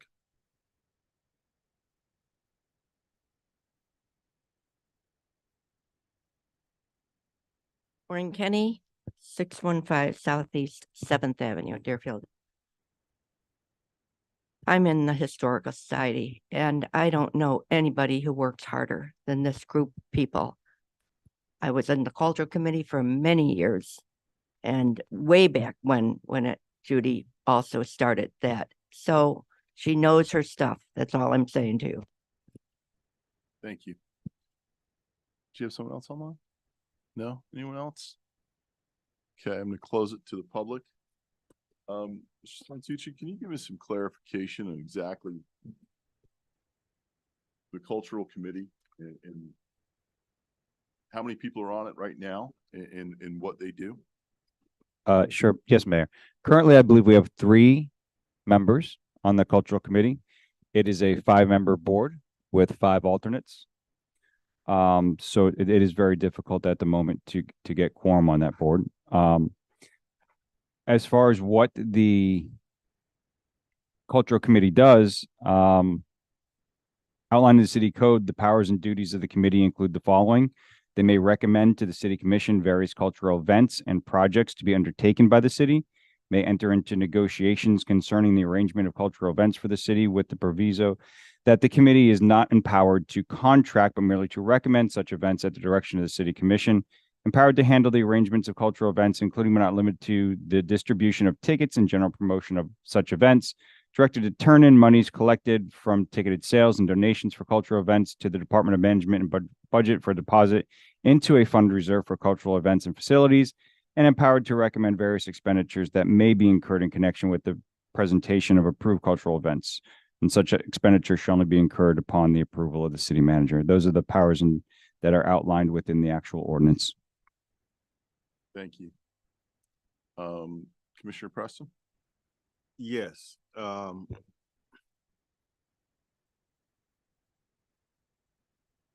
I agree, that, that the Historical Society, as Ms. Gomes said, for them to step in now and to be able to, take on this event. But, you know, my concern is that the functions of the cultural committee now are being pushed back, and possibly eliminated. It would have been a good thing if the talks had happened prior to this situation, and there is no time to delay this and say, let's come back at another time, because the event is at hand. Now, that being said, I just think that we have a board in place, and I just want to make sure that that board is given every opportunity to be able to display its function as a cultural committee. And though this situation finds itself in a very complex way, what are we going to be doing for the future? Okay, what's going to happen to our cultural committee? You know, by doing this, you know, and I'm hearing from everybody that the Historical Society is the organization to represent this, and I don't doubt that. But are we stripping the cultural committee of its identity, giving it a personality? You know, what we have to consider that. So that's my concern. I understand we're at the 11th hour here. We have to do this. And even the president of the cultural committee says she welcomes the Historical Society. But to me, there wasn't good communication like it should have been. So. Okay, thank you, Commissioner Hudak. Thank you, Mr. Mayor. I'm sure the communication wasn't ideal, but this event is 4 months away, and I don't know that any planning has been done yet. So I'm, at least my representative has told me that there has not been any planning done for this event. And time is of the essence right now. We are 4 months from when this event is supposed to take place. So you're correct. We don't have time to push it down the can, waiting for the cultural committee to get a form so that they could try to get some kind of a proposal up. And I think that has been a challenge for the cultural committee, is getting a forum. They've got 5 alternate members, but maybe they have lost their identity, and we'll have to figure out a way how to get that back for them, because realistically, if the table had already been set for this event, which it should have been by now or pretty close, I don't think the Historical Society would have come forth and said, hey, you know what, we can do something here. So I am fully supportive of this, but I do want to dovetail off of Ms. Freitag's comments. I do hope that other 501(c) organizations do have an opportunity to put up tents, especially for the liquor sales, because I do know that this is one of the big revenue drivers for those organizations, and I don't think it should be exclusive for just the Historical Society. So if we could talk a little bit about that, it'd be greatly appreciated. Thank you. Staff, can you get some clarity on that? Sure. It's my understanding that temporary liquor sale permits used to be 3 per year for a nonprofit organization, but that's changed. So now I think what you're seeing is nonprofits wanting to do more of this, which I can understand. But we will have multiple 501s providing alcohol sales at this event and others. But because of what we're seeing with the ability now for nonprofits to do more of these and more of these, I think what we're trying to understand internally is how can we be equitable, but find structure as well. Yeah, spread the wealth, make sure that they all have an opportunity. I have no issues with that. Motion to approve. Before we do that, I just want to say this. When you only have a 3-person board, if one person's slow to respond, whether they're going to attend the meeting, the meetings get canceled if you don't have a quorum. So I think that's part of it. And I think even reaching out to say, you know, hey, what's everyone's opinion on this?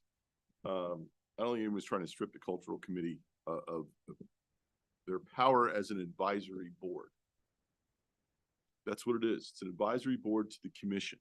So when the cultural committee makes a recommendation, handles events and things like that, right now they're having a little, they're struggling a little bit, but we hopefully get some volunteers on there and get the cultural committee going again. But I don't think anyone's trying to strip them away from the ability to do a lot of these different events that they do in the city, and their input's extremely valuable. The board members we have on there, I don't want anyone to think it's not, because it is. But I think having the ability to actually get this thing done, and I like the fact that the Historical Society took some initiative to do it.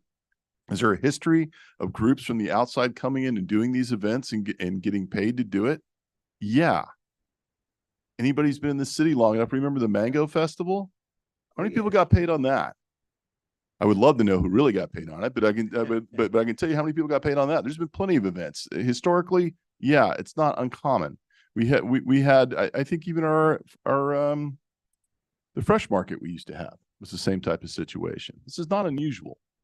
So I hope that answers that question, clarifies it before it gets running amok. But I appreciate the initiative, and I like the fact that you're working with the other 501c3s to partner up on that. And I hope the cultural committee's input on things is important too, because I think it is important. So, but I love the fact that you guys are taking this initiative. So, I think historically from the Historical Society, they did a great job on events. So I think this will be good.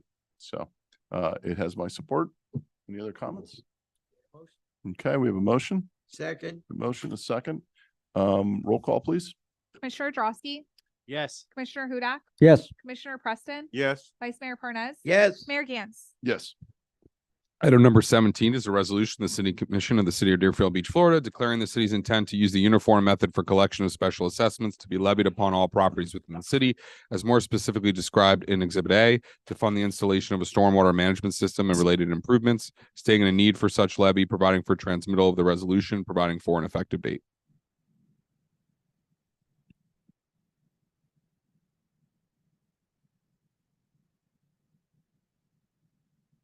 Go ahead, David. Thank you, Mayor. Next slide, please. We'll go ahead and get it. I know it's late night.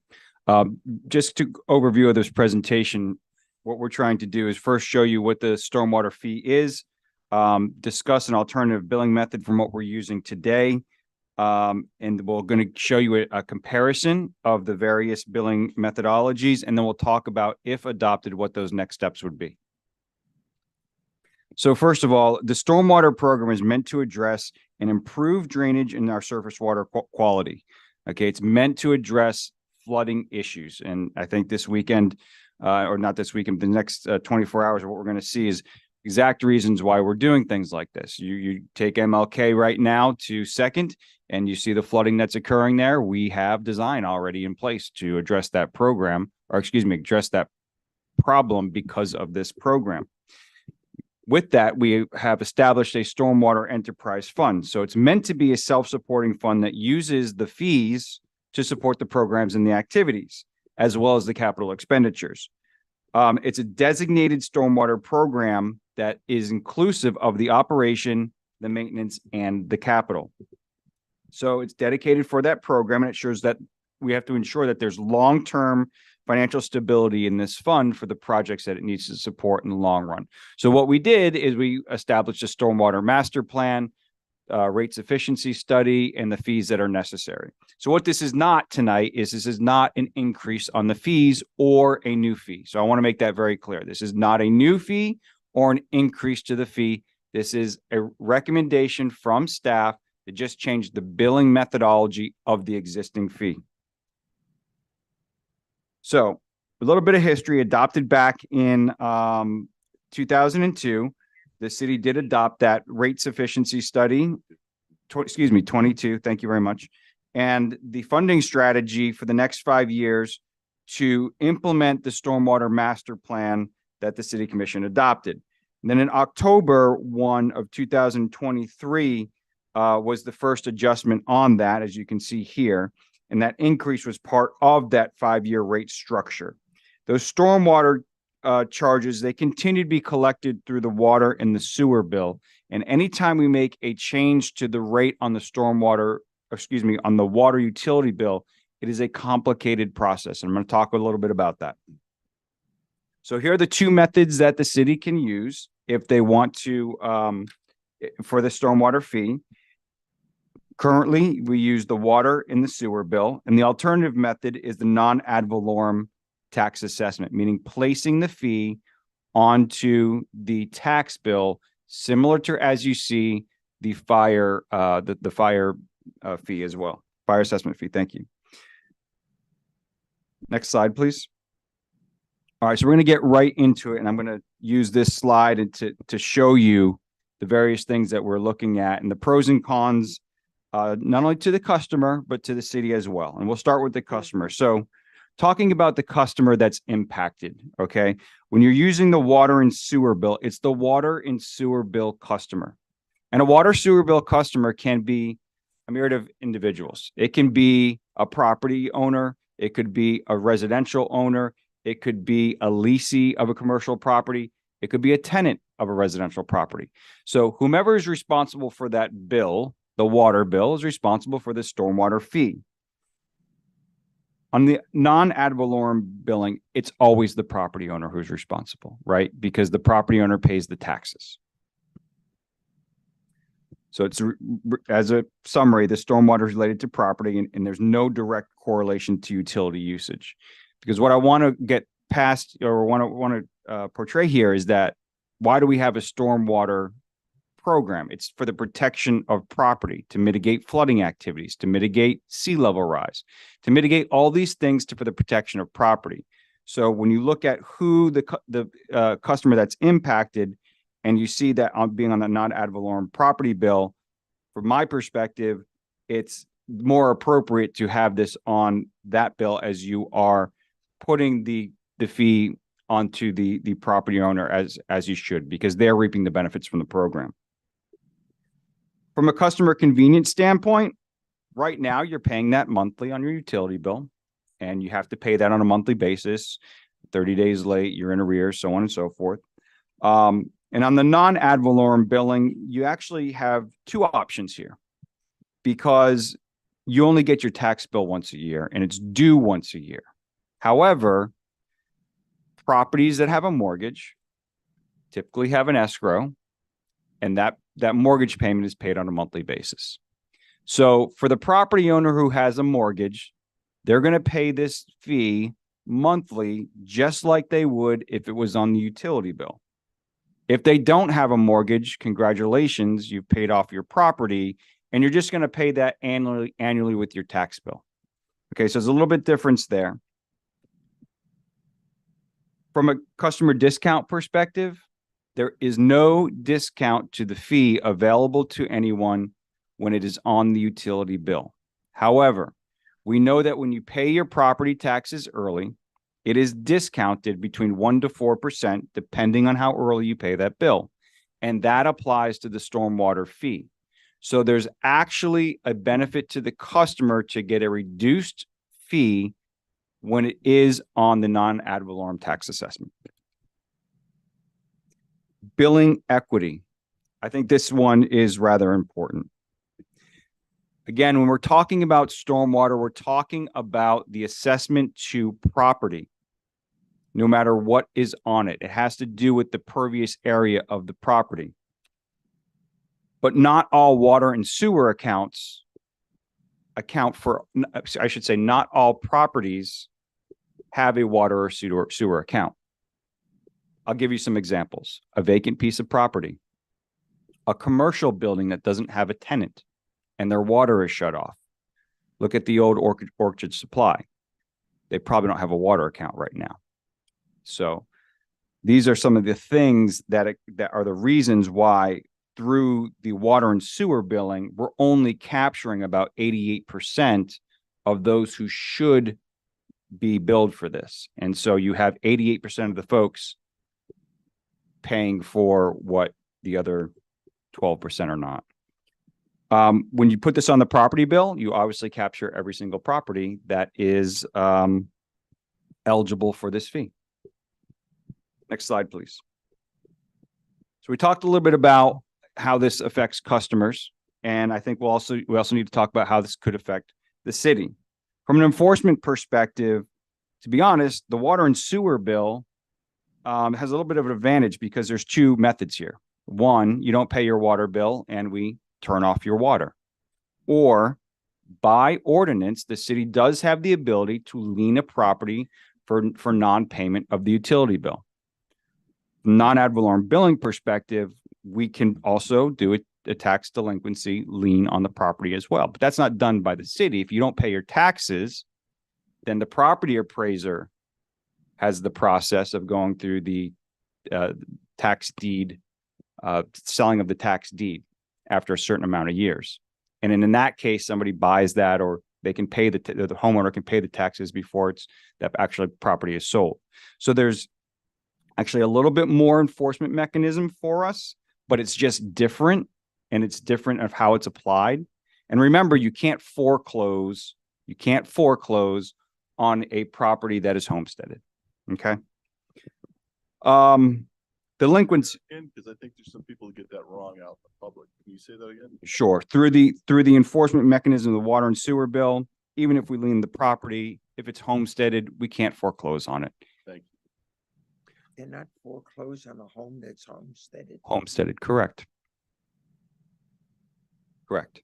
So as far as delinquency rate, we see a higher delinquency rate on the water and sewer bill at 4.2% than you typically do on the non-ad valorem billing, meaning the payment of taxes, which is typically at 2.3 right now. Rate adjustments. We can actually adjust the rate more often when it's on the water and sewer bill. We could do that, and we don't do that very often, obviously, but we can do it at basically any time the city commission wants to by resolution. Non-ad valorem tax billing once a year, just like the fire assessment fee. So there's actually a little bit more flexibility when you do it on the billing cycle. Billing updates and impact to the city. This is where I talked earlier about how difficult it is to work with Broward County specifically on the water and the wastewater. Because remember, not our entire city is on the city's water system. So when we have to bill for things like the stormwater fee, we have to work with Broward County to get that on their bill. And it's not as easy as you would think. It is very complicated. This year, it took us 6 months, and we found significant amount of errors in our first audit of Broward County's information and had to make a lot of adjustments.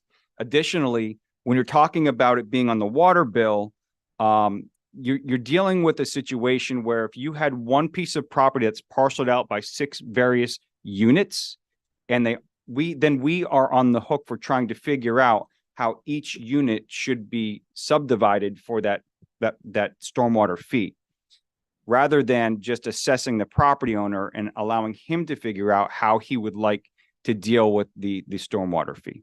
So that's also an issue that we see when it's on the billing, on the water and sewer billing.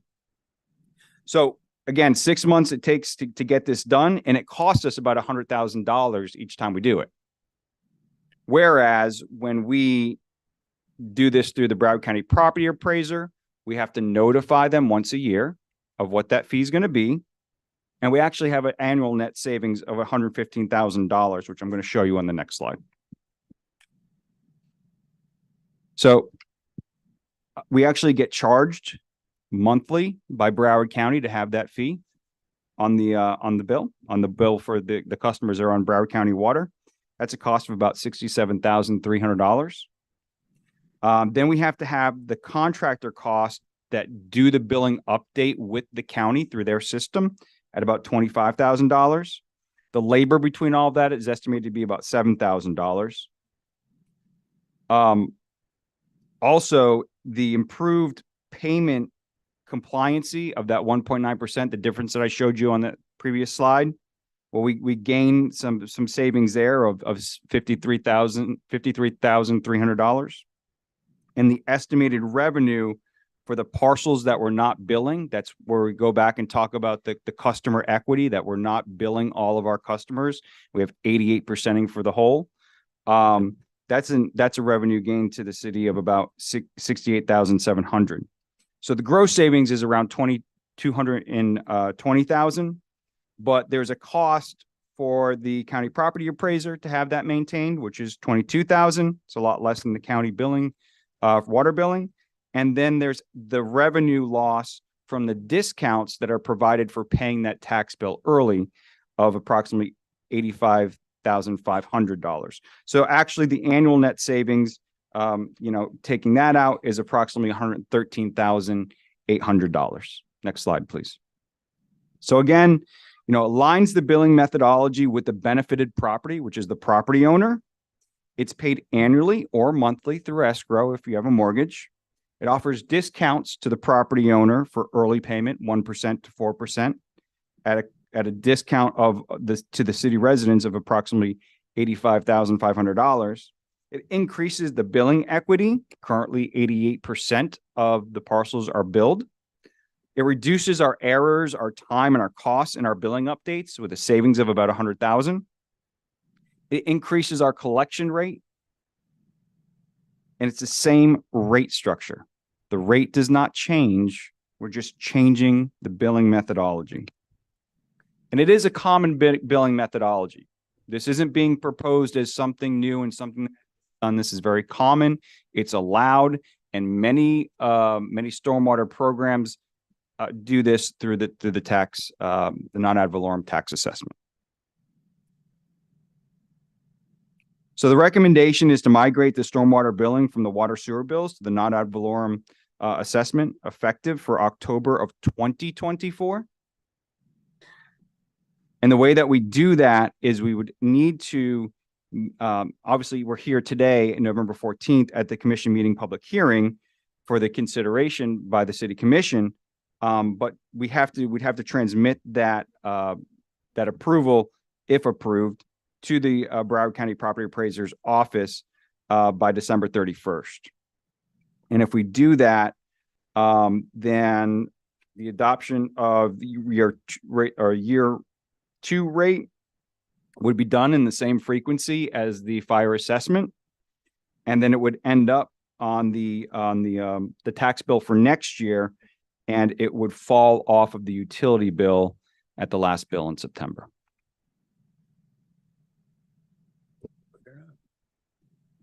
That's all I have. I'm happy to address any questions that you may have. Is there anyone from the public that would care to comment on this item? Thank you, Mr. Santucci.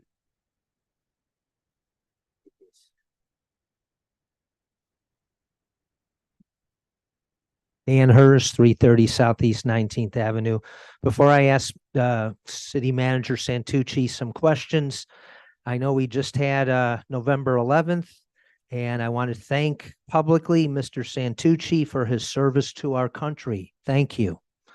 With that being said, I have a few questions. First of all, is this the same stormwater fee that you just raised over 20% in the budget that was just passed starting for October 1st? My next question is, you're using a property tax delinquency rate of 2.3%. I find that very interesting because when it comes time to budget every year, the delinquency rate used is 5%. And I've argued for years that delinquency rate is lower than 5%. But when it comes time to budgeting, you stick with the 5%. So what is it? Is it 2.3% or is it 5%? The next question I have is, I heard very loud and clear that you cannot foreclose on somebody for non-payment as long as the property is homesteaded. But what if the property is not homesteaded? I'm thinking out loud of a lot of people in Century Village who happen to be snowbirds and are on a very fixed income. Now, based on what you're proposing, they can actually lose their house in foreclosure. I wonder if you have taken that into consideration. Thank you very much. Thank you. Anyone else from the public?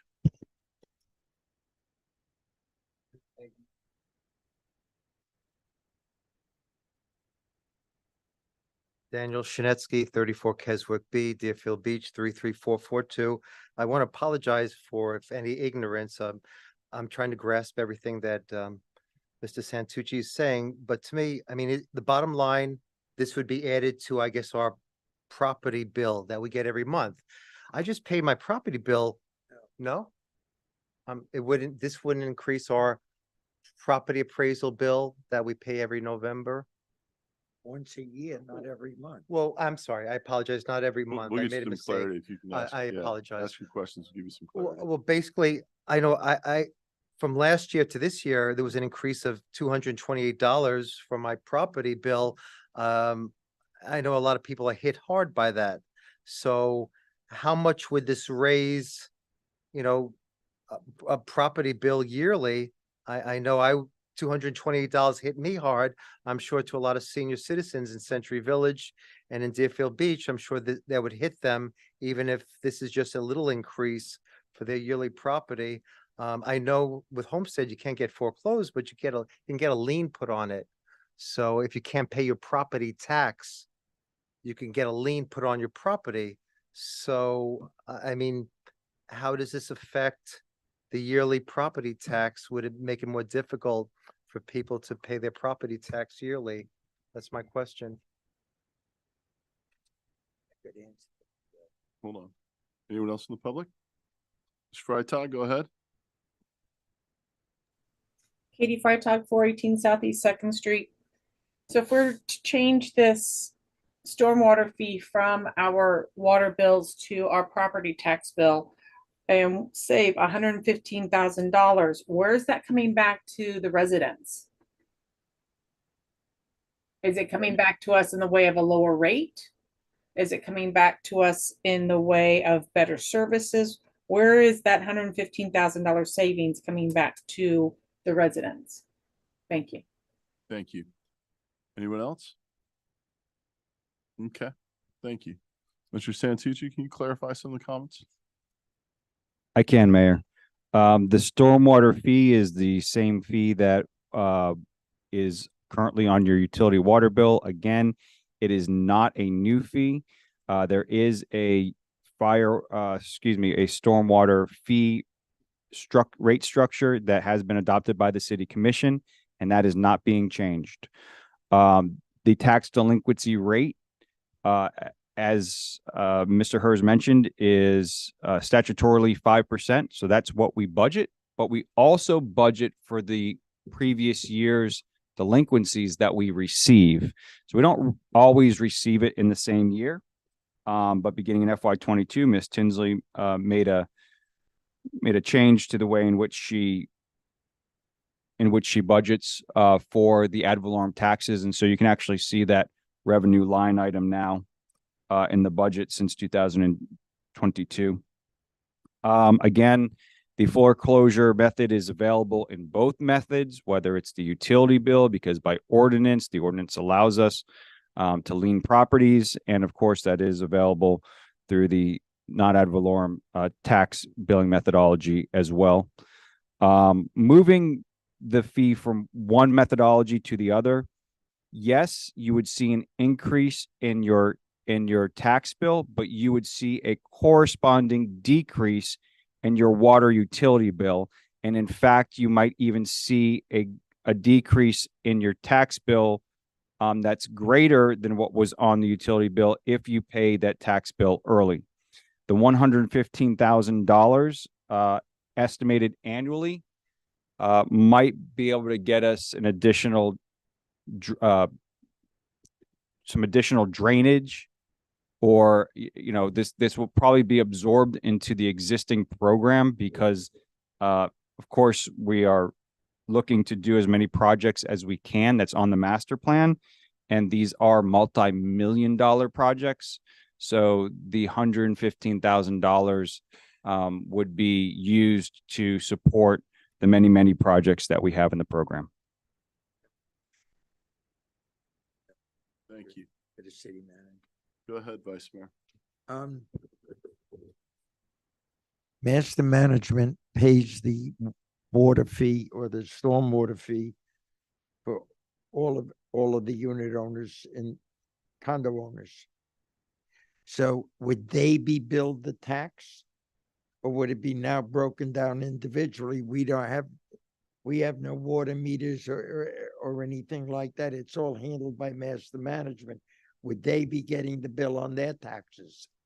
To answer that question, Vice Mayor, each property owner would now be responsible on the property tax bill rather than the utility billing customer, which I understand, based off what you're saying, I believe there are 3 meters in the entire village. That's correct. Yep. So then I would have to discuss with master management of reducing their fee for that amount to the unit owners.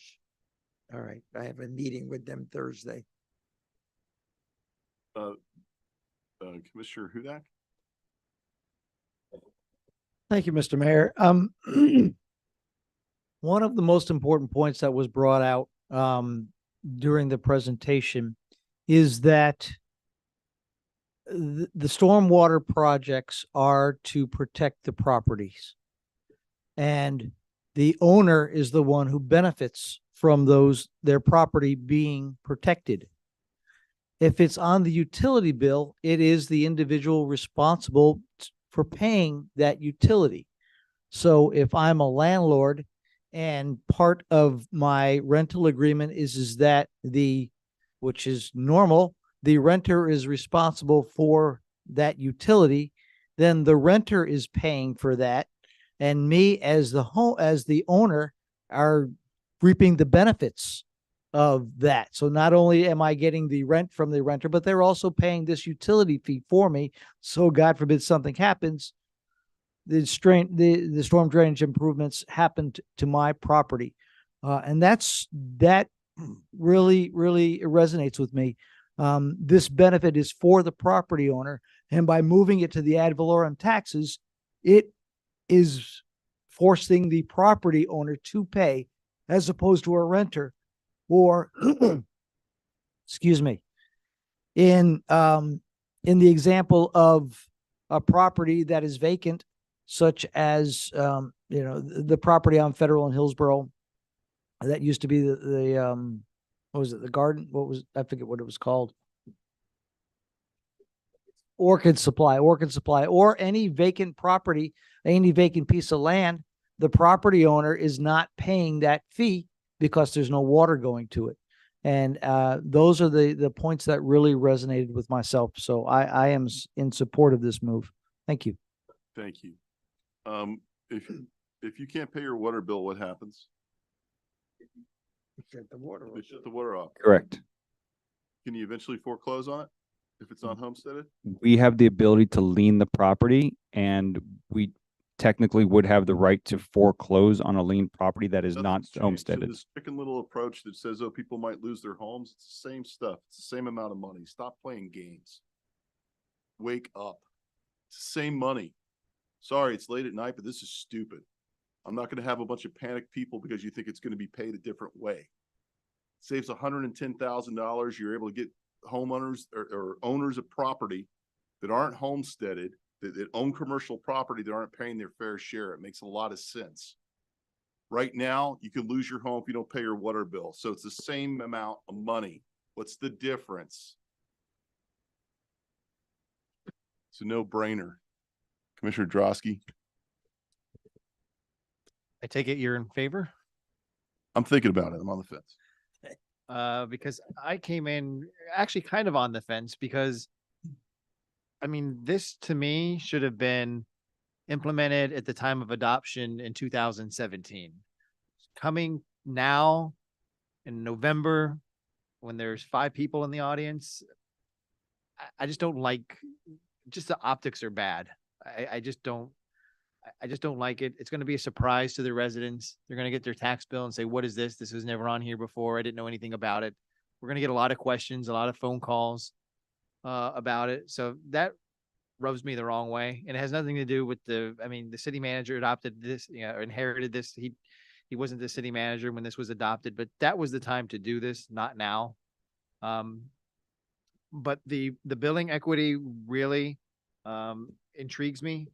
As Commissioner Hudak was saying, the properties that are vacant or don't have a water bill are not paying. And that's not fair. That's not equitable. And I think the proposal to add it to the tax bill is equitable. And that levels the playing field, and that has a lot of interest to me. So maybe I can get over my disdain for doing it now for the billing equity, but it's closer in my mind than you think.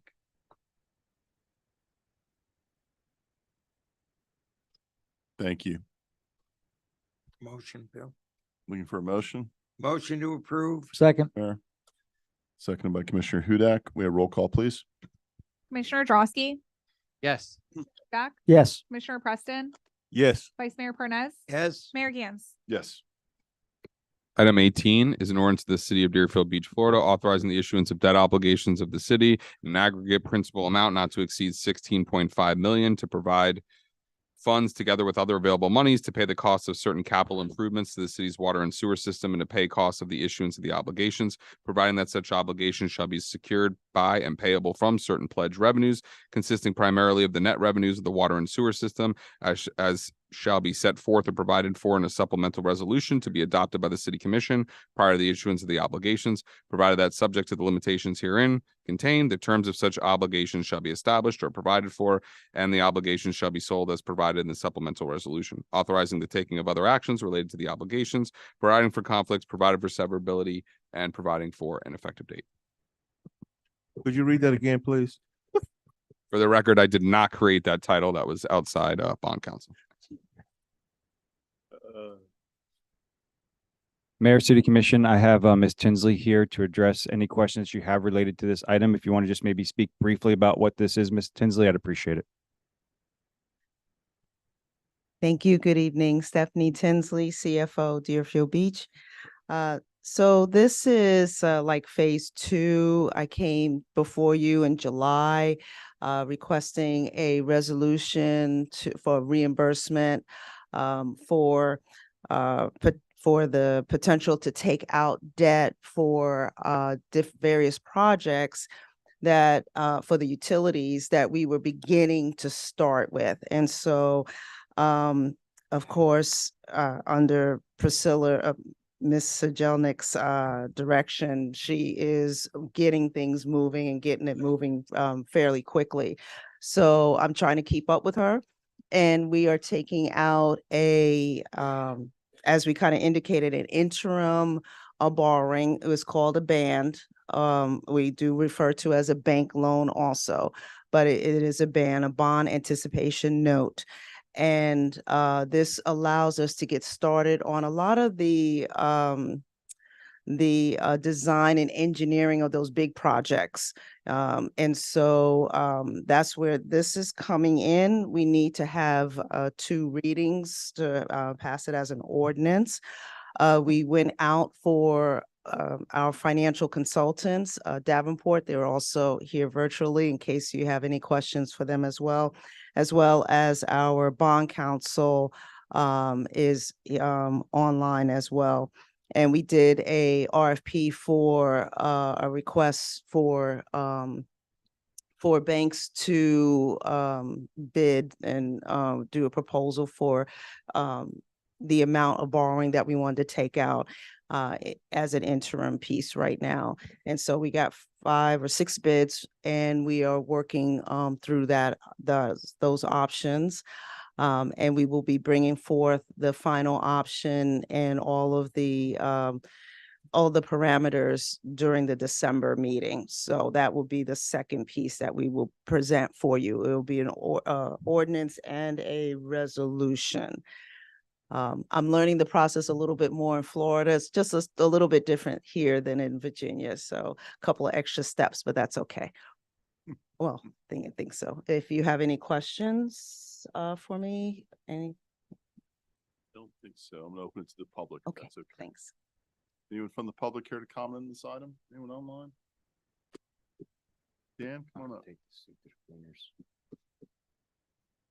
Dan Hers, 330 Southeast 19th Avenue.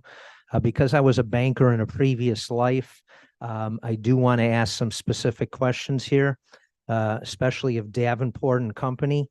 I'd like to know what the agreement is with them. Are they being paid a flat fee? Are they being paid a percentage of the loan amount that they procure, or is it some other form of payment? I'm also a little bit surprised that we needed to hire this consultant. Banks are clamoring to do loans like this for municipalities, which have extremely little risk. And we now have in place in this city a very, very capable CFO.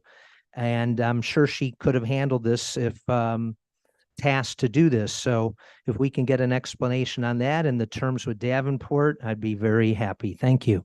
Thank you. Is there anyone else from the public? Gwen Clark Reed, go right ahead. Gwen Clark Reed, 1430 Southwest 6th Way. Will we be using the funds that we get from the stormwater payments to pay back this loan? Is that the way this is going to work? We're going to go out and get this money from the banks, and then from the monies that we collect from the stormwater payments, pay this loan back? Could somebody Thank answer you. that, please? We'll get some answers for you. Thank you. Anyone else from the public? Okay, I'm gonna close it to the public. Ms. Tinsley, can you answer some of those questions? Yeah, and I'm going to let Ms. Tinsley, come on, it's fine. You can discuss the fee, and then I can handle the rest of what they actually did and what services they provide. Go ahead. Okay, sure. And Davenport is on line, so they can probably better discuss their fee structure with this setup for the borrowing, and why I can't do. Should I answer that? Yeah, just describe their fee structure in this. RT Taylor, are you? Yes, RT Taylor.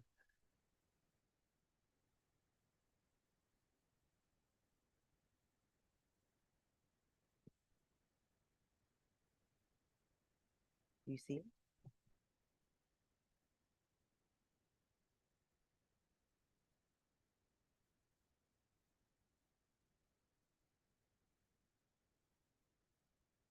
So let me just go ahead and get into it. I know that Mr. Hers did request a public records request in the contract, so any fee structures will be provided in there for sure.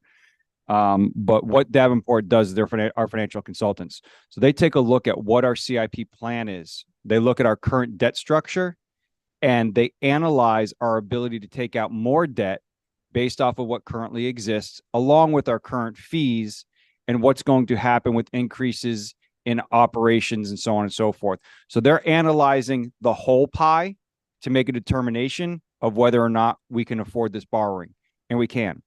So it's not just transactional based. They're looking out for the fund in the long run, and our strategy moving forward about how we're going to complete all these projects with the current fee structure that we have.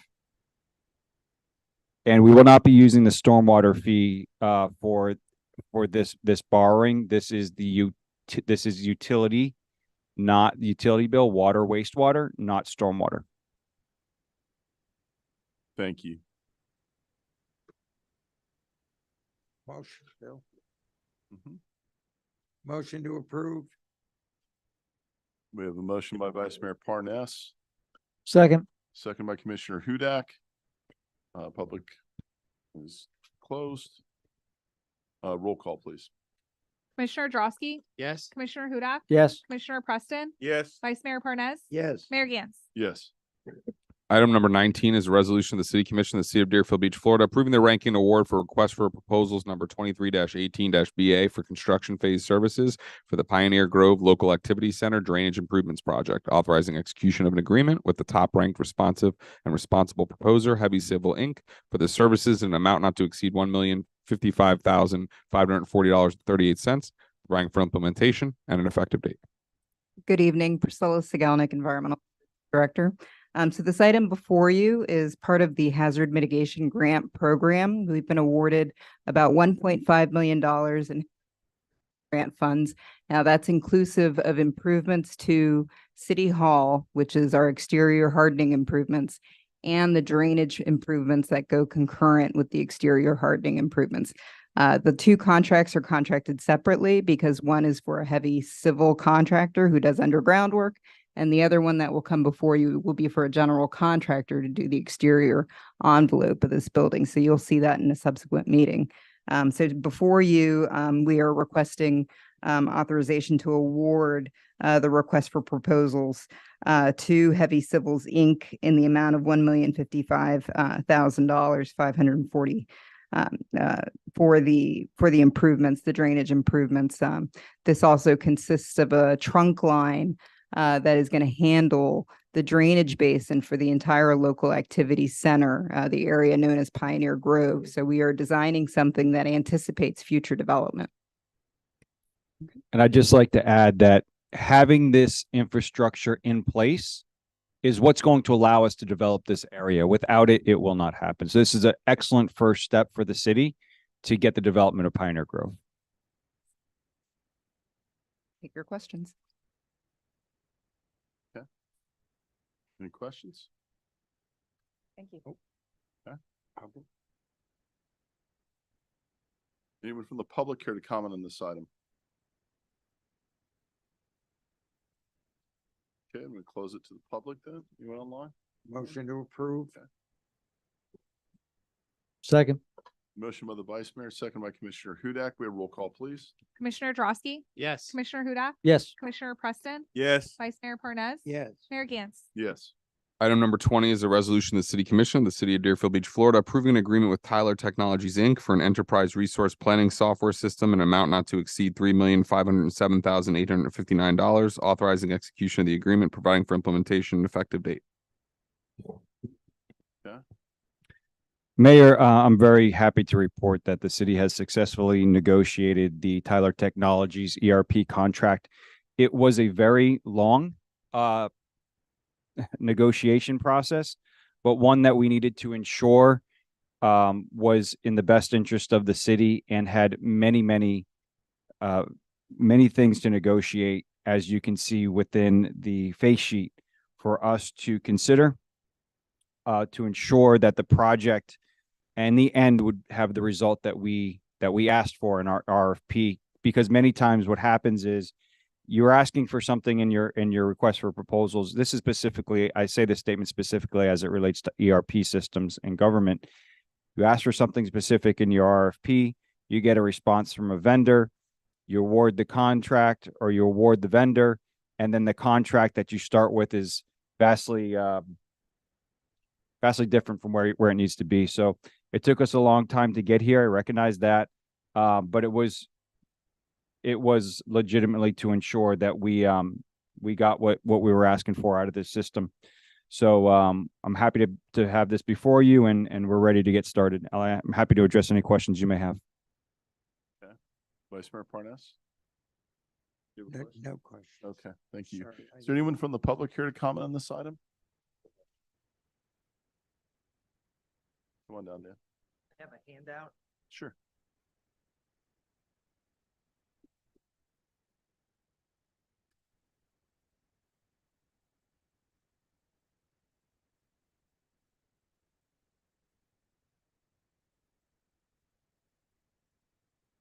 Dan Hers, 330 Southeast 19th Avenue.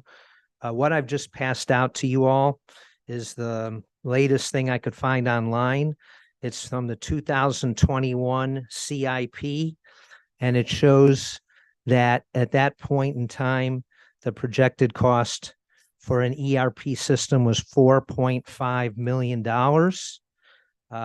So with that being said, I'd like to ask the city manager, because everyone knows that this ERP has had its issues. Let's leave it at that. So what's the total amount that the city has spent to date on an ERP system for Deerfield Beach? And more importantly, what is the assurance that this time the system will actually work? The next question I have is, since the data will be held on a Tyler or a third-party data center, what rights does the city have in the event of intrusions and lost personal data? And along those same lines, is there any way intrusion into the system from an outside source can result in city funds transfer? As you all may recall, just a few months ago, Fort Lauderdale got hit to the tune of $1.2 million for just this thing happening. And I don't think they've recovered a penny of it. And my personal opinion is that they never will. Also, paragraph 6.7 of the agreement says that Tyler shall provide secure data transmission paths between each of clients' workstations and Tyler's servers. So what is this secure path? Is it encrypted lines or T1?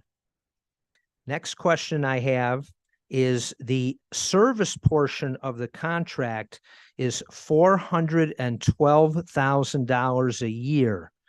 Shouldn't this be annually renewable rather than guaranteed payment over the next 5 years? And that is all. Thank you. Dan, I have a quick question for you, Mr. Hers. Is it 4.5 that's there? I can't read it. Yes, that's right out of the city's paperwork. It's 4.5 million. Okay, thank you. Anyone else from the public? Pardon? No? I'm gonna close it to the public then. Mr. Santucci, can you respond? Mayor, to the best of my ability, I will. You know,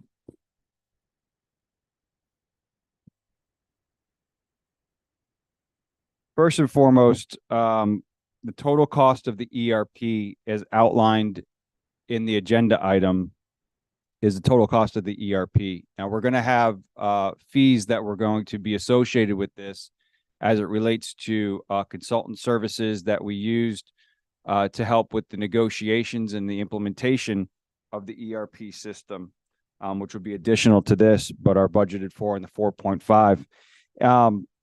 The 4.5 is budgeted and meant to be financed over a period of time. So we're going to finance the project and capitalize it. The ERP is not directly attached to city funds.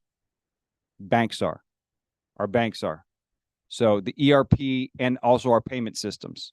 So the ERP holds the data of the transactions for the most part. Okay, make that clear. And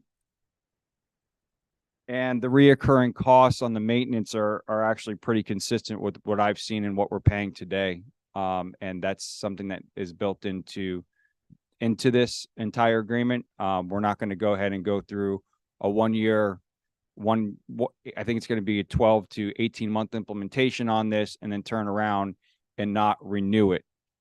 It's an arduous process for both the contractor and for the city to implement a system like this. So I want to guarantee myself that we're going to be in this for a little bit of time, because nobody wants to go through an ERP implementation, year over year. And I may have missed a question or two. So if I did, Mayor, and you caught it, I'd be happy to address it. I think that has everything. Fort Lauderdale recovered 612,000 of the 1.2 that got shafted on them. But yeah, and I don't think they'll see the rest of that. But so, no, you don't want to be going out. You don't change ERPs every single year. You just don't do that. Work in IT, shoot me. That happened. But yeah, I think that answers all the questions. Motion to approve. Second. Motion from Commissioner Hudak, seconded by Vice Mayor Parnas. We have roll call, please. Commissioner Drosky, Yes. Commissioner Hudak, Yes. Commissioner Preston, Yes. Vice Mayor Parnas. Yes. Mayor Gantz. Yes. We are now at comments by administration and legal. No comments from legal tonight. Just quickly, that it was a little confusing with the school board member saying that there was going to be a workshop in January when we've been told up to this point that there's going to be one on December 5th. So I've actually been working with this, the school advisory council for a meeting prior to that December 5th meeting. So once I get a little bit of clarity of what the school board's actually doing, I will let the city commission know. But I do believe we had placed that meeting on your calendars, and we'll circle back with you to let you know what's happening. Thank you. Thank you. Just on that note, David, it's very frustrating in dealing with it. I know it's been frustrating. And usually Rupert has been great with responding. I'm disappointed she hasn't responded to you or me. I did get a call from Mr. Sullivan today, but I think that had to do with another issue I was talking to him about, not on this, but I didn't get a chance to get back to him because he didn't get back to me till today. So.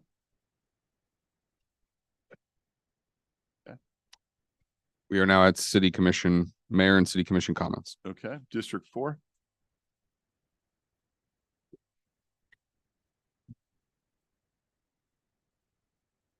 Thank you. Excuse me. Thank you, Mayor.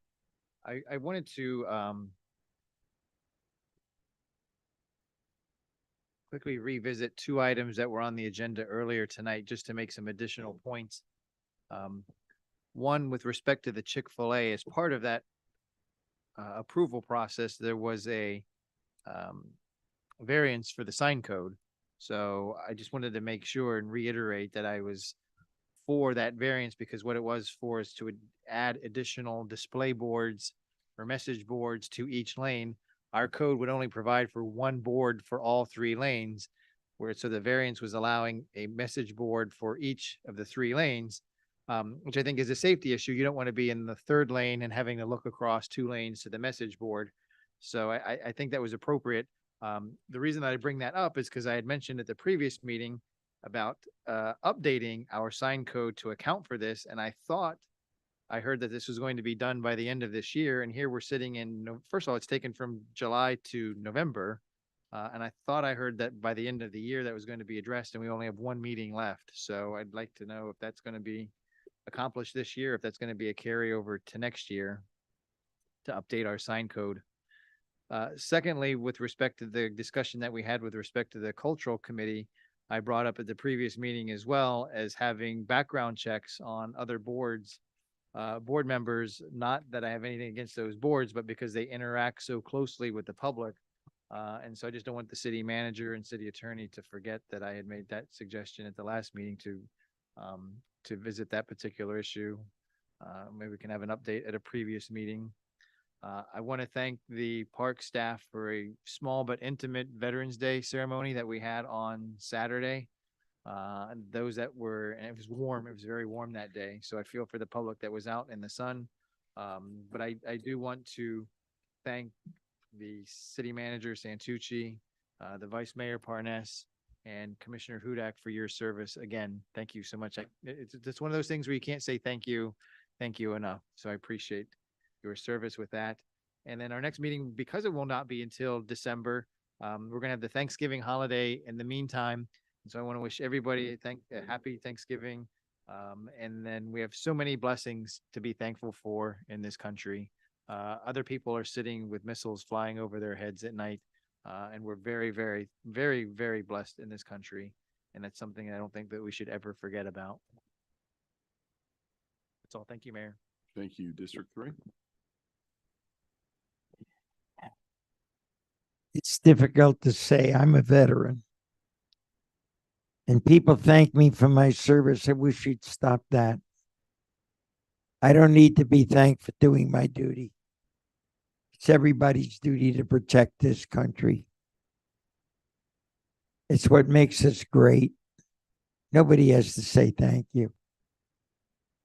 I used to say thank you to my dad, who served with Patton in World War II, all my uncles who were in uniform.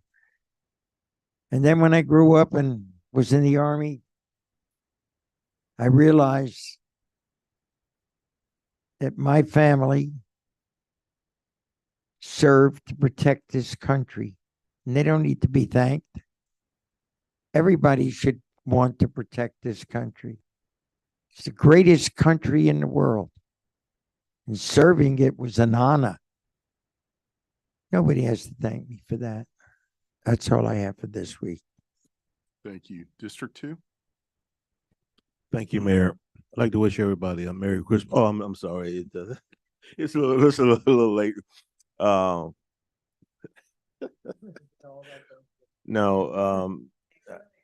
yeah, thank you. I hope everyone have a safe Thanksgiving. And it is important to remember, a lot of these holidays is a time of, of eating. And I just want you to remember there's a lot of families out there that are suffering and I make it my business to donate to charities to help feed people during these holiday times. So remember that, those of us that are blessed, everybody is not. And if you can help out a family, please do so. The other thing is that, I want all of you to know, in the public and my colleagues as well, you should go by and look at the Johnny Tigner Center. It's going up fast. And if you go over to Braithwaite, it too, from the outside, it looks relatively small, but it's a big building. It's huge. And they're doing some great things over there. The seniors are having a great time. That's going to be a big thing for us. A lot of the people that went to Braithwaite are filling me in with some history, and I'm going to be bringing some of that forward at a later date. For instance, Braithwaite at one time was not a school that was open year round. It was just open 3-4 months of the year. And the rest of the time, your kids were in the bean fields helping their parents. And due to segregation, a lot of the parents that had kids was taking their kids to Pompano, Delray, or wherever it was open year round. And so there were people that got together. They're called the Tallahassee Five. Because Braithwaite was closed, under the tree over there where the school was built, they typed a letter that was sent to Tallahassee so that it could be open year round. That was accepted. And one of the members that went to Braithwaite found that typewriter that they typed that letter under, and we're going to all see it. Yeah, it's a historic relic, and it's really huge. So some things are going to be coming forward with that. This is going to be big. This is going to be big for our city. And I'm glad that everybody is joining in and understanding the history that's surrounding it. Again, I want to thank the commission for looking at that and allowing that to be what it is. That's why I said about the Deerfield Beach Elementary. History is so important for us to preserve. And so many of the people that are still living that went to Braithwaite, that understands that history, they are so excited. I think is adding days to their life because they're so excited about this. They can't wait to the opening. So go by and visit Braithwaite. Go over and look at the Johnny Tigner Center. There are some very, very positive things. And the last thing that I have is that a lot of you in the public don't get a chance to see our threads when it comes to BSO. And tonight you saw some officers come in front that was awarded, for whatever call that they were on. And you get to see just that single situation. We as commissioners get a chance to see a lot of things. They are actually doing a really good job. There's a lot of good things happening with BSO, and we need to say thank you because a lot of those guys do put themselves in harm's way. And we sometimes forget that. And to echo something that one of my colleagues said, and as Commissioner Drosky, he's 100% right. The Veterans Day was small, but very intimate. We could never say thank you enough. And I said over there the other day that two words are spelled exactly the same. Freedom. Okay. Think about that. Democracy. And how are they spelled directly the same? Veterans. Thank you. Thank you very much. District 1. Thank you, Mr. Mayor. Yes, the Veterans Day event was very small, very intimate, and it has tremendous potential. And I've asked the city manager and Parks and Recreation to look at ways that we can expand it. You've got the Ryan Owens run on that day, so you've got hundreds of, maybe even thousands of people already there. We talk about saying thank you to our veterans. And, you know, in my speech, I said that's the least you can do. But there's so much more that we could do for our veterans. And by having different services there that cater to these veterans who are having trouble, you know, transitioning into civilian life, I think it's a great opportunity to bring them all together, to show them what Veterans Day is all about. It's not just about saying thank you for your service or going out and shopping. You've got the Ryan Owens run there. You've got an opportunity to bring in some vendors, even recruiters, you know, bring in, you know, the military recruiters there, bring in BSO recruiters there, bring in, you know, some of these different services, Wounded Warriors. There's a lot of, you know, the VA Association. There's a lot of opportunities to volunteer for our veterans. There are a lot of organizations out there that cater to them, but they don't all know about them. A lot of times they feel isolated. You know, one of the stats I brought up was, you know, over 33% of the homeless people are veterans. And there's a reason for that. And if we can, you know, at least provide those services, you know, a lot of people that run in Ryan Owens are veterans or they know veterans. So why not give them that opportunity when they're done with their run to stay for a little bit? We got there, you know, and there were hundreds of people there. And when we started our event, if there were 30, there was a lot. And I just think that's a missed opportunity that we can definitely take advantage of. Thank you. And happy Thanksgiving. Thank you. I do want to bring up something I had a resident call me about this past week, and it's something that they witnessed and experienced, and I know others have as well. Along the S curve, you know, we have the areas where people can do the crossings, and I know that some of them are under disrepair, and they're going to be fixed once we do the repairs on the S curve with the underground lighting. Is that correct, Mr. Santucci? Okay, so I know that's holding it up, but what we do have in place right now is that people are supposed to be stopping when there are people in the crosswalk, and it's simply not happening at all. So we need some enforcement by BSO to make sure they're watching that. You've got people trying to cross, they're being flicked off, they're being yelled at, they're being honked at, and practically being driven over. So we need to make sure we're doing some stronger enforcement on that and keeping an eye on it. I'd appreciate that if we could do that. Obviously, the speeding is still an issue. But I do know that we've been cracking down. I know BSO has been out there hard at work on it, so I appreciate that, but we still got more work to do. Make sure we keep everybody safe for this holiday weekend we have coming up, and wishing everybody a happy Thanksgiving. I think that is all that I have right now. Motion to adjourn. Thank you. Second. Motion adjourned. Second. All in favor, say aye. Aye. Aye. Happy Meeting Wednesday. adjourned. But it belongs to